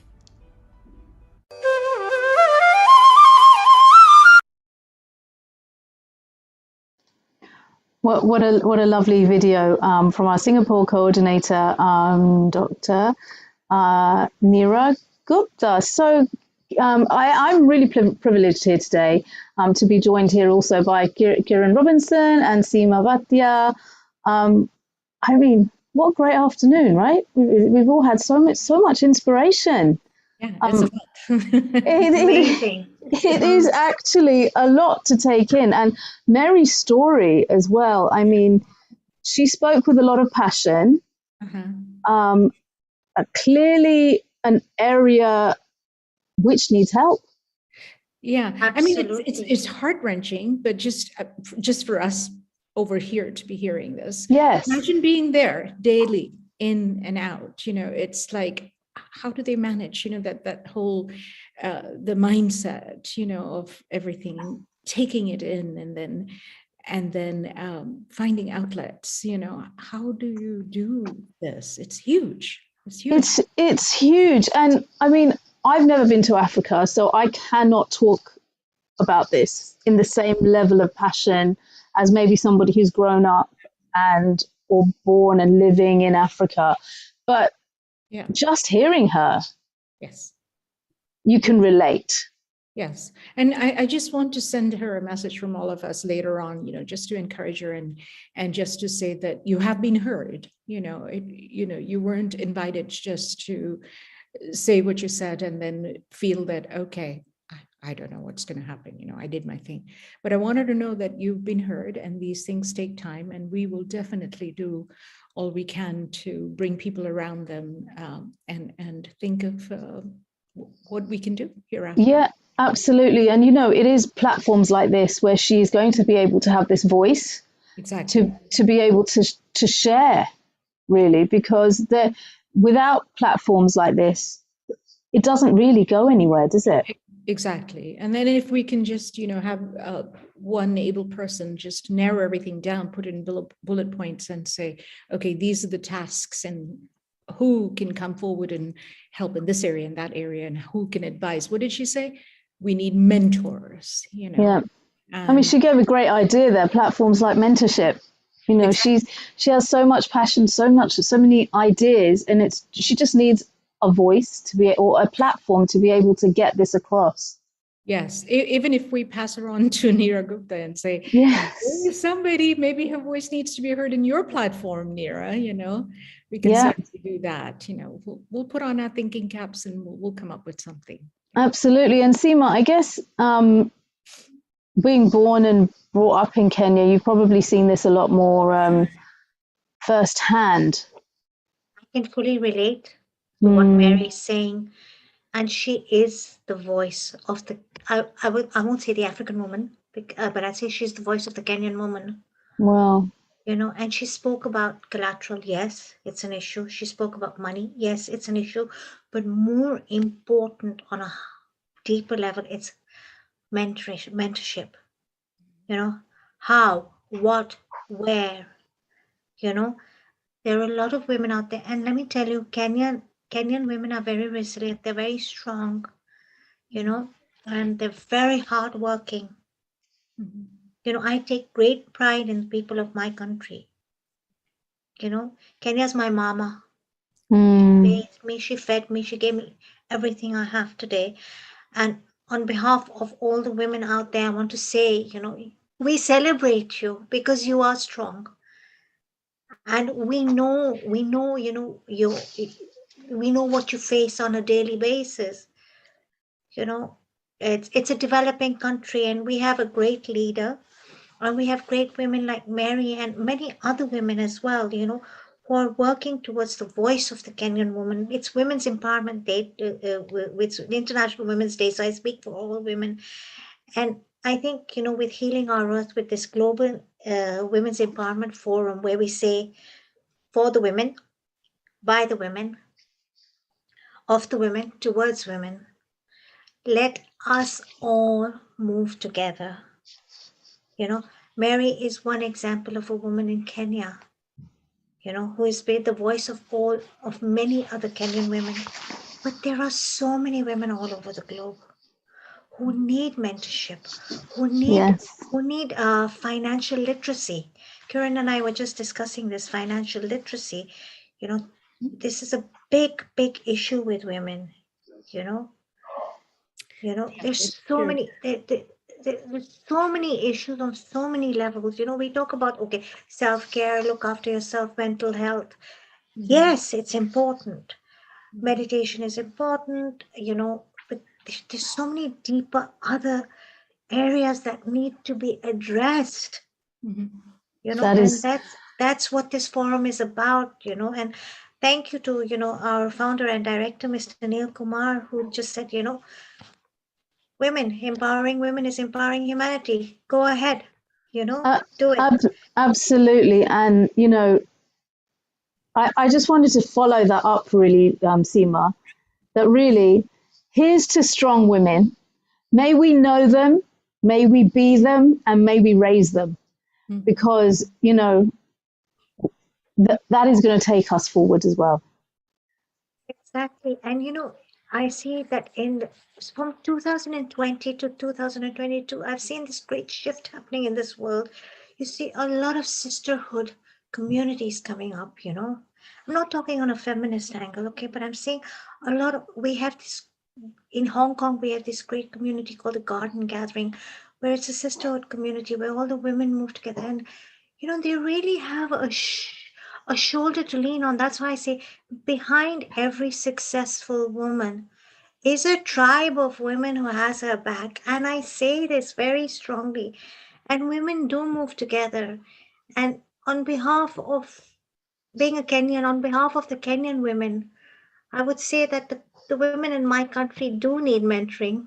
And it is my appeal to anybody out there right now who has the skill set and the heart to give, to come forward and let us raise these women, because they have so much talent. It's not funny. So that Everything from agriculture to beadwork, a lot of them are also literate, but they just don't have, the backing or the know-how to go out there. So it is my appeal to everybody. And I don't say this only for women in my country. Of course, I'm biased. Kenya is my home. Anywhere in the world. But it's raised a valid point here, because it's brought to our attention today because we had somebody from Kenya. Can you imagine how many other countries may be going through the same sort of thing? So, like we say, here's to all the strong women, women empowerment, and really, I have a raised hand here. Lataji? Yes.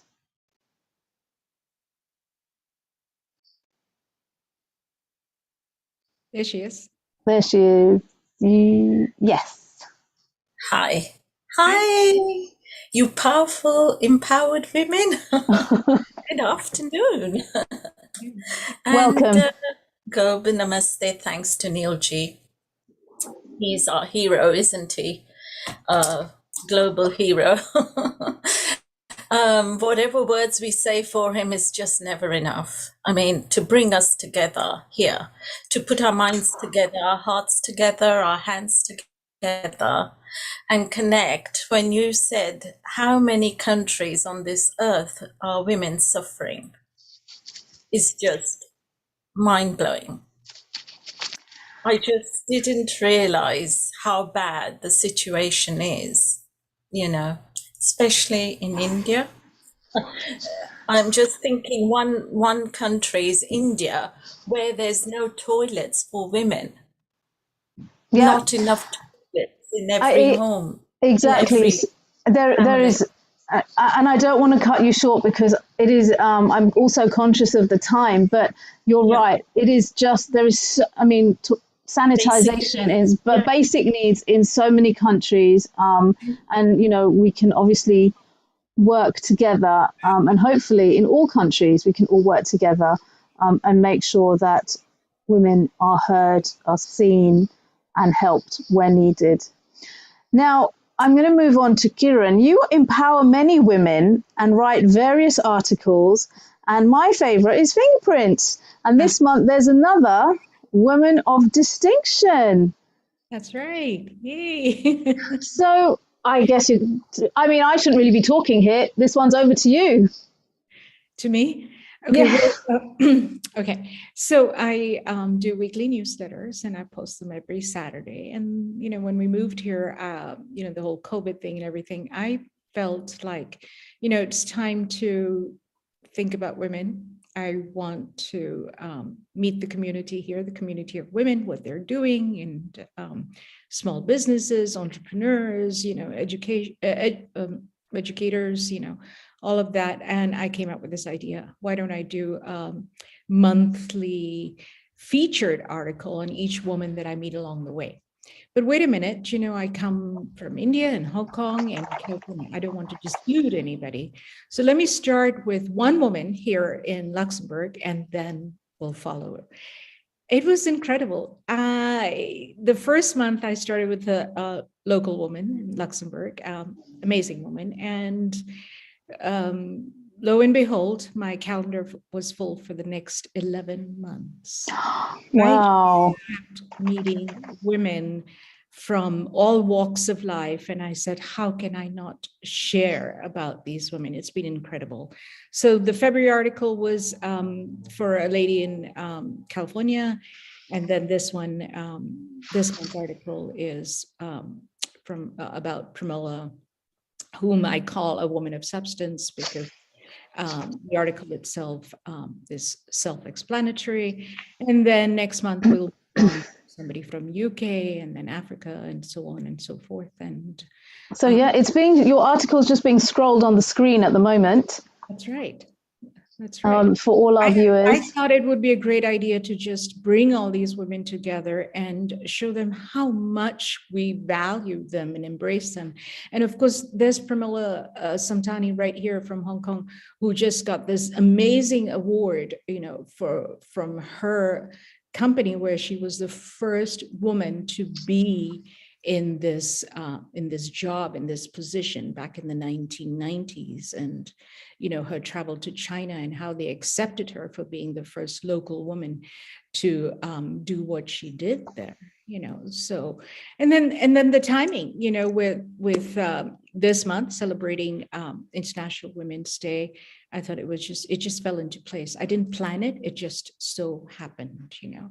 I love it. And come on over, women, call me, you know where to reach me, KieranRobinson.com. Let's have some awesome languages, awesome conversations and languages too, because I speak 4 different languages, so we can communicate. I would love to write about you. Thank you so much, Kieran. Now, I only came across your website I must admit, in the last week. So I will be definitely logging on, and I really do, like you've just said, encourage all the viewers out here to please do log on to KieranRobinson.com, because I mean, there's some great stuff on there, really powerful stuff. So really, I do encourage everyone.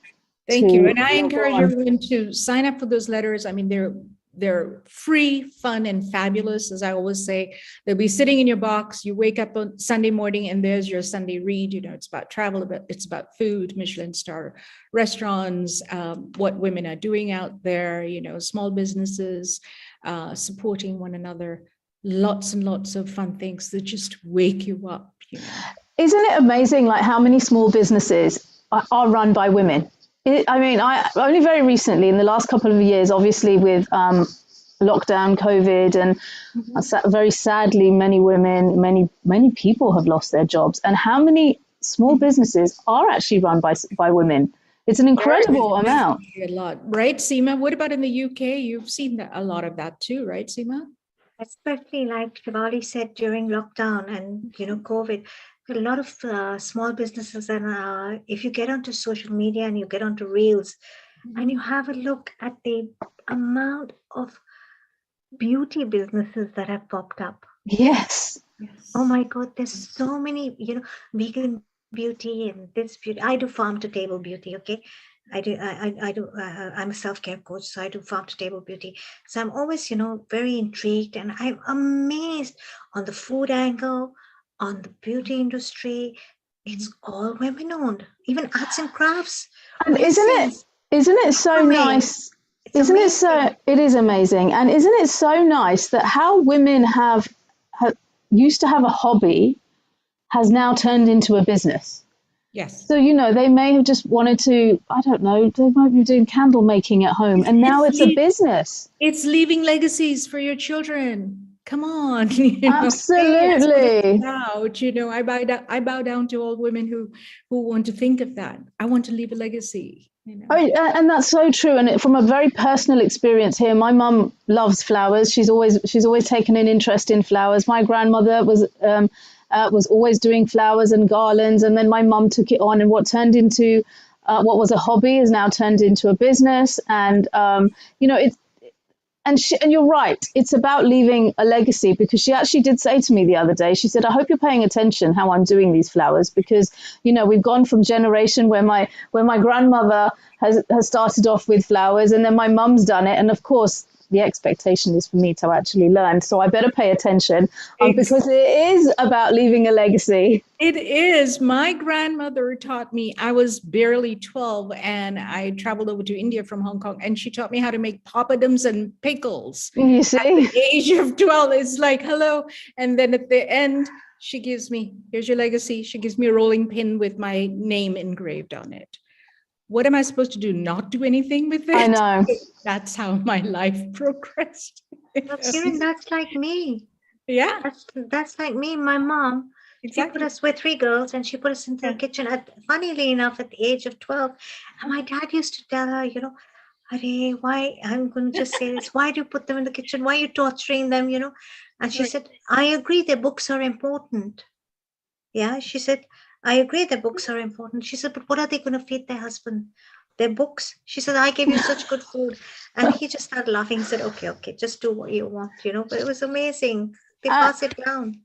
And on that note, we've had such a great hour. It's gone so quickly. Great story from Mary, and Seema, Kiran, thank you so much as well. And 119th session here at Healing Our Earth, Women Empowerment. What a great Sunday it's been. A very big global namaste once again from myself. And I now hand over, but please don't go away because we've still got a great program. I now hand over to our next host. She's definitely no stranger here at Healing Our Earth and on many other social platforms as well. So it gives me a great pleasure to welcome back Dr. Hani Kalaria. She's a mind, body, soul coach, an award-winning creative dance expert with over 35 years experience in the field of art, culture, and entertainment. Today, she'll share with her secret techniques to shift your mindset. You will learn how to skyrocket your success, and you will. Sorry, I think my sound has gone. Can you all still hear me? You can still hear me? Yes. Sorry, I felt my sound had gone. So my sincere apologies. In this session, you will receive an overview on how to invest in your personal growth, gain wealth that no money can ever buy, and learn how to radiate positive vibrations that will help you in every area of life whilst contributing to raise consciousness levels of humanity. So it gives me great pleasure once again. Honey, very warm welcome. Great to see you. I'm so sorry. I thought my sound went earlier, but clearly not. No, we all hear our global namaste, dear Shivali.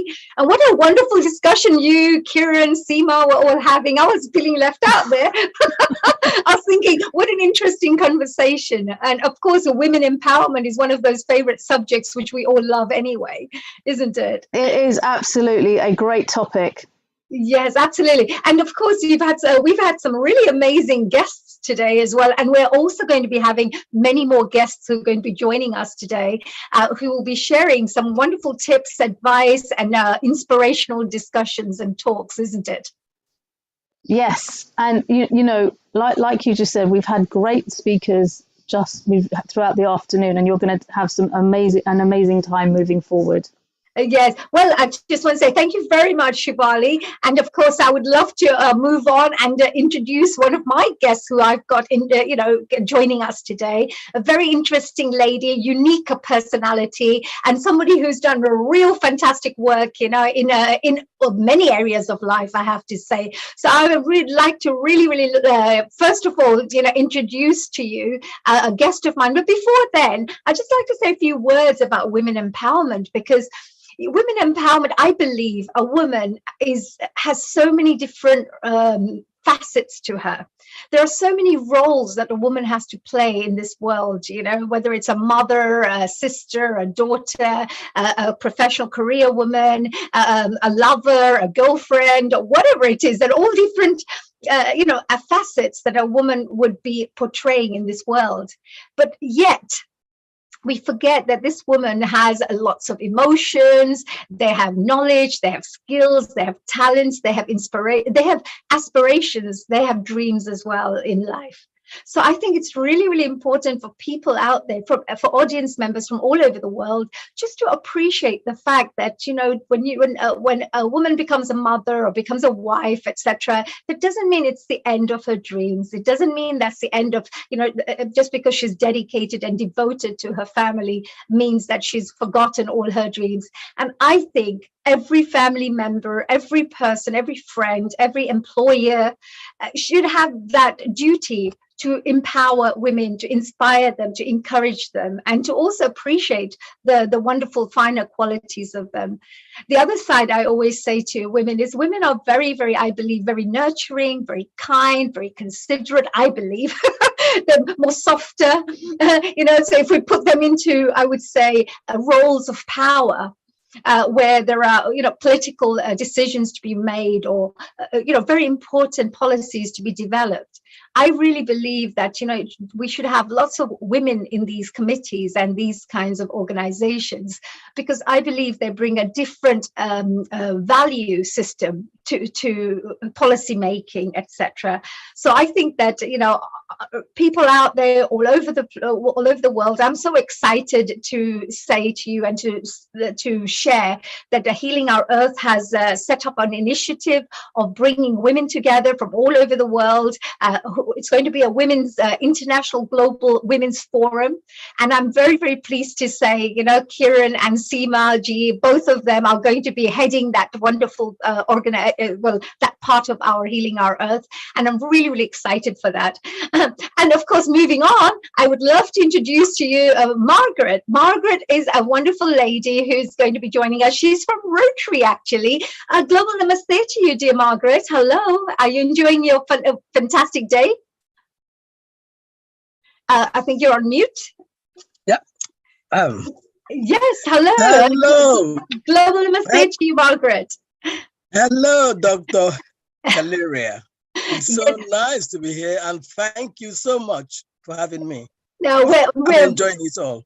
I'm really glad, and I hope you've been enjoying This is a day to be enjoyed by all women. Absolutely. And I would say everybody should be enjoying this, such inspirational things going on. But let me tell everybody a little bit of your background, Margaret. Margaret's full name is Margaret James Cooper.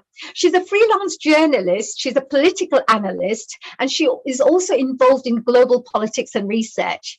She's also been a past president and the public image chair of the Rotary Club of Barkingside, which is fantastic. She also runs a particular role in the Rotary, where she is the editor of the Rotary in London magazine. Recently, she's been working on a really exciting initiative, which I'm going to be talking to her about. But her background also, you know, was also working with UNICEF in Africa, especially in Ghana, where she was working on supporting many of their initiatives. And I'm so excited about talking to her. And she's also a representative of youth empowerment. Her background is fashion, and she's also been at the University of Arts and Communication, and so many different things you have done. Margaret, packed all in one. You're doing amazing work. What a woman. This is what we need, a women empowerment. You're making me blush. Now tell me, Margaret, thank you for joining us here on Healing Our Earth today. What I would love to know, Margaret, I know you've got a really wonderful, diverse background. You've done so much impactful work for the world, for different countries as well, from Africa to London. You've been a president as well for one of the Rotary clubs. So many interesting things you have done. Today, I know that you're working on a very special project, and it's a Rotary project. Is that something you would like to, first of all, give us a little message about women empowerment before we move on to that?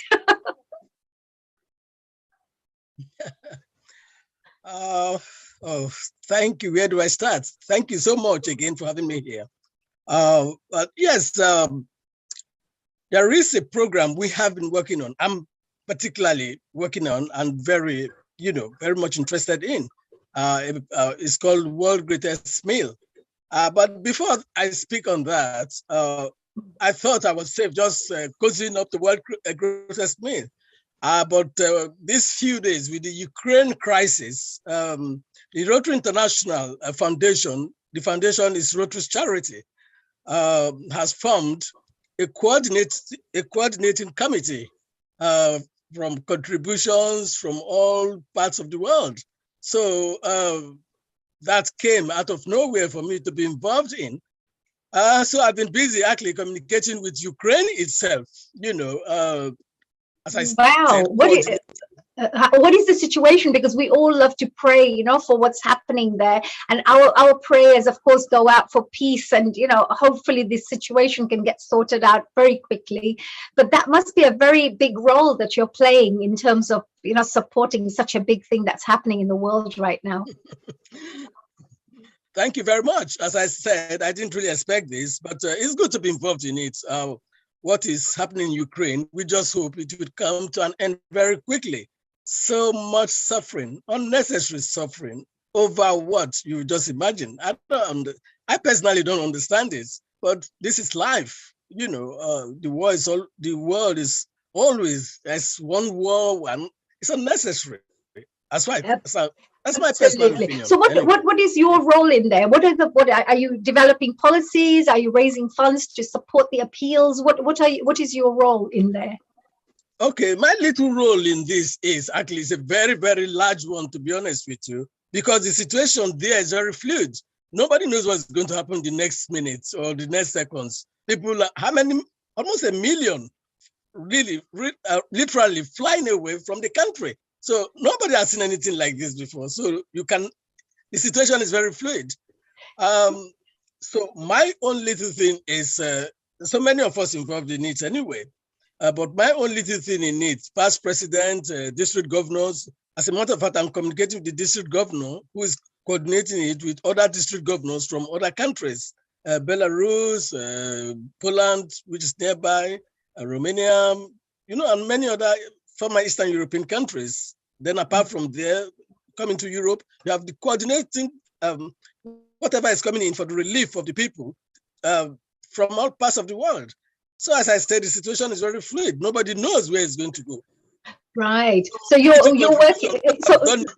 What I've done immediately actually is, of course, you know me on social media, literally have sent this message to more than 50 clubs worldwide, set up a GoFund for them, for Ukraine. But having said that, actually, my club, most Rotary clubs, in UK, they are in the world, literally running helter-skelter to help as much as they can, donation of this, donation of that. Before coming here, I open my phone is ping, ping, ping. It's all messages even from my own community chair. Because he is going to, he's not going to, but the charity he supports and my club supports and Rotary as a whole support called First Aid is going to drive all the way from here to Ukraine. Oh, wow. So Rotary Club is really working quite intensively to support, and you're of course got a big role there. And also recently, before we move on to our panel of discussions, I would really like to find out a little bit about the work you're doing right now, which is very exciting. And it's a project where you're talking about it's a meals program. I believe it's called is it a WG meals of some sort? What is this? What is you're raising funds? It's called World's Greatest Meal? It's called World Greatest Meal. Yeah.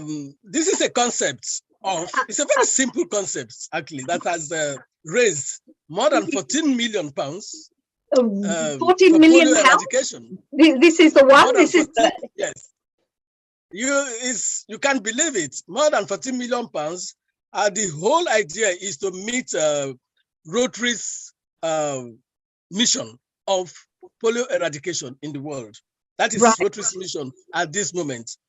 But this is a particular initiative that was formed by an Australian Rotarian called Susan Rea and a UK Rotarian called Mukesh Malhotra. they decided there's no peace for anybody who is going to have a meal on his own or a meal at an event. they want to make something out of it, money out of it. Right. So you mean to say everybody has to have a meal anyway? So you're saying that by having this meal, we could try to raise money by having a meal? Yes. Is that right? Yes. So each time you have a meal, what would happen? Each time you have a meal, the concept, as I said, is very simple. It could be just one person. It could be just you having that meal. It could be an event organized, just the meal. To be quite honest with you, you can't say just the price of your meal to give that the same price to world greatest meal to end polio. You can't say the money you made for an event, which is very large. We've just lost you, Margaret. Margaret, we've just lost your video. So if you'd like to put your video back on, that will be wonderful. All right. That's yes, fine. I think your video has just come off. So if you'd like to just press the button at the bottom of your races video. Where it says video? So while you sort that out, I'll just again share this with our viewers before we move on to our little panel discussion. This is a really exciting, a very, very important project that Rotary is working on. And it's called the World's Greatest Meal, as Margaret mentioned. 14 million pounds have been raised so far. And this is all to help end polio. And as we know, and many people may be aware, and if you're not, almost every single country in the whole world, the polio has been eradicated. There's just been a few cases, very few cases in Pakistan and Afghanistan with polio. But apart from that, Rotary has been the pioneers to use this initiative to completely eradicate polio from around the world. So I think, it's an amazing thing. And Margaret's been a really integral part of this, working with Suzanne, who was one of the wonderful pioneers who came up with this idea. Margaret, I'm so sorry, but your video has completely come out, so I can't actually. No, that's fine. That's all right. So maybe I can move on to our little panel discussions right now, and then we can find out a little bit more about Margaret. Okay. I would love to invite Anita. Anita is hopefully here with us. Hello, Anita. A global namaste to you if you're here. So we've got, oh gosh, she's in her car traveling around. Hello, Anita. Hi, honey. How are you? And global namaste to everybody. It's wonderful to see you all today. Yes, I am traveling, just coming back from Luton, where we were with the Go Dharmic team, and they're fundraising for 36 hours to raise a target of £1 million. So wow, I'm just on the way back. Did you raise your £1 million? Did you raise it? Well, they're on the way. They have another 30 hours left. So they've reached a target of 80,000. They've reached 80,000 at the moment. So they've got some way to go to reach 1 million. But yes, of course. You're doing amazing work, Anita. So, of course, Anita Goyal is she's one of the chairs of our Hemraj Goyal Foundation as well. You're doing amazing work. And apart from that, you're an author. Thank you very much for your wonderful book that I received. It was so interesting. It was so interesting. It was all about the Gujarati community and all the wonderful women, who shared their stories. I can't remember the name of where I have it right here, actually. Is it the something from Gujarat? Voices from Gujarat. Voices from Gujarat, yes. It was beautiful. Thank you. I want to read the whole book. I've just read some of it because I didn't have much time yesterday. But it's a fantastic book. So anybody out there who is interested in finding out more about these wonderful, inspiring women, you need to go and get this from Amazon because it's a fantastic book. And of course, Anita, well done. It's a bestseller as well on the Amazon platform. So well done for that. And Kiran, what do you think as well? We've got Kiran as well here. We're going to have a little panel discussion and let's find out a little bit from Anita.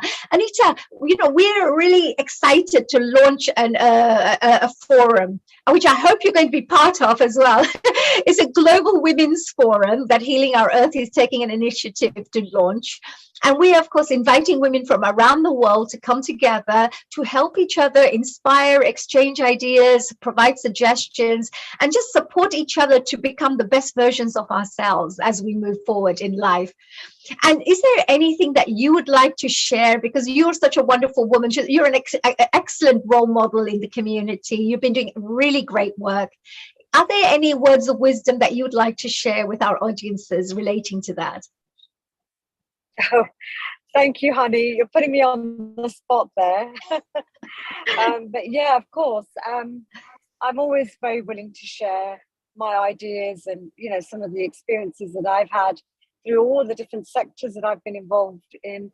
But, you know, the main message is it's really important for women to come together, to collaborate, to support each other, to share their ideas, to, you know, be some, you know, to share their life experiences, because that can really shape or help other women's troubles or their challenges that they maybe having. Sorry, you can see the sunset there a little it's bit. Gorgeous. Yeah.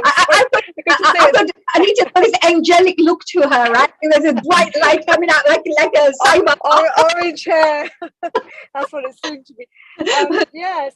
So no, I think it's great to have a platform where women can have some freedom of identity and share their ideas in a way that's safe, where they feel that they are also listened to as well, and just inspiring other women as well on how they can move their life forward in a certain area if they may be a little bit stuck in a certain place. So I think it's always very, very good for women's networks. And as you know, honey, there's been so many women's networks that have emerged over the last few years, and especially with Zoom now, where it's more accessible, it's more inclusive. So those people that can't always get out are able to just give themselves some time, dedicate some time for themselves, just to, you know, nourish their mind, to hear different ideas. And I think the world is a really different place for us now to do that. So I think establishing something like this, it couldn't have come at a better time. And yeah, of course, I always support what women do, and also men coming into that as well, because I know Neil is a great supporter. And yeah, whenever I speak about Healing Our Earth, everyone always says, "Oh, I know that group. They're really great. They're doing some great work." So it's nice, you know. Reputation is very important as well, I think. Yes, absolutely. Actually, you know, the Healing Our Earth is such a, you know, it's like a little family. All of us are like a family. And every guest that comes, which is over 1,400 guests so far that we've been able to meet over these past 2 years, amazing people, all in their own right, you know, all professionals, talented people in their own rights and knowledgeable in their own field. Also, you know, people who would have achieved great things in life as well. So, you know, you're absolutely right. And having some women from that side coming together, and the men, of course, too, you know, we're not saying it just has to be the women.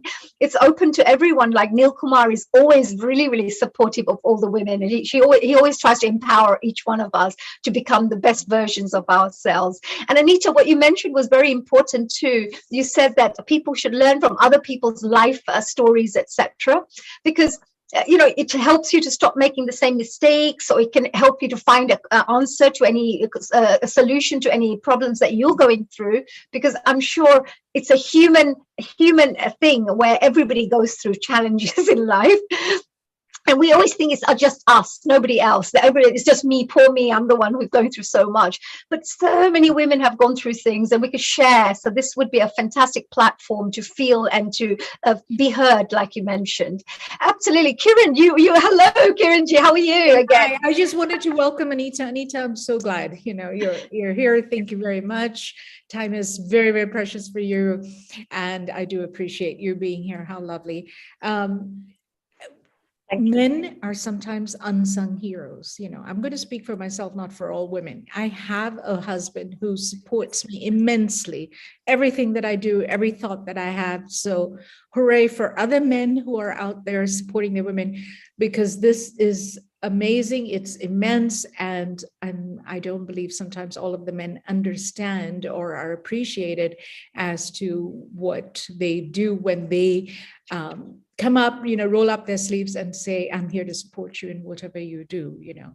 And you have that, you know, that sounding board. You can go and talk to them and get their perspective of what other people are hearing from me when I'm out there speaking. You want that type of relationship and the comments. That's a very beautiful relationship, Kieran, what you just mentioned, because I think that if every woman had a partner who supports them, I think Anita has a wonderful partner as well, who's amazing, Avnicious as well. I think he's a very good, very much into personal development, very much into, bringing out the best in people. It adds value, especially if you're talking to the whole community or the whole world or the whole globe, then it's like, what are others thinking? So it's not just my voice and my perception and what I'm saying. You want to hear others' values, and I think men are very, very significant here. Yes, that's the other part as well, because we could when you have different perspectives of life, you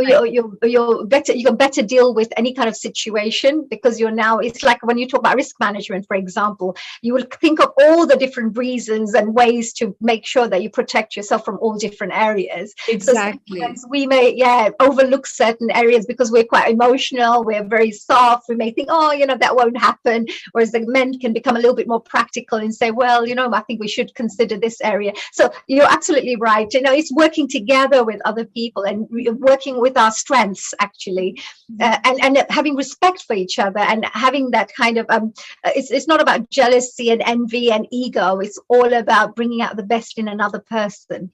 Exactly. And I must say, like you, thank you to Mr. Neil Kumar. I mean, just for educating us, for providing this platform for us, for encouraging us. It takes a big man to do that. Thank you. Absolutely, yeah. And Seema's here as well. Seema, hello, my dear. Yeah, global namaste to my dear Seema, my dear sister. You're in mute, my dear. So you're on mute. So yes, I was going to say that, this wonderful words of wisdom that Kieran has shared just now, and Anita as well. Seema, did you have anything to perhaps share whilst we were discussing this? Couldn't agree more with Anita and Kieran. Like Anita said, it's coming at the right time. It really has. I think we're really, really aligned with the universe in bringing this forum in at this time, at this moment, and this point in time. And what Kieran spoke about, women in general. Okay, in my view, women are great multitaskers. Okay, a lot of us have jobs, 9-to-5 jobs. We're mothers. We're looking after the house. Some of us in our culture and many other cultures are living in extended families as well. So, and the to-do list is never ending, but if you have a man who has your back and supports you with that, then you can really shine bright like a diamond. Yeah, it's like I believe, it's like you can do it it's like when you're going for a job, they say, can you work by yourself and can you work as a team? You say, yes, I'm very self-motivated too. I can do everything myself too. But if I need to work with a team, then I can also work together in a very, mutually respectful and harmonious way with others and cooperatively, So, you have that self-reliance side as well to you, where you have the inner power to be able to say, okay, fine, I'm alone here at the moment. I need to make a decision. I can do it, So you have that inner power too. But at the same time, they say Shiv Shakti, when they have two people coming together, you have a powerful force that comes together. So that also helps a lot. I absolutely Seema, very, very true. Honey, they say that one person can achieve this much, right? If you're two people, you can achieve so much more. And if you move together as a team, like Mr. Neil Kumar always says, I want you all to move together as a team, to build a team.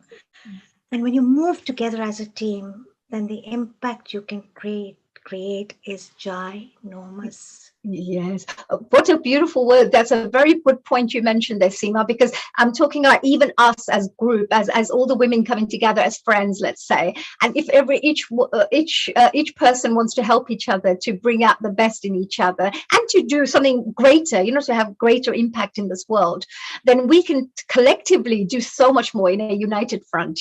So absolutely right. So you may be talking, as Kieran mentioned, the partners, or we can also be talking about friend circle, peer group, people who are around you to support you, even, you know, that you need to have the right people around you to be able to propel you forward, actually, rather than pull you back. We have Hansa Pankania who's joining us here.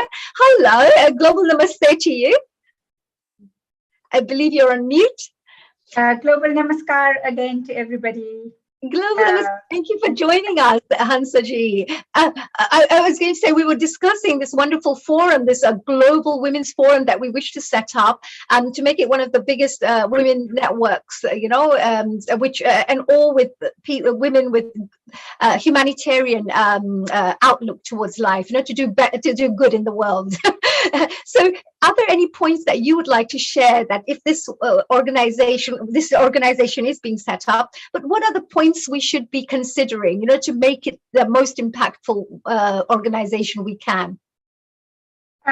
So firstly, I think the first thing comes from what Sister Jayanti said in her talk today, is about building our own inner strength and believing that we have got something to offer. And I categorically believe that every person on this earth, not just women, but especially women, have got the skill. They've got so much within them that they can make a difference to the world.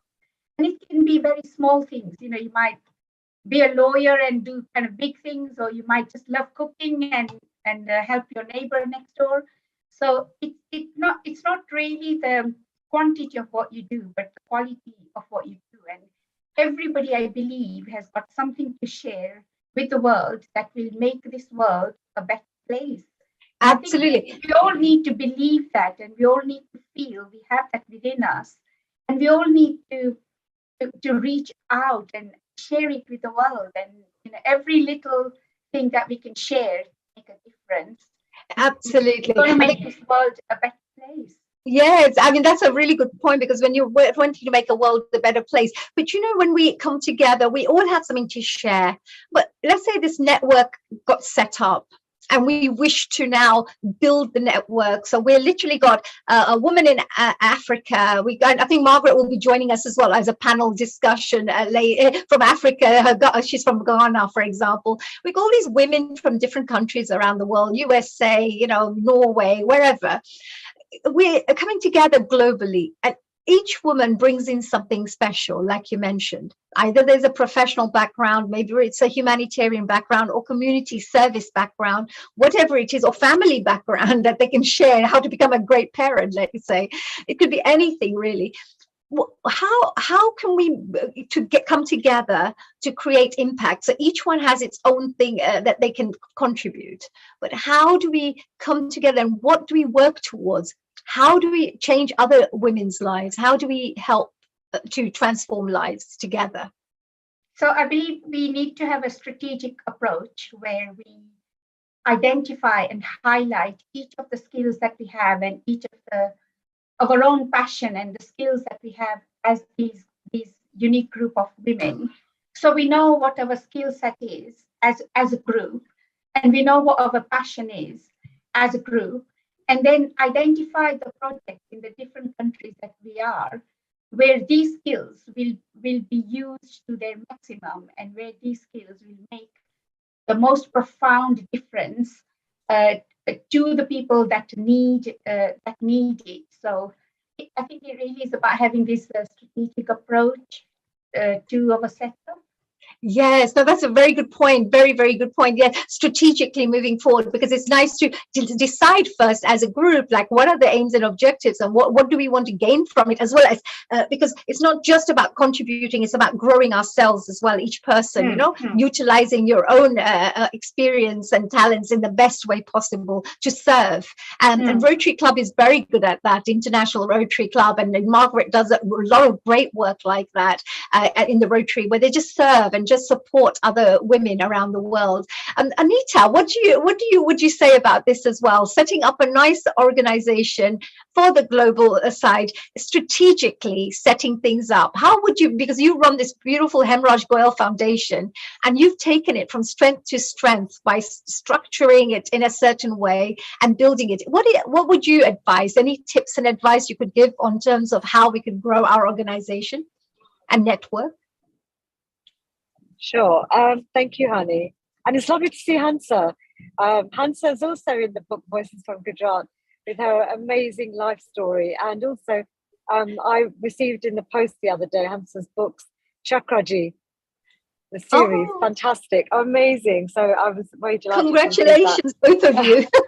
Yeah, so it's author to author. So no, it's great. And this is it. This is where we get to celebrate each other, which is really important. I think the world we live in, we are often criticized for what we do, for what we don't do, and there's too much negativeness in the world. And just even with our own relationships as well, it's just ensuring that we, come together, we take away some positive things so we can implement the positivity in our relationships with our loved ones as well.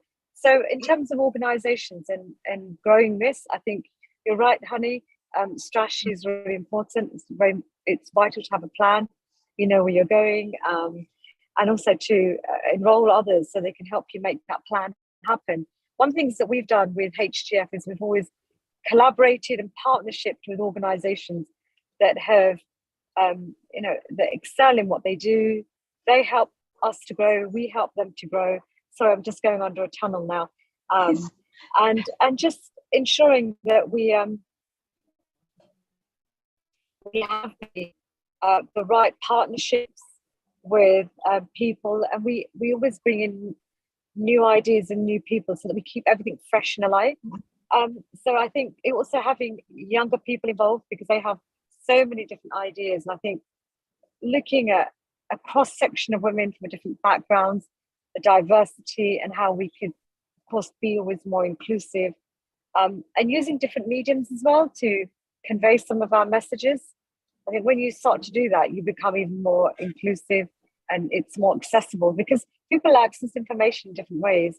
So it's about seeing how, we can increase our outreach through the different types of multimedia and resources that we can use to engage more extensively. So I think there's some of my ideas and tips on how you very nice. Very nice. No, I love that, because, strategically partnering up with other organizations, other people, working together so that each benefits each other. So it's a mutually beneficial way of working together. So everybody loves being part of the journey as well. And that's a really great thing. And when everybody enjoys being part of the journey, there's a lot of positive energy that goes into the, into the mix, as we say, because everybody's enjoying. And of course, to make the journey as fun as possible too, because it's not about just work. It's about growing, having fun, making a contribution, changing people's lives, getting joy just seeing somebody excel, it's a different feeling, like, wow, we're part of it, and look at what's, what results we've done for humanity by just that little effort from our side has created this impact. So I'm sure you feel that sense of achievement with the so many thousands of people's lives that you seem to be, working through and supporting through the charity. We have Amita joining us as well just now. Amita ji, hello, good global namaste to you. Thank you for joining us here today. Yeah, lovely to see a panel of women over here, and such a wonderful, forum to think about future strategy and how each of us can help each other, and each of us have had our own journeys. So personal journey, starting from the first speaker today, she had an interesting personal journey coming from a patriarchal family and how she had to struggle and what she achieved. So similarly, it is the time that we have confidence in ourselves. And what my daughter says, she's studying at King's College in London, International Development. She says gender is a social construct. There is nothing like gender. We put, that we are women, and women, and this is man, so that gender construct is in our mind, or that's how we have been brought up, and it comes and it hinders us as well. And as you rightly mentioned that when we get together, girls always like to have fun. So it's always going to be, a combination of both achieving, sharing experiences, bringing in your context and everything. Like United Nations does celebrate on the 22nd of October, International Day for Girls. So we can do something at that time, apart from this, International Women's Day, and get women, girls from various countries. So before they start building their prejudices about themselves, they are given the platform globally to stand up and speak their voices because they are fresh minds. So something like that we can do. And my journey has been, very, very different. I was a physicist. I'm a physicist by qualification. Then I studied mass communication. So I worked in television production, and then I studied engineering. So I worked in IT and telecoms. And more or less, I was working in a field where men were dominating.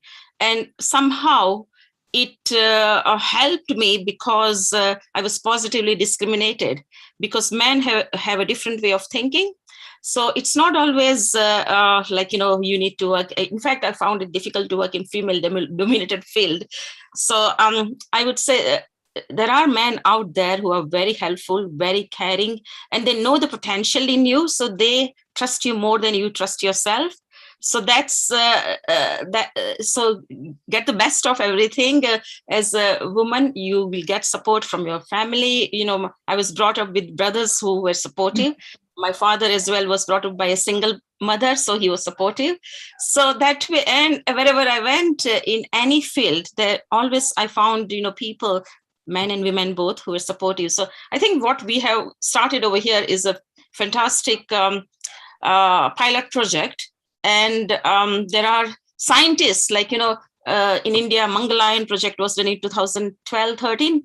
And it was the cheapest ever project to send a probe to Mars, this planet Mars, much cheaper, 10 times cheaper than what NASA did.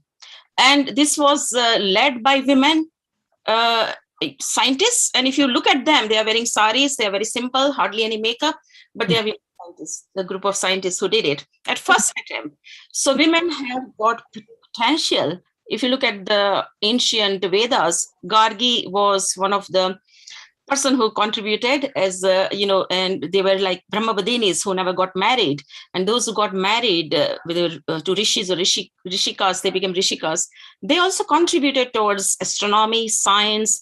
So Vedas is not just, to do with religion or anything, it's to do with humanity and everything. So we have to have that confidence that no matter which part of the world you are coming from, no matter what is your gender, you have just one life, make the most of it, and try and do what your heart says, follow your heart, and at the same time help other women, because not everyone has got the same background and opportunity. And so I'm not saying not just help women, help everyone, but especially women lack that confidence, so help them more. Yeah, well, it's very true. Thank you so much for that, because we always say here that this, by the way, is our 119th episode on Healing Our Earth, and we call this, actually, I've just written this down, this particular organization we are looking to set up is called Global Women Empowerment Forum.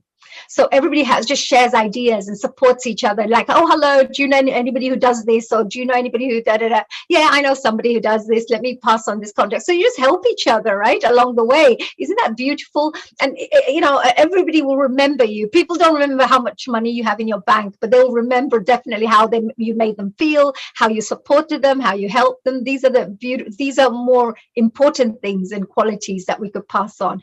But the other thing is, what we say is this empowerment forum is actually for the women, by the women, of the women, towards women. It's like everything, it's actually, this whole organization is just a women organization. It'll be led by women too, supported, of course, by men. But it's a very important one. Today we're launching it. So today this discussion we're having is very important, because it's really important to get people's views. And of course, when we invite the women to be part of this forum, it'll be your forum, because you would have set it up. with us. We're doing it together in collectivity. Now we've got Nabanita here as well. Nabanita, hello.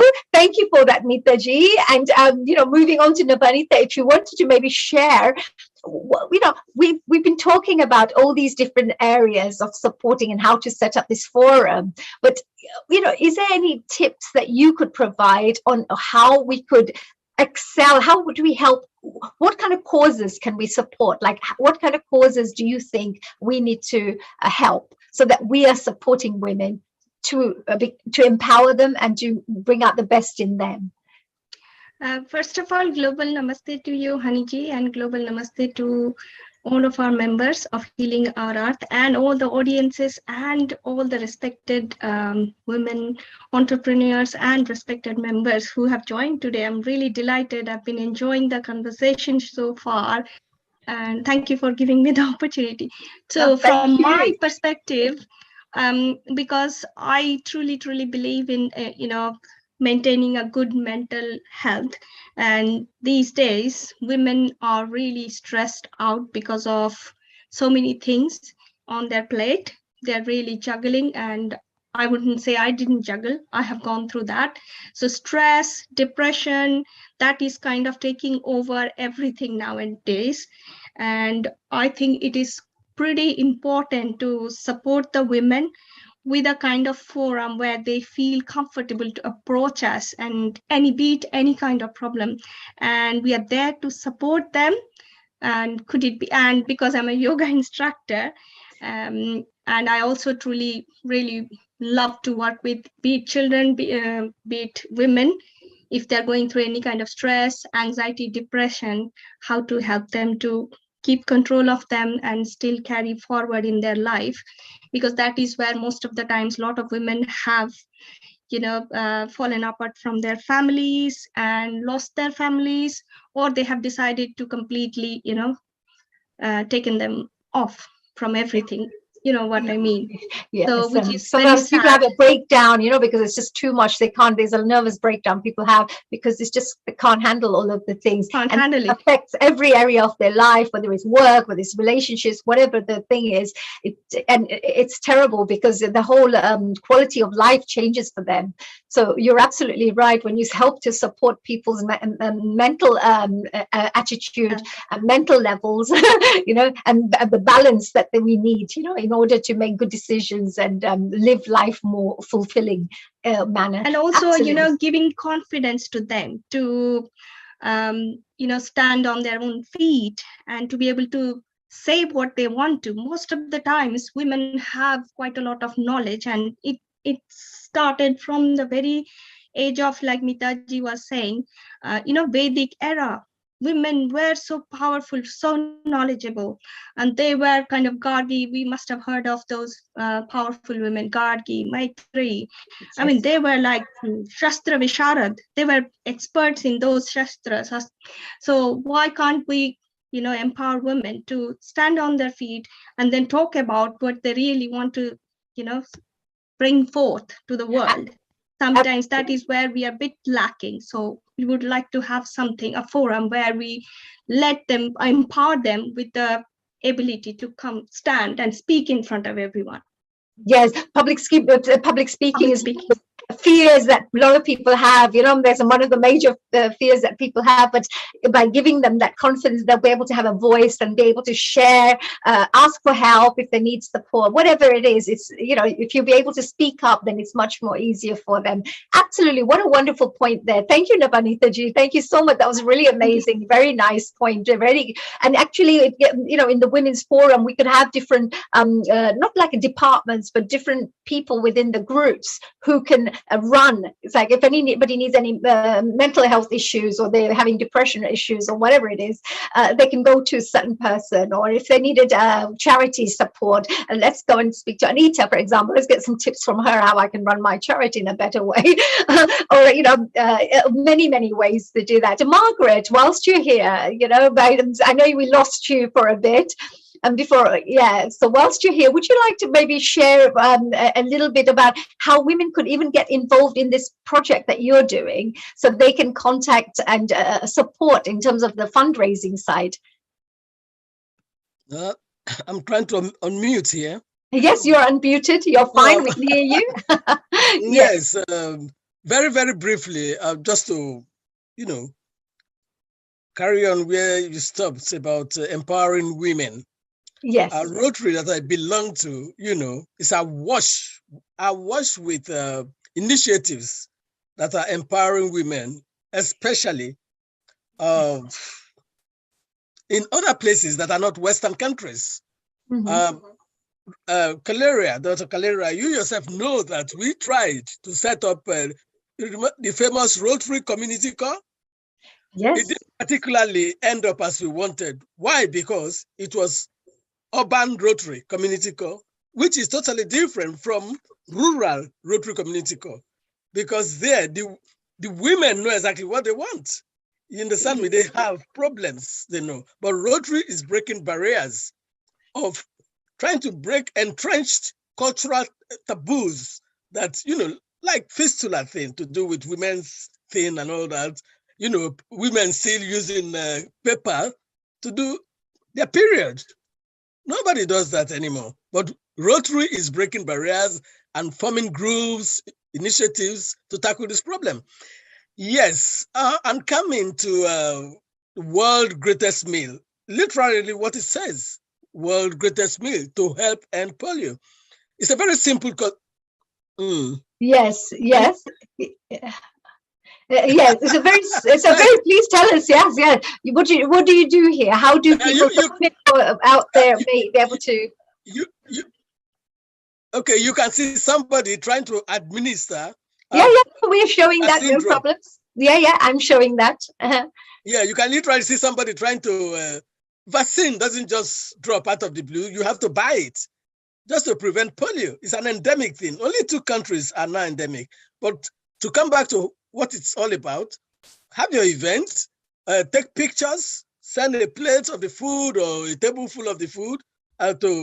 You have a website, send it to the website. It just tells you what to do. Any penny you raise and give to us, any dollar, Bill Gates, who is our highest patron, Rotary patron, gives us $3. So if we make £100, I keep saying pounds. If he gives us $100, you make $100, he gives us $300. And as I said, we've raised more than 14 million pounds from this simple concept, simple initiative of. So I don't quite understand. So Margaret, what do people do with the meals? They eat the meal, or do they organize a restaurant? What do they do? Organize a meal and they all donate whatever they want to donate? No, have fun. I tell you exactly. What my club does, they eat their meal or whatever. Okay, there's somebody who doesn't come to a face-to-face meeting. The money he would have used that evening for the dinner, he gives it to World Greatest Meal. If right. He gives it to World Greatest Meal. But okay, so that is a bit different from the having event or you are eating alone. As I said earlier, you don't have to give all the money you have fundraised to World Greatest Meal. Just give us a part. All we want is just that, give us some money so that we can give us some money. Give us some money. Okay, so let me summarize that before we come into the end of this, Margaret. So really, with this World Greatest Meal, I think from what I understand of this whole wonderful project, is if you're eating a meal, if you're getting friends together, whatever it is, but every time you eat a meal, you can put a little donation in and then send that donation across to help the Rotary Club. And the Rotary Club will then use these donations to support polio eradication program. And of course, women all over the world can get involved. The actual website is www.wgmeal.org, and WG stands for World's Greatest Meal.org. So if you wanted to support that, please go in there and just check it out. And of course, women all over the world can support each other and anyone else. It's for everyone. Margaret, thank you for that, and good luck with that project as well. Thank you very much. Can I just say, the money you raise, the money you give us does not go to anybody's pocket. It goes straight to the Rotary Foundation, which is Rotary's charity. Yes, Rotary Foundation is a very important. It's won many awards, by the way. Every year it keeps winning awards, the Rotary Foundation, for its wonderful work that it's doing. So let's move on. And let me see if I can just maybe share some of our future events. Thank you very much, Margaret, there. And of course, Anita and all those people who contributed. On Sunday, 13th of March, we have the vegan and vegetarian kitchen. Wow, you need to join us for this one. We always get some amazing, lovely recipes here, great guests, and all the different tips you need to have a healthier life through food. So, of course, Seema is a producer for this, so she'll be coming on board as well and bringing in some amazing guests for us. We move on from there to our next week, which is the Happiness, Yoga and Meditation program, which is on the 20th of March, which is, I think, a very important one. I'm sure Nabanita will love that one. It's right up her street, but it's a yoga and meditation program. And again, you'll find out ways to become healthier, happier, and more joyful for the body, mind, and soul here. So do join us. It's a free program. Our mission statement, of course, is to promote happier, peaceful, healthier, and more inspired global communities by delivering multicultural online education and entertainment, as you know, as we've been doing all this time, called edutainment.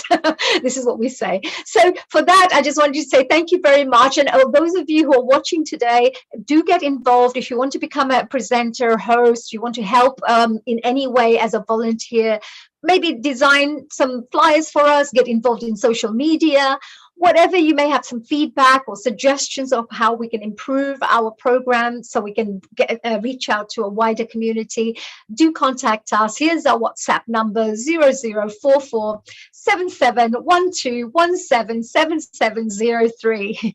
So there you go. So there's our little future things that are happening. Before I move on to ask one final lovely comment from Shivani Vitlani, who's joining us here today as well, very, very patiently, I just wanted to share with everybody, just like Margaret shared, we have a lovely event happening on this coming Thursdays, 10th of March. It's to celebrate International Women's Day, and it's going to be a Bollywood masterclass that I'll be holding. D-Style Dance is organizing it, and Rotary Club is coming on board to support the whole event. So that flyer I'll be showing to you very shortly before we move on, but that's 10th of March. So all our lovely friends and ladies who are here today, if you'd like to come along and we can enjoy a nice little social evening out, tickets are £15, and it'll include refreshments as well, a masterclass and refreshments, a 90-minute session to celebrate International Women's Day. And so first event to start networking as well after this COVID. So Shivani ji, global namaste to you. Global namaste, honey. It's so nice to hear you all, and it was lovely to hear all the conversations, get all the inspirations, ideas, to watch Kiran, Seema, and everybody, Anita, yourself. And yes, I was patiently waiting for your time to come, as I wouldn't want to miss it for anything. Yes, as everyone else said, I won't mention each name, but basically, yes, we have to have our own self-esteem, and to be a team player is the best part, I think, with healing our earth. There will be sometimes certain things that come on your way, but you just get along, help each other. Your point to others should be that we are there for you. We are here to help. We exchange our ideas. And to cut it short, I mean, I've done so many charity work, and I worked elsewhere where I've just helped and given my ideas. And now that I've retired from all that, healing our earth has come on my lap. Yeah, so this lovely experience of yours, and you're a giving nature anyway, very contribution based. So you must have had so much experience over the years as well that you can very easily support so many people with as well. Isn't that right? Yes, no, I enjoy. Luckily, I've had a good life all the way through, but my mother has been a good inspiration to me. She always says, wherever you are, but you have to share. And I've always had that since I was a child. So that's where I've been sharing. And I think I'm content with what I've had, so I can share more. Sadhguruji from Isha Foundation, Shivaniji, Sadhguruji from Isha Foundation, yes. He always tells people, when you have knowledge, talent, skills, your qualities, your positive qualities, like your fun and love and joy and whatever. Don't hold it in, share it. That's what it's for. It's not to keep. It's not just for yourself. It's to share with the world. That's why you've been gifted with those lovely qualities, right? So this is what you've been doing as well, by the looks of it, right? I've been doing it, and I've been listening to all this now because I was all full out and about and making perfumes and selling perfumes, and I was all in that industry, and it's nice, and I'm still in touch with everyone. But now I'm all with this meditation. I've started meditation with Amarjit, with the Brahma Kumari sort of Raj Yoga meditation. I've had one lesson. And so I look forward to that. And I've met Sister Jayanti before, which is amazing. And so it's really nice. But thank you for giving me this opportunity. I mean, it's great for me to be on this platform talking to all you lovely ladies. Well, we're very proud to have you there. Shivani ji, thank you very much for contributing there as well. So to finish off that little bit there, one very important point that Shivani ji had mentioned, and I don't know about you, Kiran and Seema, she mentioned about meditation. That's another thing that us women, if you just spend a little time aside, 15, 20 minutes a day, would be so helpful to just have to collect your thoughts, to be, to have your own time. Instead of rush. So meditation is one of those things that definitely helps to de-stress people. And so many research material documents have come out where it shows you the benefits of meditation, how it helps you to boost up your immune system, help you to be more happier. It releases kind of endorphins in your body as well, in a way which helps to uplift you, see things in a more clear way in life. So it's just wonderful. So Kiran and Seema, I think it's coming to an end, and I know that you guys are going to take over. I will be around if you need any little panel discussions to go on. Just want to say a very big thank you to all the contributors for our panel, especially, of course, Anita, who kind of joined in as well from the road, and Margaret, thank you very much for joining us from the Rotary Club.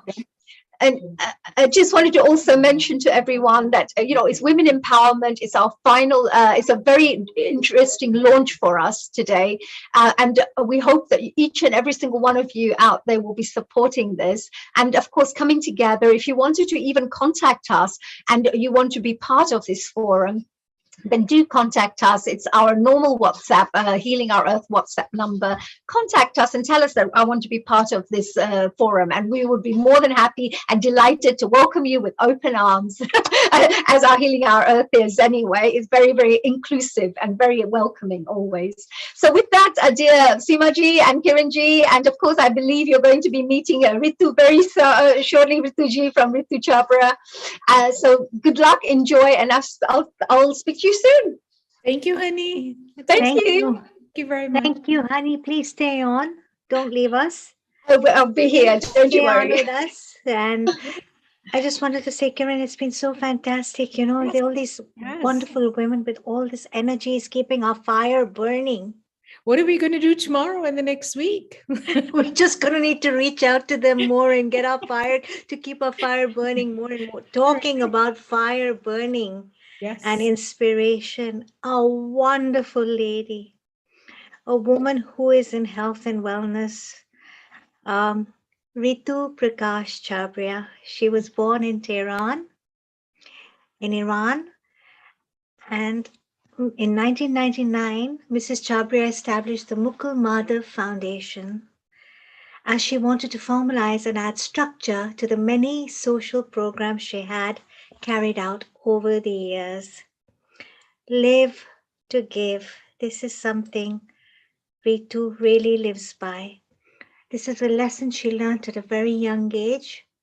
Ritu Prakash Chhabra kept this at the helm, and over the last 23 years, through the Mukul Madhav Foundation, various initiatives are being done in the spectrum of healthcare, education, water conservation, social welfare, sanitation, skill development, and what we need the most, and what we are discussing here today, women's empowerment. This is what I love the most, collaboration. and not competition with like-minded individuals and institutions is her mantra to reach out to more in a shorter period of time. Mrs. Chabria has been appointed as the Director of Finolex Industries Limited and is heading their CSR initiative. Other than this, she's a committee member of the Agri-Horticultural Society of Western India, Empress Botanical Garden, and FICCI Ladies Organization, the Pune chapter. She sits on the advisory board of the Biennial Independent Ethics Committee of Symbiosis University, steering committee of the Hinduja Foundation, and most recently she's elected as the director of Hinduja Healthcare. Her list of endeavors at working towards mitigating the pain and suffering of the underprivileged has no end. She continues to strive to spread education and provide healthcare for the less privileged members of our society, especially for the children of India, the future of our country. You can learn more about Richa Chabria and the work she does at www.mmpc.I, and a very warm global namaste to you, Ritu. Global namaste to you, Seema, Kiranji, and a very big thank you for all that big, elaborate introduction. I think you could simply say that I'm a college friend of yours, and we go back a long, long time. So I'm very happy and very privileged to be here. I'm so happy you're here. I've got bubbles of joy in my heart right now. Thank you. Thank you so much. And it's been lovely listening on to such wonderful ladies coming from various varied backgrounds, so much to learn and so much to sort of imbibe by. So it's been a great opportunity for me myself for the last, I think, hour and a half. I've been in and out of conversation, but amazed at, everyone that's been on this platform. So thank you once again. Amazing is the work that you are doing. And Ritu, you wear so many, I know you from college, yes. And you've always, I have to say this to everybody, she's always been a very grounded, very patient, and a very, always there, irrespective of anything, to listen to you if there was any issue or anything. And the work you're doing, Ritu, you wear so many hats. It's amazing, Kiran, what she's doing in India with the children, with the Mukul Madhav Foundation. And of course, I didn't realize that you were a member of so many other committees. So tell us more. How do you keep yourself inspired? How do you fire up your energy? I mean, how do you stay grounded? You've got so much going on, and you've got two daughters who I'm sure take up a lot of your time as well. And most of all, the humility. I mean, when I look at you, that's what I see. I see humility, Thank you. Thank you so much. Thank you. Seema, both the daughters, I think, have become my left and right hand. They are not some two individuals that I have to really nurture as much as they nurture me now, and they hold my hand through my work. And I think, it's just been a great, great opportunity for me to be able to wear all the different caps or hats or whatever that I'm wearing at this moment. It's been great opportunities coming from various different sides of my family, friends. And like you said very clearly, I believe in collaborations. So because of these collaborative efforts and keeping my eyes and ears open to opportunities, I think it's been a great opportunity for me to sort of keep my team and myself grounded to one simple thing, is that we listen. We learn to listen, and then we learn to implement. And those are the two important words that have made things possible. I think today we all have a tendency of sort of cutting people short or listening to two bits and put the third, make your own little conjure up a little story for yourself, or you think you know the end of what is about to be said. But I think we've had a lot of discipline in the way that we've worked, and that discipline is hearing, listening, and then being able to identifying, and that identification then leads us to implementation. And in our country, we have a huge, huge population, as we're all very, very much aware. So I'm many times told, why don't you just concentrate on one vertical? You might make a huge difference in that one, rather than spending your time on looking at so many different things that you do. Well, I think number one, if I did one thing, I would be very bored. And I don't want to be bored. I'm very happy putting my hands and feet into various different projects and ways forward. Looking at the way that we began Seema was looking at neonatals, looking at children in the neonatal departments of hospitals, trying to see how we can make a difference over there by making sure that we have medical equipment that is at par in public and general hospitals, making sure that the environment is such that there's every comfort possible for the mothers, the parents, the families, etc. So one thing led to the other, and that's why there is a need to wear as many caps as possible. So if you look at children, children are related to their parents. Parents are related to an outer circle, and that outer circle is the community. That brings you back to inner circle again by saying, okay, where did we begin? And did we think about the doctors, the nurses, the fraternity that actually keeps that system alive? So that's how we began. We began with taking baby steps, with actually looking at what babies require. Babies require healthy mothers. So we had to look at mothers. And here we go back to saying women and health. Their health and their well-being is, I think, the backbone of any community or any society or any economy. We see today that, not today, we're seeing it for generations. We see it in our Vedas, we see it everywhere, that a woman is the prime of every family. She's there to nurture, she's there to give birth, she's there to take care of everyone. There are times that women, well, I would say 9 out of 10 women forget to look after themselves. So we are a strong body, and we have been looking for the right space or equal space, but I feel we don't need to look for it because we have it. We have it all. And we just need to recognize that it's within us. It's like a fire in the belly, and we can reach wherever we want to, but it just takes a little bit of a push. It takes a little bit of empowering and also nurturing in many ways, which needs to come from the community. Once we make up our mind, it's important for us to see in which direction we're going. So that's exactly what we do at Mukul Madhav Foundation. We are very clear on identifying women, looking at how we can have livelihoods, enriching their lives, empowering their ways of moving ahead in life.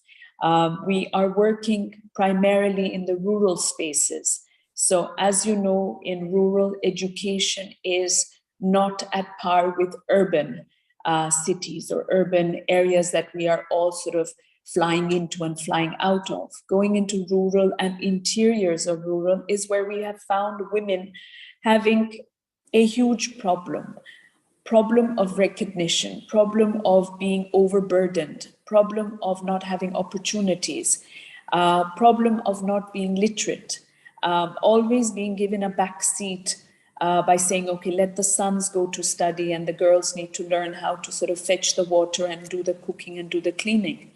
But slowly I see that this is changing. We have men of the family now looking for these changes to happen. We have fathers, brothers, husbands,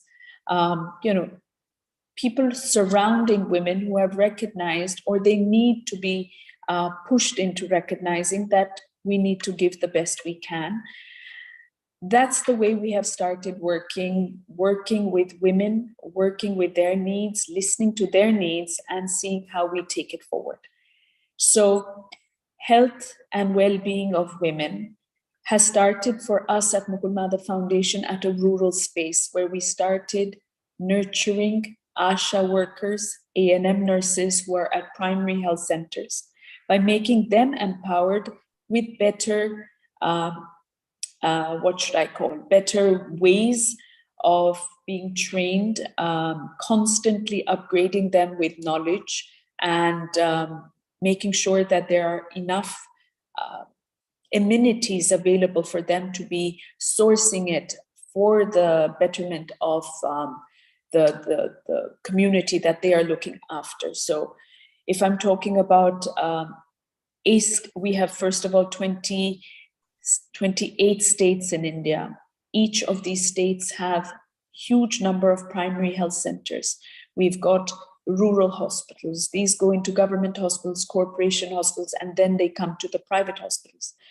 A common man needs good services from the very beginning, which we are lacking.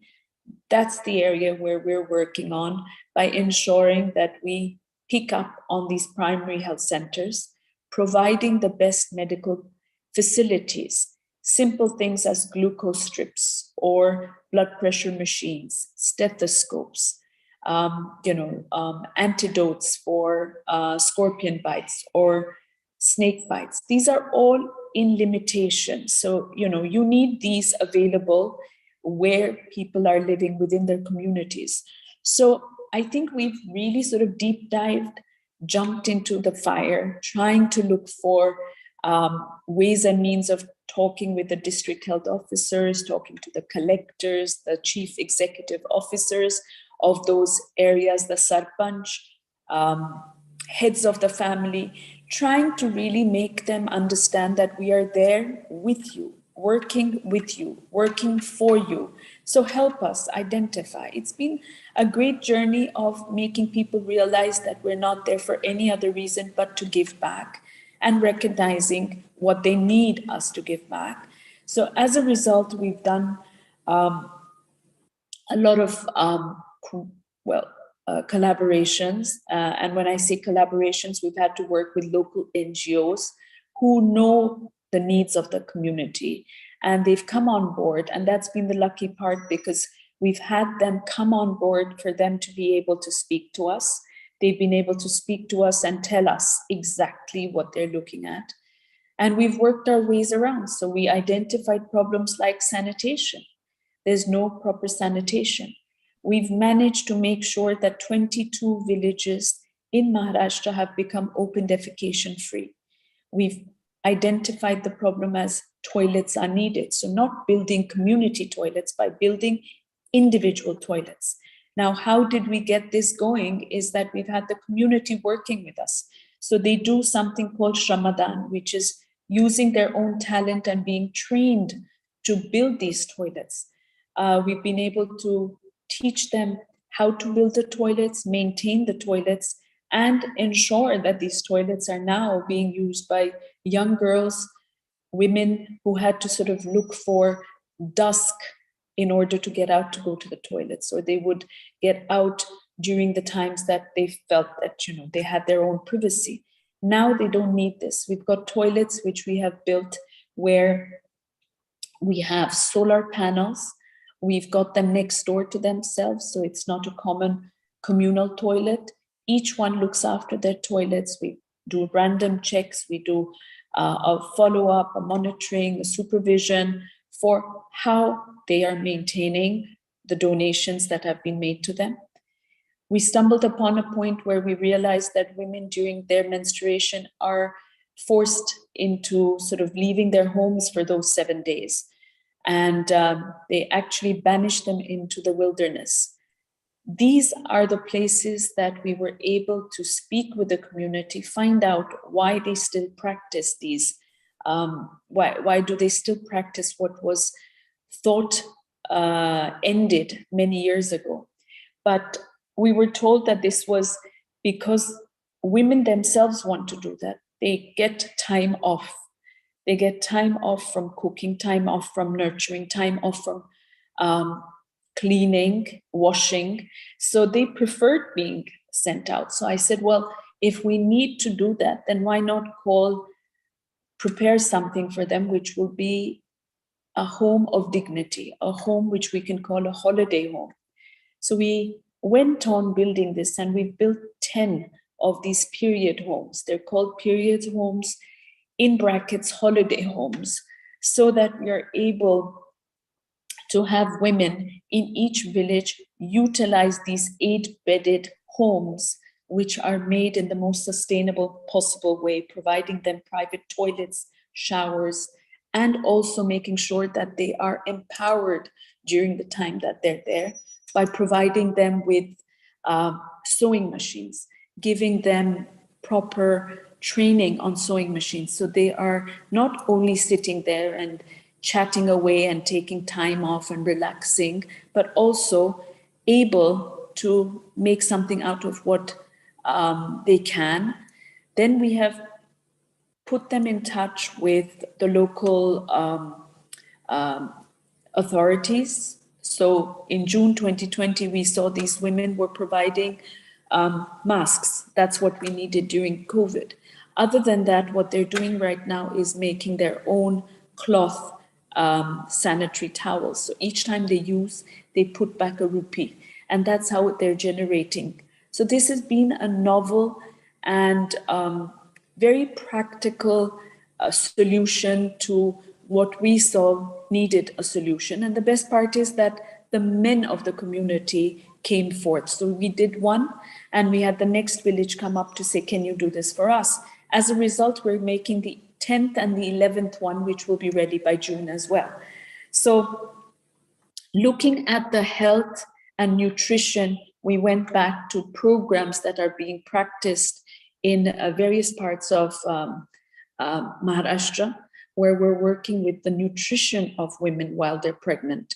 So prior to their pregnancy, vaccinations, during their pregnancy, looking after their, their proper nutritional meals, looking at their vaccines again, and seeing that post-birth, how do we look after them as well as their children, and how do we put things into prospect for them for the future?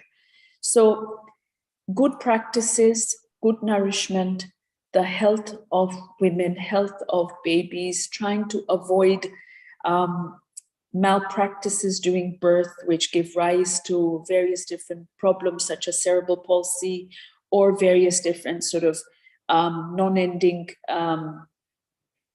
medical problems that do come up during pregnancies or deliveries. So all in all, trying our level best to work with the community, for the community, and for the women is working well. But what we learned is that it's always important to bring the men of the community to be participating, for them to understand.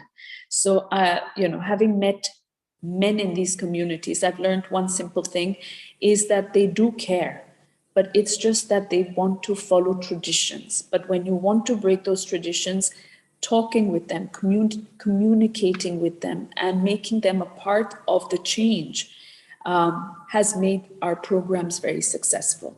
So, they could probably see their mother being banished, they could see their wives being banished, their sisters being banished, but when it comes to their own daughters, they have a soft spot.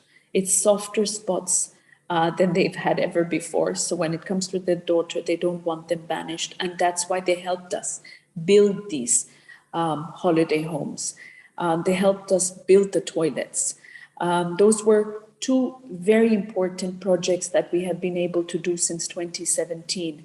And like I said, prior to that, we've been working with, medical assistance and upgrading, uplifting hospitals in rural areas, in the primary health centers, in the government hospitals, so that we can give equal opportunity for treatments as you would do in urban cities, in rural areas, and also the urban hospitals which need the help and support. We've been able to do that as well. I think all in all, we've been successful in providing an interesting way of how women can then go into livelihoods. We've been doing massive training programs in Gujarat and Maharashtra with sewing classes, with computer classes, and these are not just basics, we're certifying them. After certification, we're trying to see how they can do cooperative work, and then to see how they get registered with the ministry so that they have good subsidies and recognition. We're trying to see how, with all the various different programs that are available at central level, central government, it comes down to the state level, but it's never percolated down to rural areas or as much as it should. So we've been part and parcel of making those little changes, those movements, which are much needed. So again, the same thing, listening to what is needed, looking for opportunities, pushing ourselves into those areas and making it happen along with the community. And basically, we've been able to do various different programs. Like I said, with the toilets, with the period homes, again, then working with schools in order to build toilets within those, within schools, because we've had a lot of girls dropping out of education or further education. They go on till the 8th grade, so they're about 12 and 13 years old, and you see them all of a sudden not in school anymore because there's no proper toilet facilities, and they cannot go on without having these facilities. So building toilets within schools in Maharashtra has been a huge program that we've done. Over 52 schools which have been provided with toilets, and upgrading the boys' toilets and adding on the girls' toilets has been a great big achievement for us. And then thereafter making sure that we supervise and monitor these toilets, the cleaning of it, the hygienic way of maintaining these. We do random checks on that as well. So the work that we do at Mukul Madhav Foundation is basically ensuring that there's constant supervision, monitoring, and ensuring that the funds that we utilize are being put into the best possible ways. Because I mean, it's not a one-time donation, but it's about following it up. So if I've started projects 23 years ago, I'm happy to report that we have them still working, still functional. And that's been the greatest joy. I think we've been very, very happy with that type of support that we've been able to give. Here we go by saying that we have safe drinking water and sanitation that we've been able to provide. Maintaining these are the very important part of the work that we've been able to do. Supporting students to go back to school is, I think, one of the greatest joys and satisfactions. So, I mean, these are a few things that we've been able to do working along with the communities. Amazing, Rita. You've done so much work, and what I really found very powerful is you said you listen to them. Like I've always known you to be a very good listener from college times as well. You've always been very patient and a very good listener. But creating that awareness for them to be period positive, till date, it is horrifying to see that people in rural India do send their women out to the villages, out into the forests, into a not so safe space maybe also. Young daughters have dropped out of school at the age of 12 purely because of that sense of shame, because they're menstruating. Yes. And to the best of my knowledge, actually, I was told this by a very wise elderly woman that actually women were given this time off during their periods because they felt very tired. Their prana levels were very low. So it was actually a gift from God for them to rest. But somewhere along the way, it got labeled as dirty because, of course, blood, is, blood can be dangerous. It can, over time, blood can be, it can turn into bacteria, etc. But how to create that awareness was through they created a lot of taboo around it, and changing this, it's very, very inspiring and very uplifting to hear that the men, where you said the men It's not that they don't care, they do care. This is something very positive, and you said especially when it comes to their daughters. Absolutely. You know? I mean, you know, working from one community to the other and one asking the other, you know, and looking at the age range that they really go back to caring for is when it comes to their own daughter. It's all the women in their lives can carry on, but when it comes to their daughter, they've actually sort of put their hands up and say, okay, let's see what we can do together. And it's been a very positive way that we've seen the movement happening. You know, we've got very obstinate men around us, but they've got a heart within which just needs to be sort of scratched upon, and there it is. And I think it's just that men have this whole ego system or ego around them that, you know, we can't, you know, let them do this. It's been traditions and let's follow the tradition. Well, I'm happy to say over the last 3 years, we've broken many traditions. And it's been good to see that, because we've got the tribal, you know, there's the Naxalite areas. Yes. We've got the Naxalite areas where it's very difficult to speak, very difficult to work. We've broken that barrier as well. So we are one of those first NGOs that have really reached in there and said, okay, we can face all that is there. Just because they're labeled as Naxalite does not mean that we cannot go in there. So we have broken those barriers. We've broken barriers of getting men to start working for the well-being of women. So there's been lots and lots of learning. There's a lot of achievements that we see. But again, it comes back to the same thing, Seema, learn to listen. When you listen is when you can learn, and when you can explain and not treat them like we've come here and we will rule over you, is not the way you work. You can't give them, for example, an English commode when they're used to an Indian latrine, right? They're used to what they are, and you have to give them the best that they want. It's not about what you want, because you will walk away and you will still go and use your own toilets and you're used to what you want. They have certain needs and certain things that they can maintain. So everything that we've been doing has been about listening. Listen, listen, listen is the mantra that we have to follow.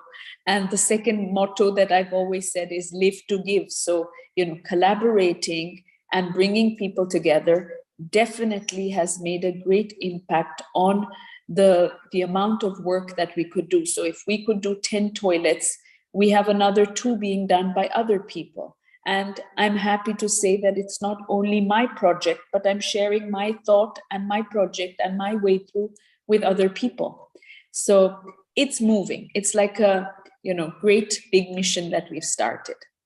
Yeah. You run a foundation as well, right? Yeah, but this is very important. There is I just made a note that there is an art to listening. You have to have that. It's a gift, isn't it? You have to have perception. You have to sit quiet. If you're not quiet within yourself, how then can you hear the other person speaking? And you learn volumes when you learn to listen. And we did the same thing when we built, thanks Seema for pointing that out, when we built our foundation in Africa, in Malawi. It was listening, meeting them where they felt comfortable. But you also talked about something very important, breaking traditions. Okay, so this is what they're taught. This is what they believe in. They follow traditions and culture. But look at the tradition that you have started.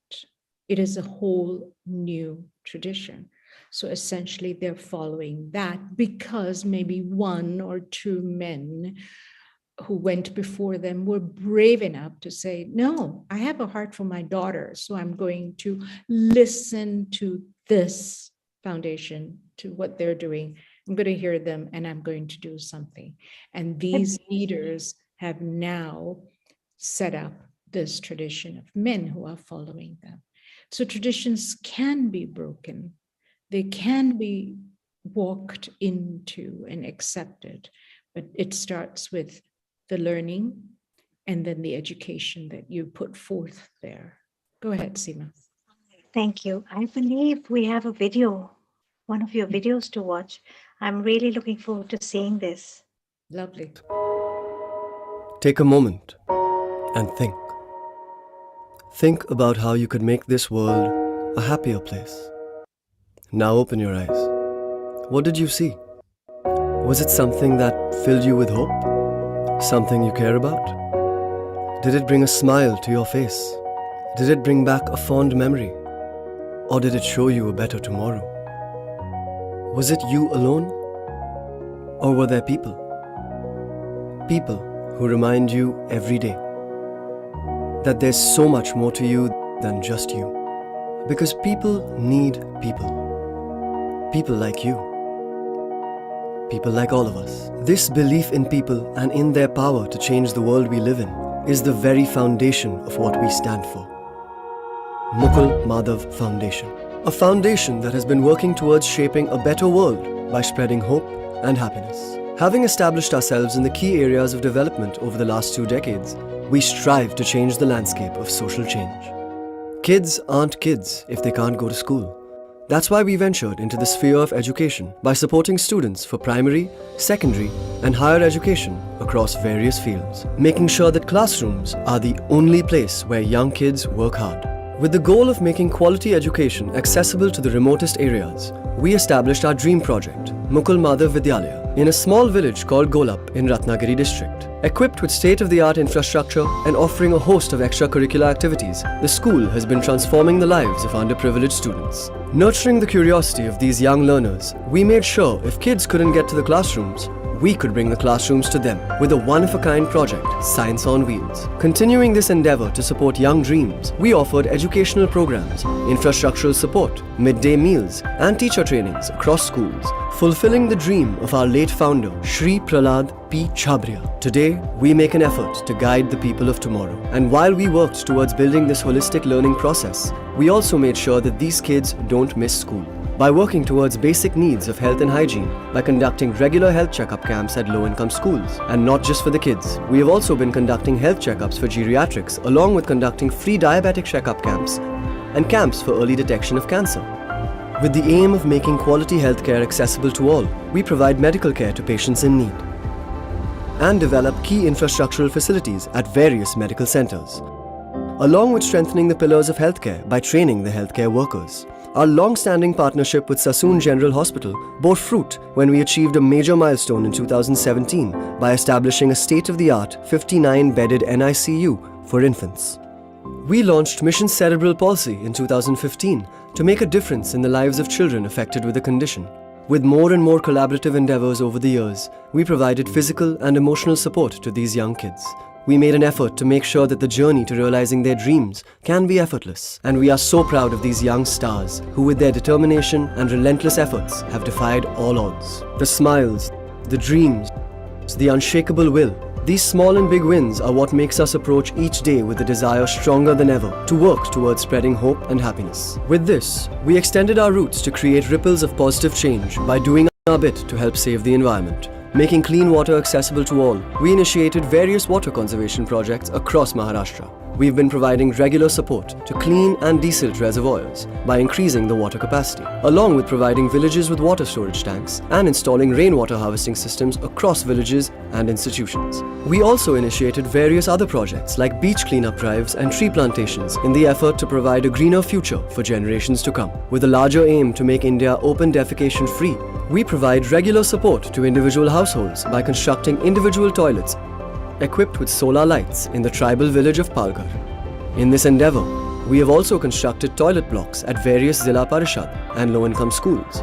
Fueled by the passion to make a difference in our society, we have been working continuously towards uplifting the underprivileged, synergizing our efforts with the efforts of multiple other institutions that work towards this cause, with the promise that 1 + 1 will always be greater than 2. In a society deemed to be progressive, we promoted the need for it to also be inclusive. By donating helmets to police officers, we took small steps towards a better tomorrow. We helped bring a technological revolution by inaugurating computer centers at various villages and institutions. With initiatives throughout the year, we continue to advance in key areas of skill development.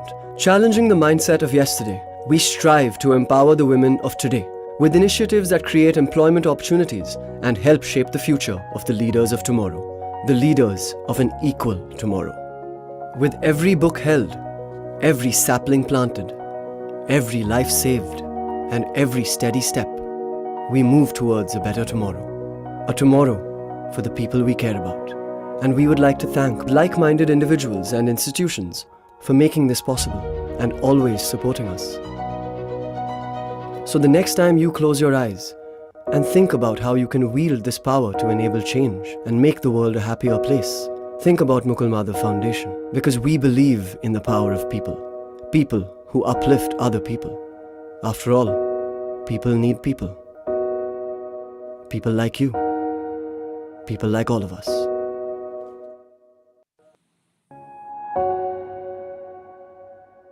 Bravo, Rita. Bravo. Amazing. I have goosebumps. That's a lot of work. No wonder you said you can't do one project at a time. You have to wear all of your hats at the same time. How can you do so much? I think it's just like you see, the collaborations have grown over the years. So working in UK, working in India has really helped as well, because we've been able to bring out local partnerships, but we've also integrated ourselves with the international partners. So we're working on various different projects now, for example, with the Princess Trust in UK. We're working with the British Asian Trust in UK. We're working with we're actually working with ActionAid in UK. We've been able to collaborate with BAPIO, which is the British Asian Physicians Institute of Indian origin. So there's lots and lots that have been, steps that we've taken, and it's been sort of coming our way. So we'd be silly to push them away. We've actually taken them on as and when whatever has come our way. It's been a great opportunity, and that opportunity we've really well invested in. And more than anything, I think the backbone is the team that we have. The team also is on ground listening, in the office listening. And then we've got the team that is working in these 28 states, which is the backbone of the work we do, which is it's the family. We are promoters of Phenolics Industries. That's why you see all the Phenolics Industries there, all the sort of standees and everything there. So they have their employee engagement program, which we take upon ourselves as directing them, and then they start implementing and supervising. Therefore, the success of each and every project from 1999 to today, 2022, is all alive. It's absolutely alive. None of my projects have gone downhill. So that's, something that we're very, very proud of.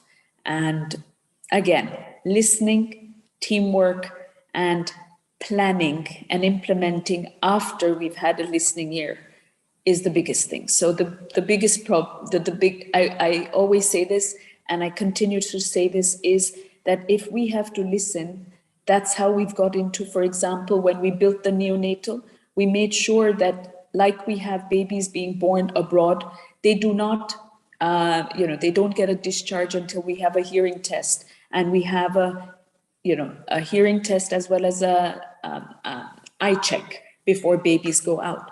So we've implemented those, because if we have eyes and ears, we are able to have a better future. With that thought process, we made sure that the hospitals are now implementing that as well. So what we believe and what we think, we've started implementing that within the hospitals as well, which in government hospitals was not a mandatory thing. So it's been mandatory now before discharge. So those are the type of things that we are supervising along with the admin department of the hospitals, so that it's not one child that's left and they say, oh, that just happened. they can't get a discharge until they get these things done. So again, listen to everyone and then start implementing. Well, thank you for that, because you answered my question very succinctly and profoundly. My burning question was, how do you implement that same structure in so many different areas? But obviously you just answered that in full detail. Thank you. It's been a lot of support from Finolex Industries and other group partners that have really been there on ground. And I must say the team that I have within my office is 12 of them, but each one works in multiplications, really. They just multiply as soon as a project comes on. It's like they have a love for the work that they're doing. They're not doing a 9-to-5 job. They're doing a job because they want to be done. They want it done, and they want it done well. So I think that is a great support system and a blessing in itself, that the team is having the same fire in the belly that I have. So that works well. That's beautiful. Thank you. It's awesome. Thank you. Just wonderful, Rita. Thank you. Really, Thank you. really, really well done. Thank you. So proud of you. Thank you. Thanks. And you do it all with so much ease. And I've always known her to be smiling, by the way. I don't think I've ever seen you angry in my entire life. She's always been very gentle, and she's always been a very good listener. This I have to say. Yeah. Remember, Seema, as soon as she came on, I said, all of this, but I said, she just represents humility. All I see is that softness. She's also very spiritual. She's also very spiritual. Yeah. Thank you, Kira. Thank you, Seema. Rita, you've done this. You have this whole module, and you've got all this experience since 1999.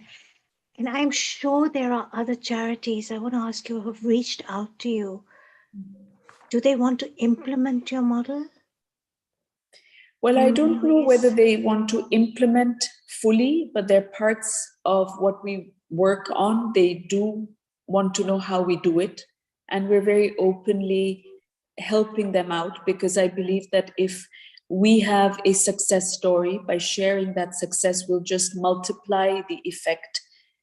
And with the 1.3 billion people and the number of needs that we have in every spectrum that we look at, it's just silly if we sort of shut our doors and say we're not going to share the information. So we are actually able to work with local NGOs and spreading the work that we're doing. We have Hani Kalaria here. She's very active with the Rotary Club here in the UK. Hani, please meet Rita. And I'm sure there's so much inspiration that you both have to share with each other. Because you've also been part of great work as well. Simaji, thank you so much. Ritaji, I was just going to say congratulations, first of all. It takes somebody with a huge heart to do what you do, and just amazing, really. And it also inspires other women out there to be able to really go out there to make a difference. We've been given this one life. Why not make the most of it and be able to help humanity in the best way and evolve, as human beings ourselves. They say any spiritual path will teach you love, care, compassion, all these wonderful qualities that they talk about is what you're showing through the work that you're doing. So firstly, congratulations for that. I've actually worked a lot with your brothers, the Hinduja brothers, especially with the Duke of Edinburgh Award, because we did a lot of work with the Buckingham Palace and doing all the youth work, especially with the Duke of Edinburgh Award presentations and things. So I know you're doing great work, not just abroad, but even in this country. So well done. My question to you, Rita, was this. I love what you said. You talked about listen, listen, listen. Today, our aim was also to set up a global women forum, it's like where women can come together to network with each other, to help each other become the best versions of themselves, and together help humanity to become, to make this world a better place. And I heard you say, listen, listen, listen. You and every point that you were making, you mentioned the fact that it's really important to listen to others, to find out what they need, etc. So my question today is, of course, my aim is to listen to people and to listen to women and find out, what do you think? My question to you is this: doing such amazing work, how do you think we could create a really good organization, which is a global women's empowerment forum, where we can together help to make a difference in the world? What kind of tips would you give us? Well, it's a very interesting question, Honey, and I think it would be just amazing. It would be something that I would love to see, and I would love to sort of be part of. Again, it comes back to the same thing. I belong to a lot of women's forum. I belong to the FICCI organization.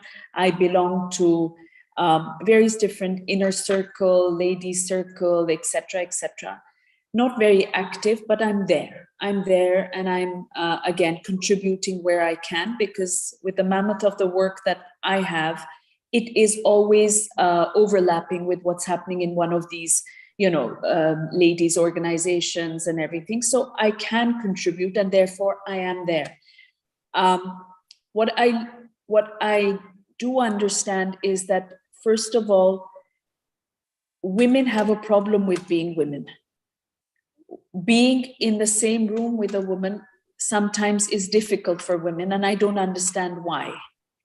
We should be holding hands. We should be able to talk to each other, help each other, move along with each other, because we are looking at the betterment of another community of women that we want to give back to.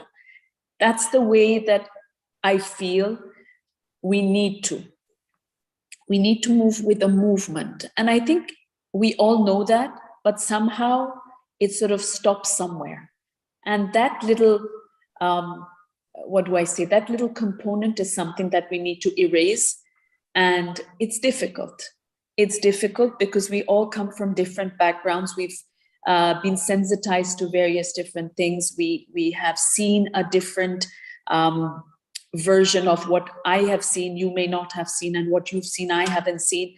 And it becomes difficult. So I think the key is to be able to erase all the differences that we have and to not compete, but collaborate.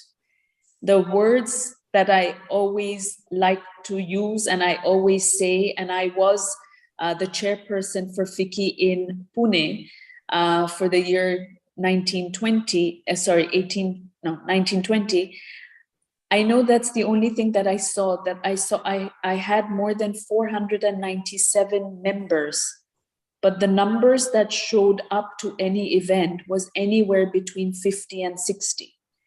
So there was no appreciation. And I think we need to appreciate the work that's being done without competition, but with collaboration, if that answers your question. That's a beautiful way. I love that, because we find there's, on Healing Our Earth is different, because we're like a family. We're all like sisters. We're all like brothers, sisters. Like in a way, like everybody's helping each other, like great friends.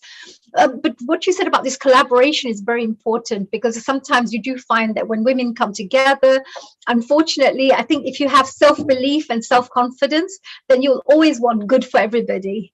It's only when you feel lack that you will want to maybe, you may go down the wrong path, negative path with people. But at the same time, what you say about this collaboration is brilliant, because if women come together, like you mentioned, like this, collaborate, what you're doing, for example, is amazing, because if women out there wanted to support something like this, if women come together and say, I really want to go and help people in the third world countries or wherever, or villages, etc., you can find the right people to work with, because you know that they're doing a good job. It's not just go and send some money, or don't just get involved in something for the sake of it. Get involved because you have a passion and you know that this person is doing a good job.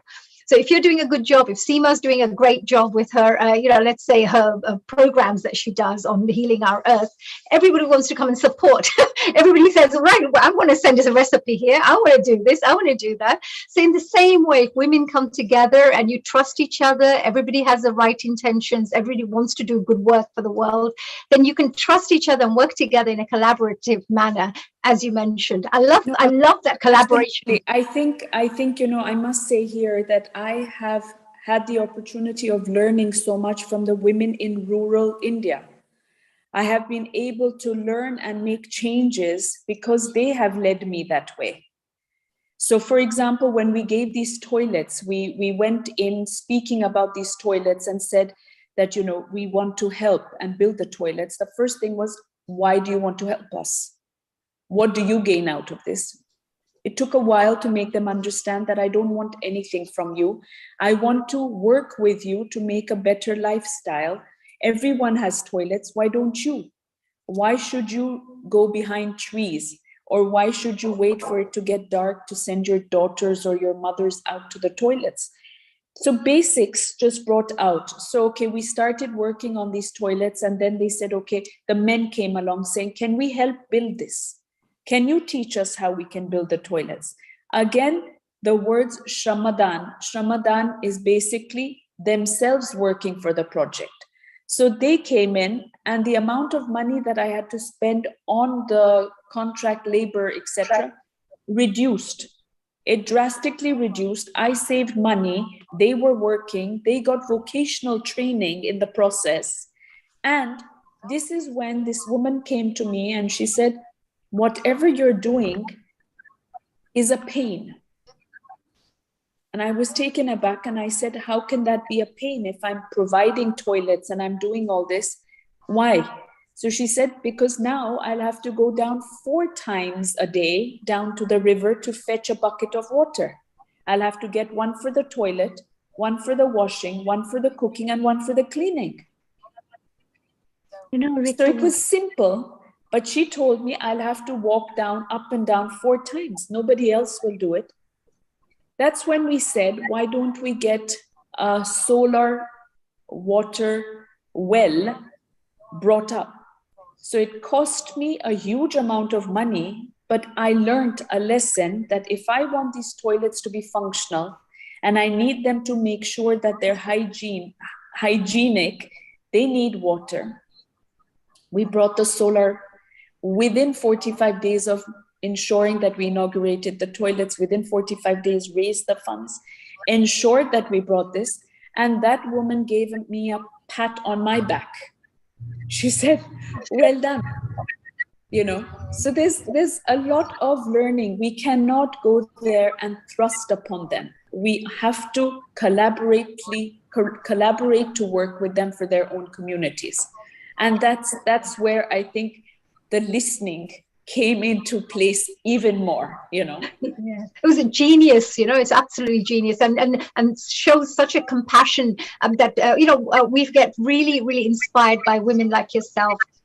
Because you go and do good, isn't it, Seema? Kiran? Very much so. And Rita, the work you're doing, amazing, And we've got Hasmita here, we've got Judith here, we've got Sharon here, we've got Dr. Whiting here, and I'm sure they all have something or the other to say about all the inspiration that you're creating and all these waves and movements of change.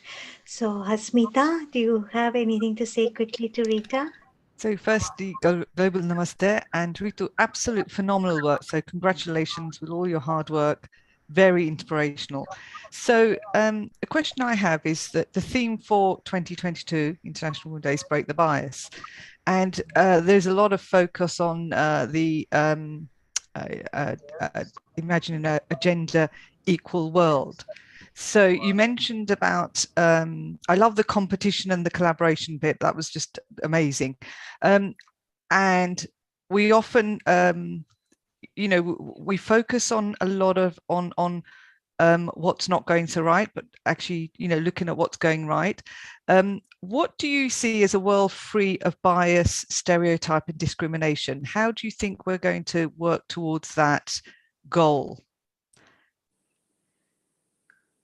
The goal of working towards non-stereotyped, you're saying? So a world free of, yes, absolutely. So in simple words, as we're pacing down the years, all I see is that we should not be looking for anything. It's all there. It's all there. We are making a huge, a big deal out of nothing. It's there. We are able constantly to say that it's there, but we just need to sort of give it time, give it a lot of, like I said, education is lacking, right? We need information given at the right time from the right place. So for example, if I'm working and I'm an outsider and I'm going into a community, I've had to use local NGOs, okay? Those local NGOs are able to say it in the language that they want to hear. So I don't know how to answer your question, but I'm just trying to say that it's very simple, that we don't want to look for anything. It's all there. It's all there. And I find that the deeper I have walked into this life of being at the service of our community or our country or communities, I've seen that it's there, but we seem to think that we need to make a huge, big deal about it. We are not able to see that, you know, it's all clear lines. Black is black, white is white. We are able to move in those directions. So don't look at it that way. I think look at it that it's there, and how do we just sort of scratch the surface and deep dive and try and get that going, is the lesson that I've learned. And I think the closer I get to the missions that we've set for 22-23, is that we've got already about 22 different projects that we have looked into and want to work along with them. And on a daily basis, when we're trying to see how we're going to plan this, whether it's for the funding or the collaboration or working with the local community or with the authorities for the permission, it's there. And each step we're taking there, believe me, we're getting there. And it's been a great big success of trying to stop and take a pause, take a breath and say, we're not looking for anything, it's there. Yeah. And let's just wait for it to surface. So, you know, it's just like how you have a wave coming down, you know that it's going to come down. That's exactly what we've been seeing with our work, that it does happen. You need patience and you need to be able to work alongside with everybody, and everything is there. I hope that answers your question. No, absolutely. And it's really, I think it's understanding the individuals, understanding their situation, their circumstances and their environment. And you're absolutely right. It's actually, you know, treating people equally, treating people at the same level, same playing field, and working with them. So absolutely, excellent work. And in India, there's one more thing. In India, every state that you move through has a different dialect, has a different food requirement, has everything that is different. So it's like walking into 28 countries. It's literally not the common language. It's everything that is so different. So I think it's very, very important for us to realize that therefore we need to stop, pause, listen, and work along with them. Very, very true. I wanted to thank Asmita for that. And you know, before we go on to our next host, Dr. Sharon Rose, I think maybe Dr. Wai Ching Lee from Ecuador might have something to say, and then we'll jump back onto Kiran, and then to Dr. Sharon Rose. Okay, thank you, Seema-ji. Everyone, thank you. And it's really heartwarming, Ritu, to hear you speak about the profound listening that we need to come with when we work with other women and other people, definitely as well. You know, your story about the water requirements of this woman made me think of when I was in UNIFEM, the EXCO in UNIFEM. United Nations Development Fund for Women, and we made the phenomenal mistake as well as assuming that this is what other people need instead of asking first. So we were involved in this project of pig rearing, and then required the villagers, the women, to walk, to make a weekly report on the results of the rearing, of the animal rearing. So what we didn't realize, and we were devastated when we heard this, that she actually had to walk 3 days from her village to make a report in town and then walk 3 days back to her village, right? And then we were absolutely devastated that we were there to help with the embroidery project and with this animal rearing project. And we were just like so sorry. And so your story of that really touched my heart. That I can imagine. I can imagine the plight that that woman was going through. And I think, everything just is about learning how the community lives and the differences that we have. We take it for granted that transportation is there. Like when we built these toilets, we knew very clearly there were no connects to the sewer system. So we've built soak pits, right? So these soak pits, after 8 years, when they open up, is sustainable manure for their farming. So it's all in all ecology, environment, listening, solar, sustainability, whatever words you want to put in is what we have built. So we made this project in such a way that no one could say no to us. It was listening and making sure that we were working through it. And right now, when you said about, when you heard about the water, that was one thing. Then we knew that the lights were going to be a problem because they do not have electricity in those tribal areas. So electricity and sewage not being there, we had to think about sewage replaced by soak pits. And electrification not being in the village, we had to bring the solar panels. So, it just had to be done in that manner. But thank you so much. Thank you. Thank you, Rita. Kiran, did you have something to say? So I wanted to just, talk a little bit about structuring a new project, but I think you've given me answers in all of your stories. So, time safe for the rest of the women. They can have their questions. But just for our viewers who might be there right now or who might tune in later, I just wanted to ask, did you encounter problems as a woman working in this area initially when you started off?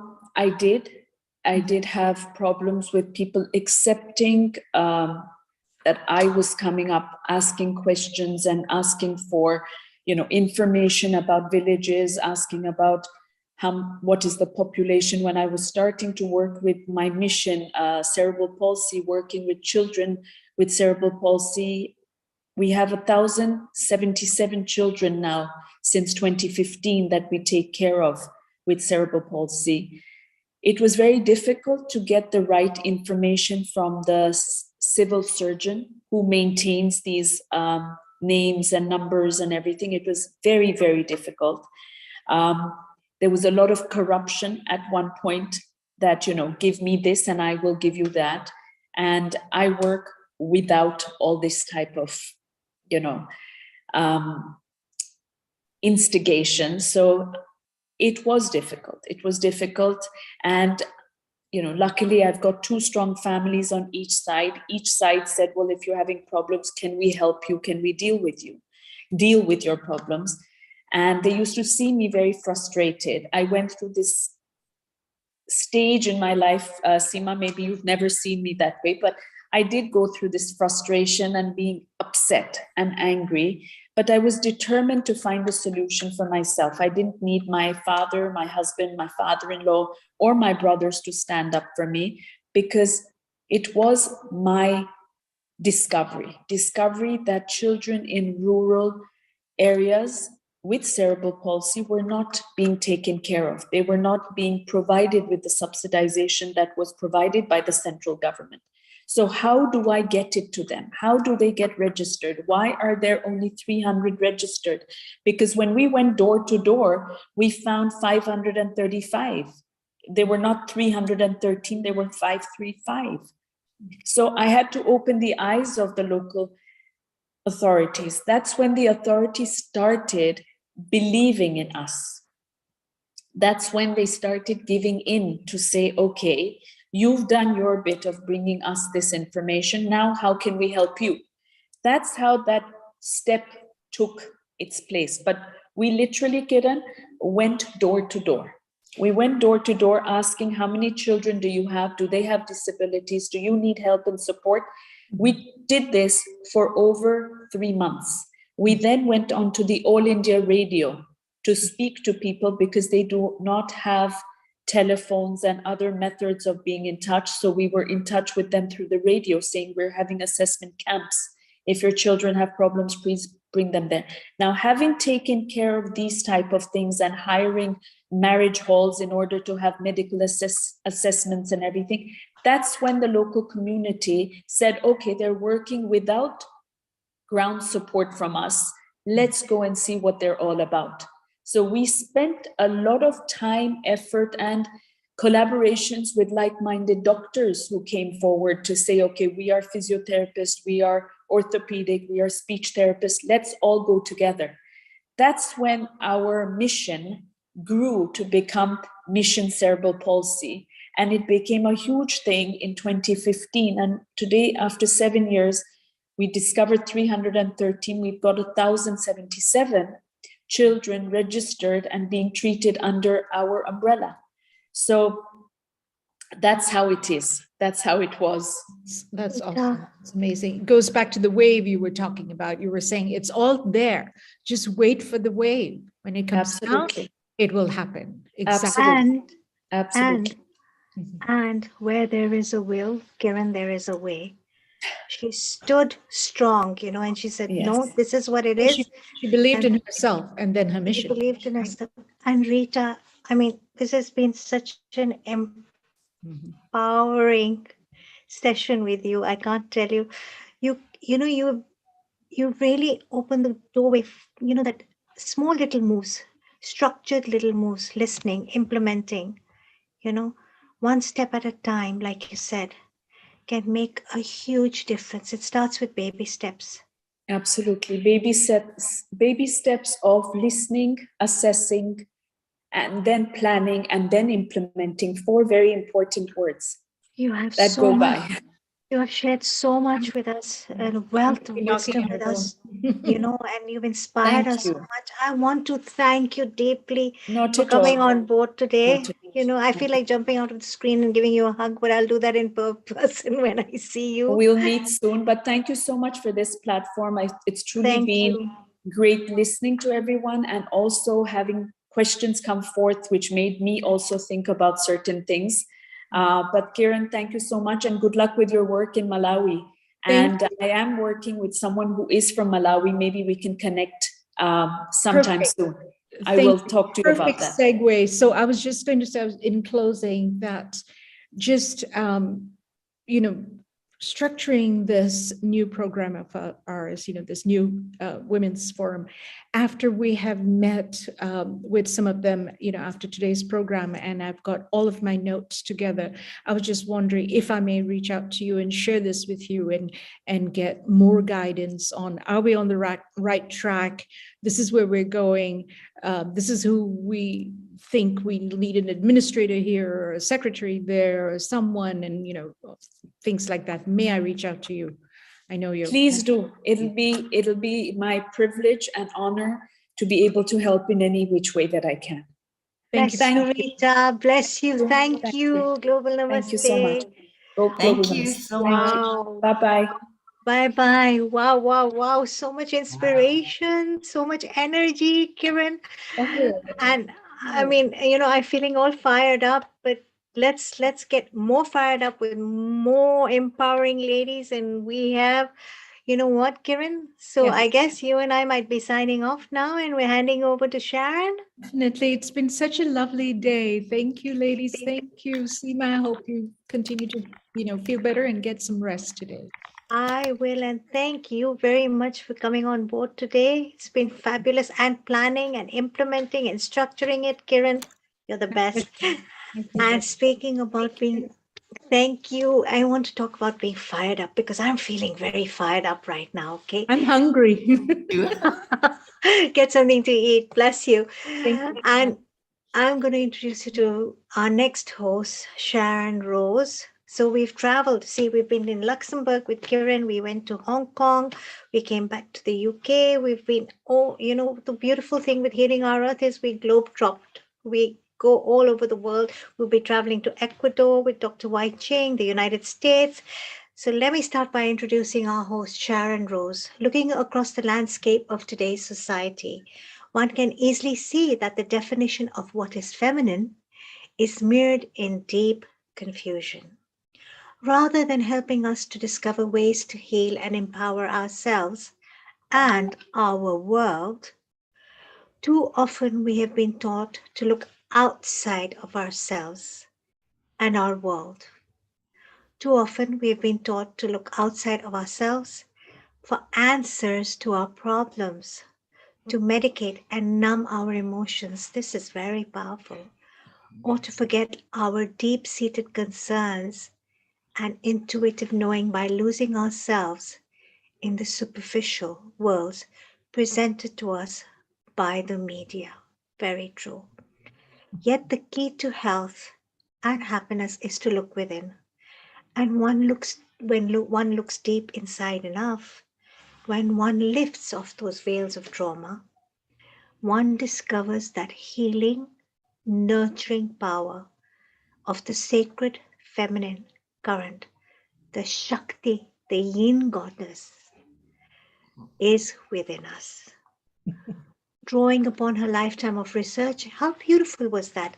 Drawing upon her lifetime of research and experience in the performing and healing arts, Indian classical dance, yoga, alchemy, women's mysteries, in cultures throughout the world, Qigong, and a Qigong teacher, a filmmaker, an author, Sharon Rose, very magical lady, I must say, takes us on an introductory journey to perceive and experience the power of one's essential feminine nature. To learn more about Sharon Rose, you can log on to www.quantumkeymovie.com. A very, very warm global namaste to you, Sharon. Global namaste to you, to Wai Ching, and our upcoming amazing guest, my dearest. Do I sense it's afternoon there in the United States of America? Yeah, we're here. It's we're getting some snow today up in the mountains. Wow! Thank you so amazing. much for that beautiful introduction. To hear my words from my Path of the Priestess book back to me was just so beautiful. Very, very powerful, and thank you so much. Well, the session is all yours. Take it over. I'd like to begin by reading a couple of paragraphs to you about the divine feminine and about the history of women's mysteries. There's a sacred current of light that runs throughout time and space, the light of the divine feminine, the Shakti. It is a continuum. It arises at the birth of creation and forms a sacred path into the denseness of matter and back again. As we descend from the fullness of this light into the depths of the material world, this light is always present to nourish and sustain us. Flowing through all our lives and incarnations, it is the vital and transformative current of truth, virtue, and integrity. A shining stream of spiritual essence that leads us along the path of emanation to the path of return and reunion with the primordial source. Once upon a time, before the days of darkness and oppression of our sacred women's mysteries, we knew that we were living emanations of the goddess. That as women, mothers, priestesses, and spiritual guides, our primary role was to be a conduit for her sacred current, knowing that every thought, every action had a profound impact upon not only our own lives and those of our men and children, but on the very fabric of life itself. We created exercises and rituals to purify our bodies, minds, and hearts. In the midst of the forest, on the mountaintops, along the riverbanks and shores of the sea, in the temples and monasteries, we would gather together to perform these sacred rites.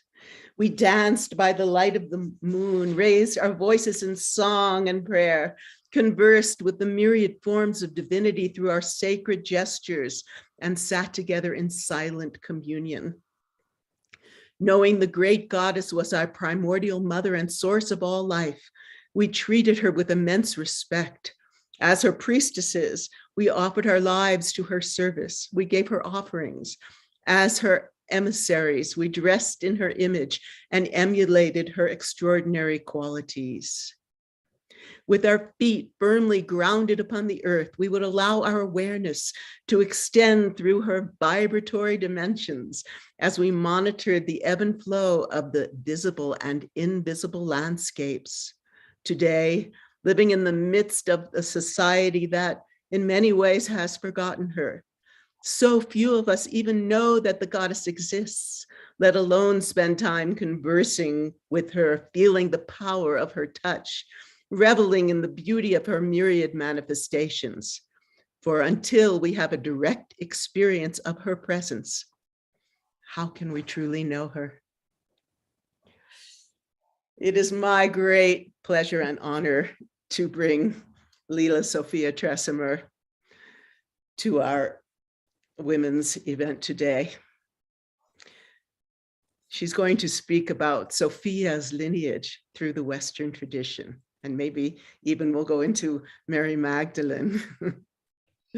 Leela Sophia Tresimer, co-founder of the Star House in Boulder, is a group facilitator, certified mediator, author, ceremonialist, and minister. She co-created a groundbreaking program called Women of Vision in Israel, Palestine between 2004 and 2012, and now leads tours to Washington, D.C. to engage with the archetypes of the feminine. She produces programs for sacred living and remembrance online and on-site at the Star House, www.thestarhouse.org. Leela is dedicated to building a global community, honoring the feminine and celebrating the sacred. Her current passion is weaving a living network for the lineage of Sophia for men and women around the world who are seeking to reconnect with sacred earth activism and spiritual practices that matter in these astonishing times. Leela's work includes Don't Go Back to Sleep, a spiritual novel, and The Conscious Wedding Handbook, Sophia Gnostic Creation Story, an animated creation myth available to see at www.thestarhouse.org/Sophia-lineage, The Goddess of America, Sacred Activism for Our Nation. Leela. Thanks, Sharon. Well, this has been quite an amazing conversation already. Very, very. Oh, yes, yes. Very moved. I'm so thrilled to have you because what I was saying about we danced on the mountaintops, that's where we did. The Star House, this beautiful, beautiful temple that Leela and her husband David created. Actually, it's where I began doing the goddess teachings, and they have been involved, how many years now, in bringing these powerful teachings to the people of the Colorado and beyond community. So she really knows these ways, the ways of the feminine, that I was speaking about. And so beautifully, I mean, the crafting of your words and the transmission of that spirit is something that is so eternal. And when we all feel it, you know, we know the truth of it. I feel like this feminine lineage is something, you know, I just have such deep respect for so many of the women on this call, because you carry on the living lineage of the sacred feminine that, you know, particularly in the traditions of, you know, you mentioned the Shakti energy, the, you know, the tradition, the mythology, the archetypes that your cultures have been steeped in. And we in the West just haven't had that. And it's pretty remarkable to feel like there's a remembrance that's occurring that's global, and that we get to learn from the long tradition of the East and a long tradition of indigenous cultures where the women were honored. And in the West, I feel like we're still, you know, fighting for our rights, just even, you know, even at that political social level, still fighting for basic rights. So it's an amazing time to be alive as a woman, and to, regardless of all the weaving of the cultures that we've come from, there really is one face of the feminine with all these diversity of expression. Yes, it's interesting because we share this research and immersion into also the Western tradition, the what we would call the underground current that traveled all the way from Egypt through the Gnostic tradition to the lineage of Sophia, Mary Magdalene. And I'm thrilled to bring you here to discuss those lineages, because our audience is familiar with the Indo-Tibetan, or, you know, Kuan-Yin maybe in China, but not so much the lineage of Sophia or Mary Magdalene or Inanna. And I just want you all to know that Leela and her husband are also playwrights. And so they have done beautiful plays on Inanna out of Sumeria and Mary Magdalene. So let's start with Sophia. Tell us. It all starts with Sophia. Yes. You know, I'd like to do just a little bit of bridging, because I feel like even though there are many streams of feminine expression in the world, I really do feel that we all come from the one. And even in the tradition of Proverbs in the Bible, there's this, you know, it's very brief given how patriarchal the Bible and the books of the, you know, the religions of the books are. But I'd love to just read a couple sentences from Proverbs 8:22. That the Lord formed me from the beginning before he created anything else. I was appointed in ages past, at the very first, before the earth began.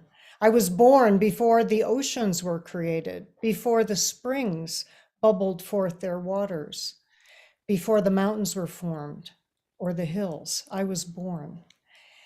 And it's, you know, Proverbs is one of the few books of the Bible that I still can really find that, you know, that transcendent poetry. And it's kind of like beginning to understand that there's an impulse in the creation. So if we shifted that to kind of a Shiva Shakti comprehension of that spark, what was that miracle that happened when there was infinite emptiness and the one? And then there was a spark, and that spark gave birth to light, light to matter. And here we are in this dance of light and matter, substance and form and flow. And there's an excerpt that a friend shared with me years ago, that in the Upanishads, that before there was the idea of creation, there was the bija sound of soft. And he called me, this was our mutual friend, Robert Lawler, and he called me and he said, I just thought you would want to know that it goes that far back, that there was that sound that, you know, so for me, Sophia is not only a goddess or not only an emanation of divinity. It's like this presence of, at the beginning, she was there as a principle, as a creative principle. So she may have names in different cultures, but she's that, for me, that creative principle. I can work with Sophia because of the multidimensionality of the Greek interpretation of Sophia means wisdom, or the Bija mantra, that it's the idea of creation before there was light. So I'm in the school of Sophia in this life, for sure, to deeply remember the heritage, not just of the feminine, but where that feminine comes into union and ultimately becomes the one. So it doesn't end up feeling like we're only, and it's also valuable, but that we're only in this, equal rights, trying to, work through cultures and limitation, but that we actually are moving into a spiritual river of divinity that really we need to remember the feminine essence and then transform the world through that. So who is Sophia? So from a Western tradition, and it doesn't go back nearly as far as, the Eastern texts, and the Upanishads, and, so we're limited in time to what we can reference as to who is Sophia. And I think that's where there's a greater challenge, because we don't have the support of the texts. We have sacred memory. More and more women in the West are awakening to that memory, which is fascinating to me. So just what's known historically about Sophia comes through as wisdom. If you did a search on wisdom in the Old Testament and then started to replace that word with Sophia, that gives an interesting perspective. The Gnostics' revelation of Sophia was one of the things that shifted some of the basis of Christianity in 1945 when the Nag Hammadi texts were found. Prior to that, 1895 in Oxyrhynchus, some of the Gospel of Mary was a partial text that was found then. These date back, probably it's a little hard to date because you've got the physical text and then, well, what preceded the physical writing of it, but let's say 200 in this current era. So it's not, it's not going back into ancient wisdom as like an accountable thread that you can physically track. And then there's the memory that goes deeper than that, or finding origin myths of different cultures. You can start to feel this presence. But in terms of Western esoteric tradition, I think the Gnostic texts are the closest we're ever going to get to having, some kind of account of who she is. And for them, she was one of the aeons in the great central sun, or in the core of the universe, core of the galaxy. They were probably weaving a galactic myth, not a universal myth, but it was bigger than the myth of the creation of the earth, which I think is so important, because creation myths in the West have gotten stuck on thinking of creation as being of the earth rather than of all that is. Very different perspective. So the Gnostics had a pretty good understanding that she was part of the aeons, these, I see them as almost dynamic yin-yang energies in this core of the galaxy, and that she was partnered, and that there were, somewhere between 7 and 12 of these partners in the Gnostic mythos, that creation then sprang through them. So that's kind of their version of the creation myth that that gets retold, I think, because it has to be retold. Gnosticism is all about, right, like living in the moment and bringing in the divinity and the direct revelation that any individual has access to. So it's not a static, fixed creation story. Gnosis itself is wisdom. Yes. I believe that there would be a relationship between Gnosis and Dhyana Yoga. That the yoga of direct knowing of Jnana Yoga has the same derivative linguistically as Gnosis does. And is the Sophionic tradition linked to ancient Egypt? Oh, what do you think, Sharon? That is so deeply part of Sharon's and my mythic discovery was recreating a temple of Isis that in this Mary Magdalene play that David and I had written, and Sharon got very involved. I think Beth Quist may be on the call. She was also, part of our musical creativity for that piece.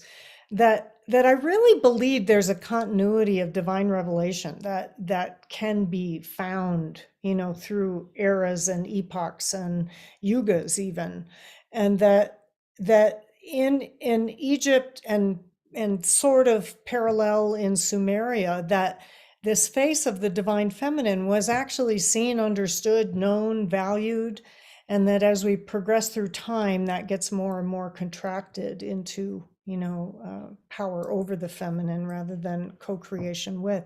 But in Egypt, you so beautifully brought in like the temple dance tradition that in our imagination, is there proof? No, but in our sacred imagination, it just felt so accurate that Magdalene, and one could see in what is known about her biography, that she could very well have been temple trained in Alexandria in the mystery schools as they were sort of winding down, and that the tradition of training the priestess in that light had so much to do with some of what shows up even in the New Testament as her connection to sacred oils, to anointing.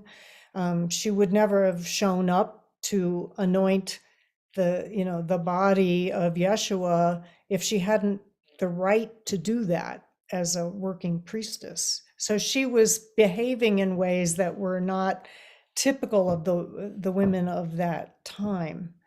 And then when the Gnostic texts come out, it becomes so blatantly obvious that she was the beloved of Yeshua and his companion. She wasn't a reformed prostitute, which has its place also. That archetype, it is not one that I say with disdain, but she wasn't that.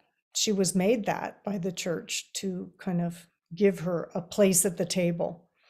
Yes, and that's something that transition during the time of Inanna, right, where the feminine started this distortion in a certain sense, or the way the West looked at the goddess, and even in the East, became this whole kind of sacred prostitute, or then into prostitute itself. But I wanted to read, you mentioned the Gnostic Gospels, and this is from the Gospel of Philip.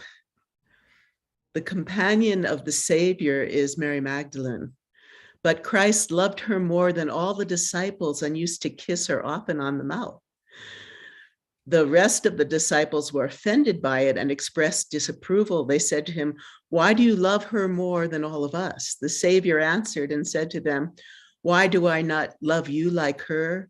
When a blind man and one who sees are both together in darkness, they are no different from one another. When the light comes, then he who sees will see the light, and he who is blind will remain in darkness." So in the Gnostic Gospels, the teachings of Mary Magdalene, about Mary Magdalene, are completely different from what the other texts brought forth. And I know you have looked into this very deeply and brought it forth in your work. That passage is a really beautiful one, and in Gospel of John as well, Gospel of Mary, she is in fact that companion. Clearly they were partnered. A lot of people decided that whether they had children or not became the crux of the question. I actually don't think that's the crux of the question. I think it's that they had that Shiva Shakti union, that it's as likely that Yeshua could not have fulfilled his role without her. And when we were working with the play to find a way to communicate some of those things, I remember this moment when David and I were sitting on a porch in Australia and Tasmania trying to work out the dialogue, like what might they have actually said to one another? Like he's actually, gone through this amazing transfiguration to, through death to the becoming resurrected, and, truly a traceable path of an initiate. And yet for the West, it became the one and only path of the initiate. Whereas I think many of us on the call realize that's not true. It's like an available pattern. And if we had seen his story as the story of initiation in the West, rather than a man becoming a god, we would possibly be in a different world. But we have what we have. And so in that moment of working out the dialogue, we started realizing, there really is a pattern here that, so even, trying to find where in the existing New Testament can you pull the threads that likely mostly got edited out, but some remained. So she's often seen as the woman from whom 7 devils are, what's that word? Exorcised, right? And yet at that scene where she's coming with the spikenard to anoint his body, and she ends up in this conversation with him, which is a scene in 3 of the New Testament Gospels, that Magdalene is the first to bear witness to his resurrected light body. And in the Gospel of Mary, then, and which I think Philip, the Gospel of Philip, echoes this same thread, that he then takes her, who's had this cleansing of her 7 chakras, through the journey he's been on to exit those chakras through the 7 planetary spheres. Mm-hmm. And that's the journey he's now on in his passage out of this plane. And, and she's left to go back to try to convince these other apostles that she's just had this experience. And what she's met with is, why would he share that with you? You're just a woman. And Peter becomes the loudest voice in that conversation. And she's like in the shock of like, well, no, you don't understand. This is for all of us. This isn't. And he just would have nothing more to do with her. So you see right in there the seeds of what so much of us have seen and borne witness to historically, and probably in our own lives as well. That we don't get seen or acknowledged for the deep knowing that we have, and that she then gets to live for another, it could have been another 30, 40, 50 years after that experience. So just back to this dialogue in the play. So my husband and I were sort of like, well, what would they say to each other? And I could feel this like voice of the feminine going, so you get to go on this journey into the light world. I'm going to be left here, labeled, as a whore and living in a cave. That's what it's going to look like.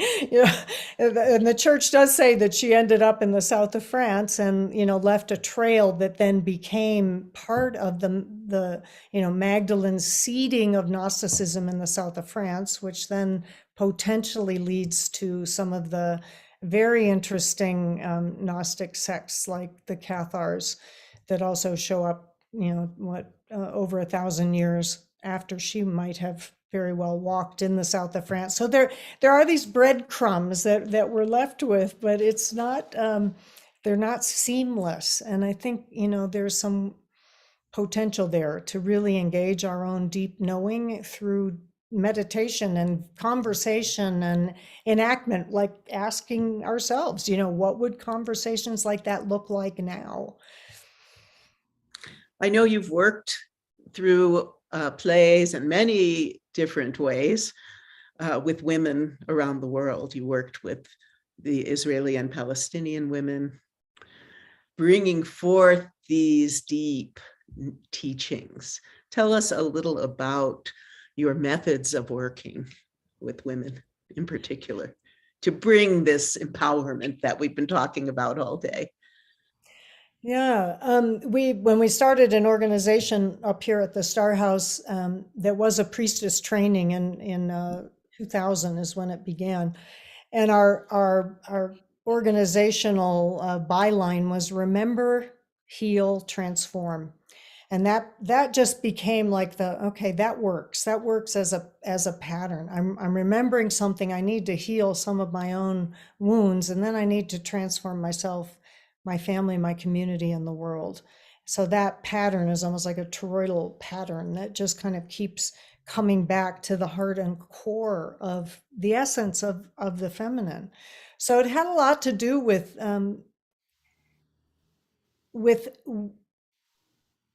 with a remembrance. I mean, I would think it would be very similar to you writing the book.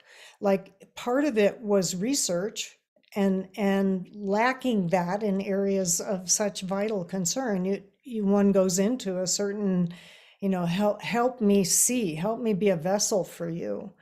And to become not, my ego trying to teach or take a stand, but actually, can I be a vessel for something that can flow through me that will actually help restore some kind of balance to this planet? So a lot of it became, I think what I would imagine those early Gnostic churches may have looked like, where, we're in nature a lot. The Cathar communities didn't have buildings. They were in groves of trees, much like the Celtic tradition would have been. They honored nature. Women had a place in the Cathar communities. They were, being treated very differently than they were in the 12th and 13th centuries of the rest of Europe. And it was because of the Cathars that the Inquisition began. And that's something that a lot of people don't realize, that the burning times started because the Cathars were becoming so powerful because they were aligned with the spirits of nature, and they were looking to understand how to heal people. They weren't looking to amass more and more wealth, which is what was happening in the Catholic Church during those era. That era that the popes were looking like, I don't know, like the Antichrist to them more and more. And the more the Cathars were persecuted, the more people were going, well, that's not right. These are simple people who are, they're not amassing wealth. They're seeking to heal and to work with people, and they honor women. So the Cathars were getting stronger until the Pope and the King decided for the first time ever to turn a crusade from the north of France to the south of France in Béziers, and they basically just started wiping people out, and that kept the sect growing, because that was only proving the point that this was not a country that was being governed by religion or royalty in any humane manner. So the Cathar movement got stronger until the church came up with this idea of, well, let's create thought police and have neighbors turn in anyone they feel like it, and the Inquisition takes off from there, to where it then became just, anyone who was not keeping stride with what the church and state wanted. I sometimes wonder how far are we from that? I understand, particularly the feminine. For those of you that don't know the Western tradition, you may have heard of, the troubadours and the courts of love and all this poetry.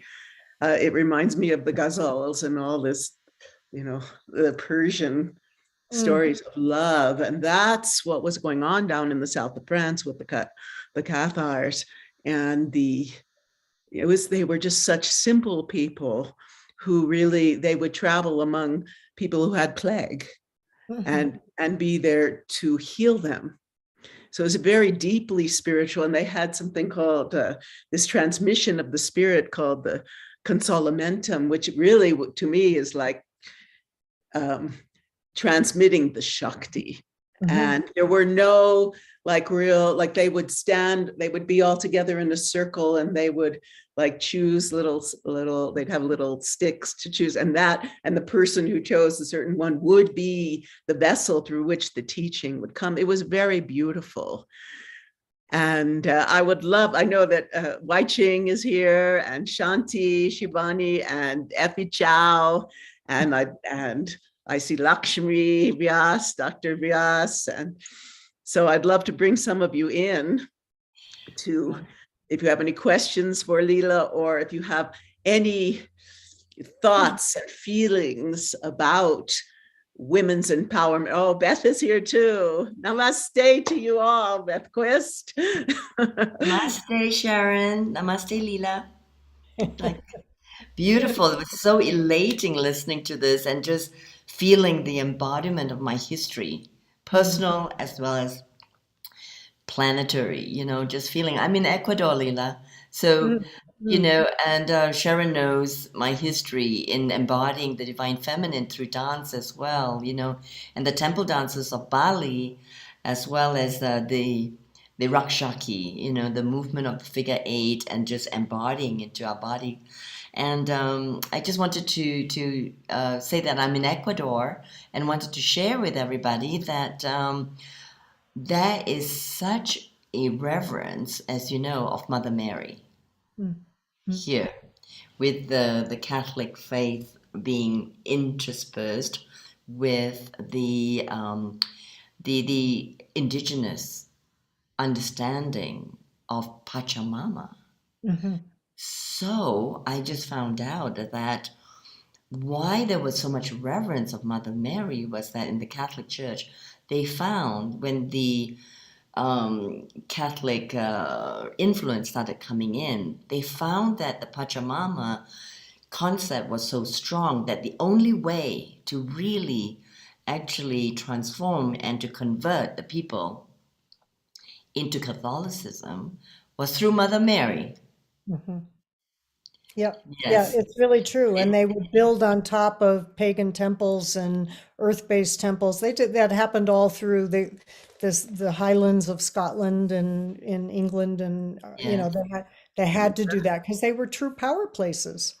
Exactly. So it's all coming back, like in Turkey as well. The Temple of Ephesus was the resting place of Mother Mary as well, but it was also based on the ancient goddesses as well. And I had actually been through the south of France following the Mary Magdalene Trail to Saint-Marie de la Mer, Rocamadour, without realizing it, following the intuition.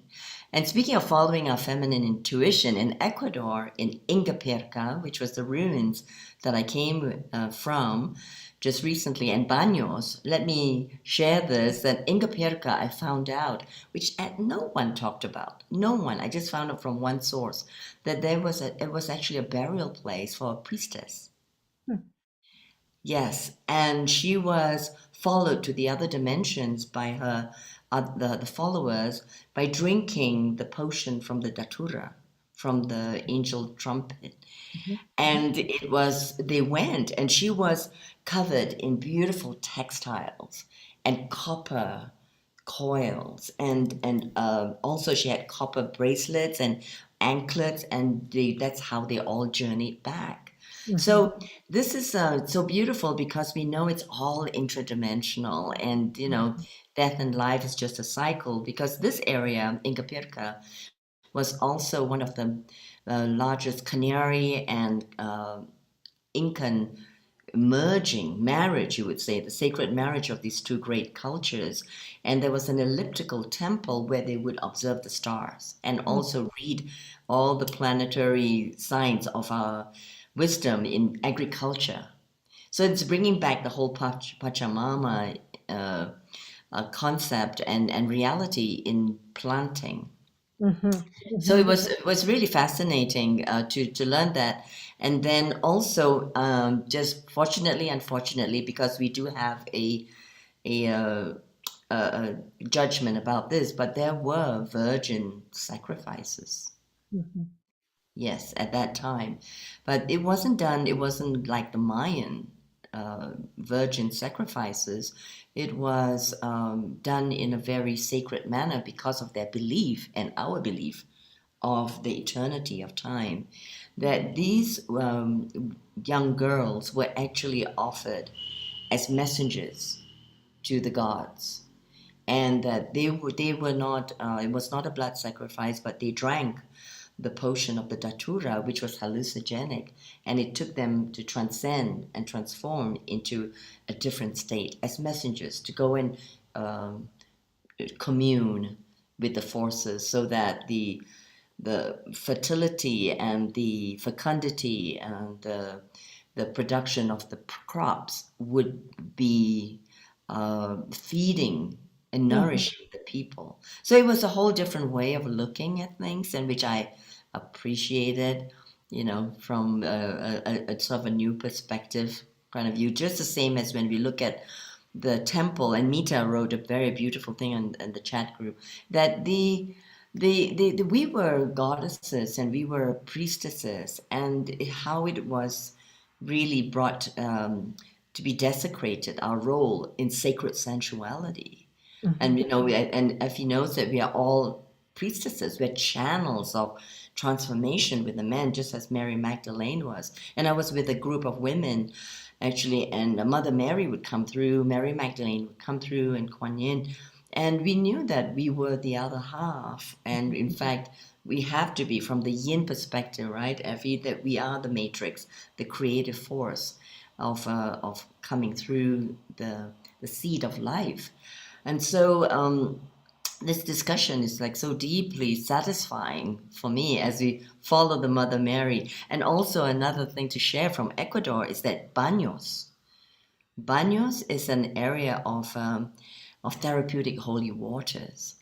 So again, I went to Baños and was just recommended a hotel, and it's called La Posada del Arte, full of beautiful art, feminine art. And then there was one room left on the top floor, and it was number 8. Sharon, of course, the infinity, right? And then when I went there, the host said, "Let me show you the view," and took me to the terrace. And there it was the waterfall. And it's called La Cascade de la Virgen Maria. And it was the waterfall of the Virgin Mary right in front. That was my view for 3 days. And I had the window open at night when I was sleeping and just receiving the blessings. So this is where the purification and ablutions occurred. And there were miracles happening all the time. And all throughout Ecuador, there are spots like La Guadiana de la Fe, that Mother Mary has appeared and spoken to a young woman, a young girl at that time. Her name was Patricia, about the messages from Mother Mary to pray for the humanity. Well, this brings up a few things. One, I've been reading that they're saying the Fatima prophecies are now coming forth, but I also want to bring in Dr. Effie before we've got Beth and Shanti here, some of my favorite singers in the world. But I'd like to bring in Dr. Effie Chow, because the understanding of the history of Kuan Yin, the Chinese goddess of compassion. I was reading John Blofeld, who is real authority on Kuan Yin. He talked about how Kuan Yin was a male, Avalokitesvara, in a male form, but then when Mary was brought to, the Virgin Mary was brought to China, there was such a longing for the essence of compassion in a feminine form that all of a sudden he now became a female. So she transitioned, he transitioned into the beautiful, she who hears the cries of the world. So Dr. Effie Chow, global namaste to you. Hello, everybody. And dear Sharon, you have done a tremendous job bringing such beautiful souls together and revering the feminine spirit. And we need more of this. And I hope it's the beginning of a great series of programs like this. You brought up the system of Kuan Yin. I also found, like Amalia, that what you folks spoke about is very enlightening and also brings really the different cultures together, and that we are one. We are not separate. And that what is believed in one, if we search deep enough, that we will find it in the other. And so instead of separation thoughts, divisional thoughts, we are talking about compatibility and love and mutual admiration and seeking the positive aspects of what life is. And the Kuan Yin is, again, it's called the goddess of passion. And many of the qualities that we know as feminine qualities. And I want to bring it up to the present day, the evolution of the feminist ideal and the feminist expansive influence on the world right now is that we have the yin yang symbol, which is equal male and female exposure or the existence of life in Earth. It was intended to be balanced, but somehow the yang got increased and the yin became decreased until the influence of life has been mostly yang. And we began to realize this in the past numbers of decades. And therefore the evolution and the striving for the recognition of female was imbalanced. And so therefore, instead of the proper recognition for both male and female, or masculine or feminine energy, it became masculine dominated. And that's the evolution of our modern life, of agricultural to industrial and to technology now, And so it's a real imbalance. So the first movement of the feminine energy and the feminine recognition was through fighting and to be like male and to dress like male and to act like male and to make prompt decisions like male instead of the feminine way of looking at things and discussing things and looking at various aspects of how it can be. And so that went into a really extreme of the feminists. We got to fight for our freedom. We got to fight for our recognition. Mm-hmm. And we've been fighting 50 years about conquering cancer. Have we progressed? Not very much. And that's when we fight, then we bring the opposite into a fighting mood. So it's not a cooperative mood. And now, however, I'm very pleased to observe that we've moved past that. Not quite, because there was some lingering activities in that manner. But the feminine now is saying, accept us, and we're going to come into business and bring our feminine qualities in. Not be like the man, not like be the structure that has been set up by males. And that we are now moving into the system of society with this feminine concept and being proud of the feminine concept instead of fighting to not be feminine and to be masculine. And this is where we have to be. So, and knowing the history that you folks have been bringing forth it's very important to realize the history and then the present modern evolution that we must take into being, that the feminine must be respected now, not only in the historic times, and that we must be ourselves, the feminine energy. And it doesn't mean female or male. It means the male has a feminine quality. It's a yin and yang, so that the male should not be afraid or threatened with exhibiting their feminine qualities. And so that the balance becomes greater. I know that what I'm saying will bring up negative discussion as well as positive discussions. And I hope that does bring up a lot of discussions in that matter. And Sharon, you brought in a good, wonderful bunch of intellectual and feeling and compassionate people. Well, you brought in the yang and the yin. Thank you Thank so you. much, all of you. Thank you very much. And I have two beautiful women here that Effie, I've always wanted you to meet.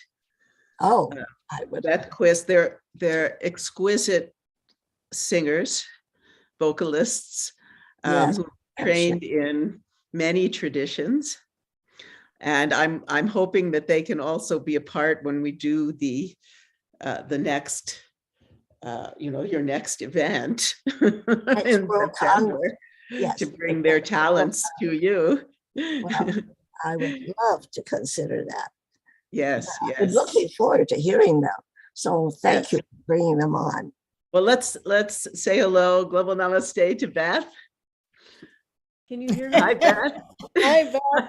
Hi. And Shanti, I've wanted you to meet Beth. It's so good to see you, Leela. You too. It's been many, many years. I know. I think the last time I saw you and David was on the Pearl Street Mall. Right. In person. Yeah. Yeah. And I think Sharon might have been there. and Anyway, the way I met Beth was she was part of the group that created the music for this Magdalene play, and this was like 90s. I was the choreographer. That's how we first met. It's some of my favorite stuff to this day. I loved it's certainly the inspiration from both you, you, Sharon, and you, Leela. It was such great material to work with to begin with, but then there was something, I don't know, I felt the transcendence in working on that. I felt really very blessed to be a part of that. So I'm sure she'd be honored to have it staged again at some point. Oh, that would be incredible. It would. That would be incredible. Beth. That could be in the World Congress. That's right. Yes. So Dr. Chow, if you don't know, she's like the mother of Qigong and traditional. You've been Chinese telling me, medicine. but I've been getting a lot of interesting. What's the word? Well, just yes, Sharon speaks very, very highly of you, and just so it's exciting. It's really lovely to meet you. Thank you, Beth. What would you like to share with us for women's I'm empowerment? curious. I've been dealing with sound stuff. Can you hear this? No. No. Okay. Well, I have backup then. Oh, I was for all of you out there, we're about to hear these two women, one after the other, share their exquisite feminine love of the feminine through their voice and their hearts. So there'll be Beth, and then Shanti will join us too and sing for us as well. And then we'll move on to Dr. Sheila. Do we have, I don't know how quiet I am. You're good. I'm good, okay. I'm so excited for you to hear each other. Well, I didn't really prepare.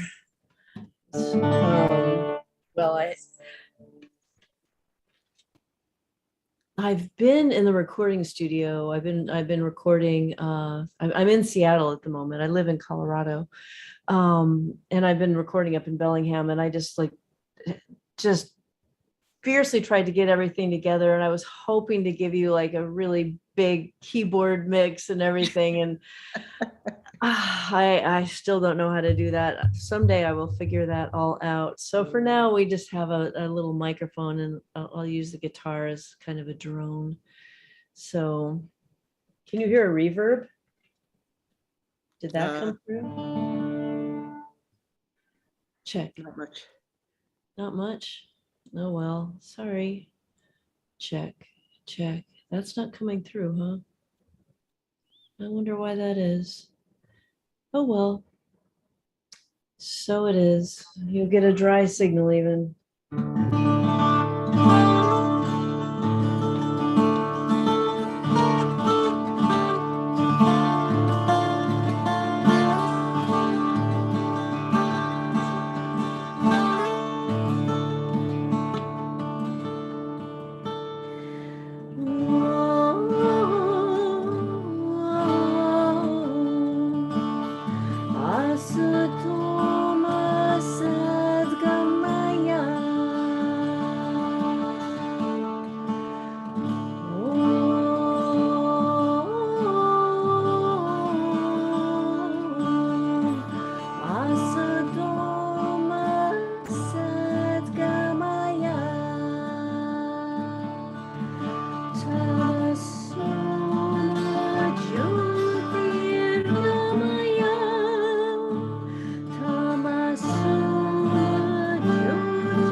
Beautiful, as always, as always. Tell us about that song. That was improvisation, but also with a little bit of a piece that was taught to me by Kabir and from the Upanishads, Oma Satoma Sagamaya, and then of course went into Om Shanti at the end. Got to get a little piece in there too. So that was mostly just improvisation based. Beautiful. Throwing that stuff in the middle of it and seeing where it leads. I've been so completely immersed in the music that I've been doing with my friends in Seattle that I just had to do an improv because I wasn't able to practice my solo stuff so much. And the music we've been doing here is math music, so lots of counting and lots of wild rhythms. But I do that with Sharon as well, so it's fun. It's fun. So that, yeah, improvisation. And I was listening to, you know, what Effie was talking about, the male energy, you know, that the feminist women. You know, initially it was okay. We need to act like men. We need to be strong and warrior-like, and I was thinking about it, improvisation being more of a flow, and it's like I wasn't very decisive. Well, it was really lovely. It's so nice to have you back, and now you get to meet Shanti. Oh, I'm so excited. I've been hearing about you too. So it's so lovely to see you, and I'm looking forward to hearing you too. So lovely to meet you too, Beth. I just have a real quick question to Leela. I've always very much been into the Templars and the Rosicrucians and all of this. And the troubadours, of course, also. They were always venerating my lady. I missed the beginning of your talk, unfortunately. So maybe you even addressed this already, but wasn't my lady considered to be Mary Magdalene? Yeah, definitely was considered to be Magdalene. And again, I feel like, you know, the beauty of these two faces of the Marys are that one embodies the compassionate mother virgin energy, and the other is the sensually embodied, you know, somatic feminine, which I think Magdalene definitely represented. And I love that period of history because I think that is where some of the mysteries of the West go underground, is right in that period of time. You know, Montsegur occurs and all the Cathars are burned, who apparently felt no pain because they sang to the glory as the fires were lit, and there were no screams. They just were in an ecstatic experience. And the Templars got then, you know, wiped out similarly, you know, 1,000 years after, 100 years after that. So there was, you know, this progressive elimination of these wisdom keepers of what could have flowered into something. And just as a quick bridge for me, I think that part of the mystery we're still missing is that when the Templars were eradicated, many still lived. I believe they took refuge in the Masons, because the Masons had a brotherhood and a protected organization that pretty much prior was only building cathedrals and doing what Masons do. And then some of that gets moved to Washington, D.C., where the Masonic influence in the structuring of the National Mall is a whole other seminar on how the feminine was layered into the vision of this country by the Masons, also featuring Virgo in almost every opportunity, because they were really detailed about doing astrology charts and the times of the laying of foundation stones, and all those charts feature Virgo. So there was sort of this inference that maybe part of that wave of Magdalene from the troubadours, the lady becoming, you know, essentially what Magdalene embodied, not necessarily only a cult of Magdalene, but a cult to the feminine. then, perhaps is layered into DC. So I'm trying to find some of those ways that we've all addressed on how do we actually find some ways to reignite what actually might be there, in some of the structures and the astrology and the feminine goddesses that show up, whether it's the goddess of liberty herself, or on top of the Capitol building is the goddess of freedom, who's partly Native American. And in my inner mythos, she's become the folk soul of the nation. She brings together Native American, she's wearing Native American garb. She has an eagle on her head, full-blown eagle. And she also has remnants of sort of Greek and Roman. So she's somebody I'm kind of looking to for some guidance here about what the heck to do in this country. Yes, we need her very badly now. We really Yeah, do. so- We and need I the think feminine spirit. Yeah, We and I need think that bringing in nurturing, Magdalene loving. key. Yeah, Yeah, yeah. thanks for asking that, Shanti. Thank you so much for being with us. I've always been very fascinated by the Templars and, well, Mary Magdalene, of course, as well. But I wanted to become an archaeologist, and the Templars and then the troubadours. And actually, my classical Indian tradition is called Drupad. And we used to have these wonderful retreats in the south of France. And we felt, three of us individually felt like Drupad, the name troubadour probably even came from Drupad. And they say that the troubadours were actually Sufis that came from the Middle East to Europe to change the vibration of the land. Have you heard that, Leela?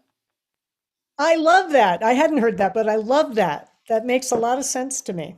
Yeah, makes a lot of sense to me. And we felt so at home there. And there was also a whole excavation site. It had been a Catholic community that lived at the bottom of this sacred mountain. It was a very mystical mountain with I only found one little booklet with its history, but we went up this mountain and it's a whole long story. I won't go into it, but a really fascinating mystical place. And at the foot of this mountain was this Catholic community, and there were lots of ruins of small Cathar fortresses in La Drôme. It's the northern part of the Provence. So anyway, I'm going to do a chant though. I'm not going to do a Drupad composition today. I felt like I wanted to sing to Amba. Amba is another name for Durga. And the song is all about, she's the mother of the universe and how she, Sukhahara, she removes, well, first of all, she gives bliss, Sukhakara, she creates bliss, Dukkahara, she removes suffering. And then I'll probably go into some improvisation. I mean, you have to know that usually I'm accompanied by a drummer, and that takes its own life and it speeds up in the end.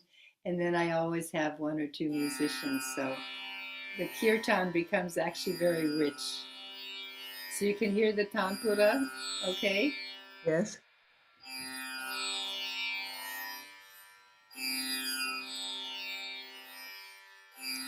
Jai Ambe, Jagatambe, Mata Bhavani, Jai Ambe,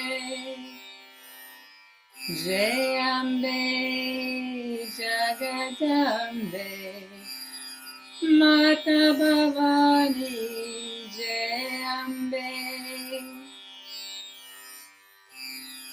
Sukha Vinashini Durga, Jai Jaya, Kala Vinashini Kali, Jai Jai, Dukkha Vinashini Durga, Jai Jaya, Kala Vinashini Kali, Jai Jai, Umarama Brahmani, Jai Jai, Radha Rukmini Sita, Jai Jai, Umarama Brahmani, Jai Jai, Radha Rukmini Sita, Jai Jai,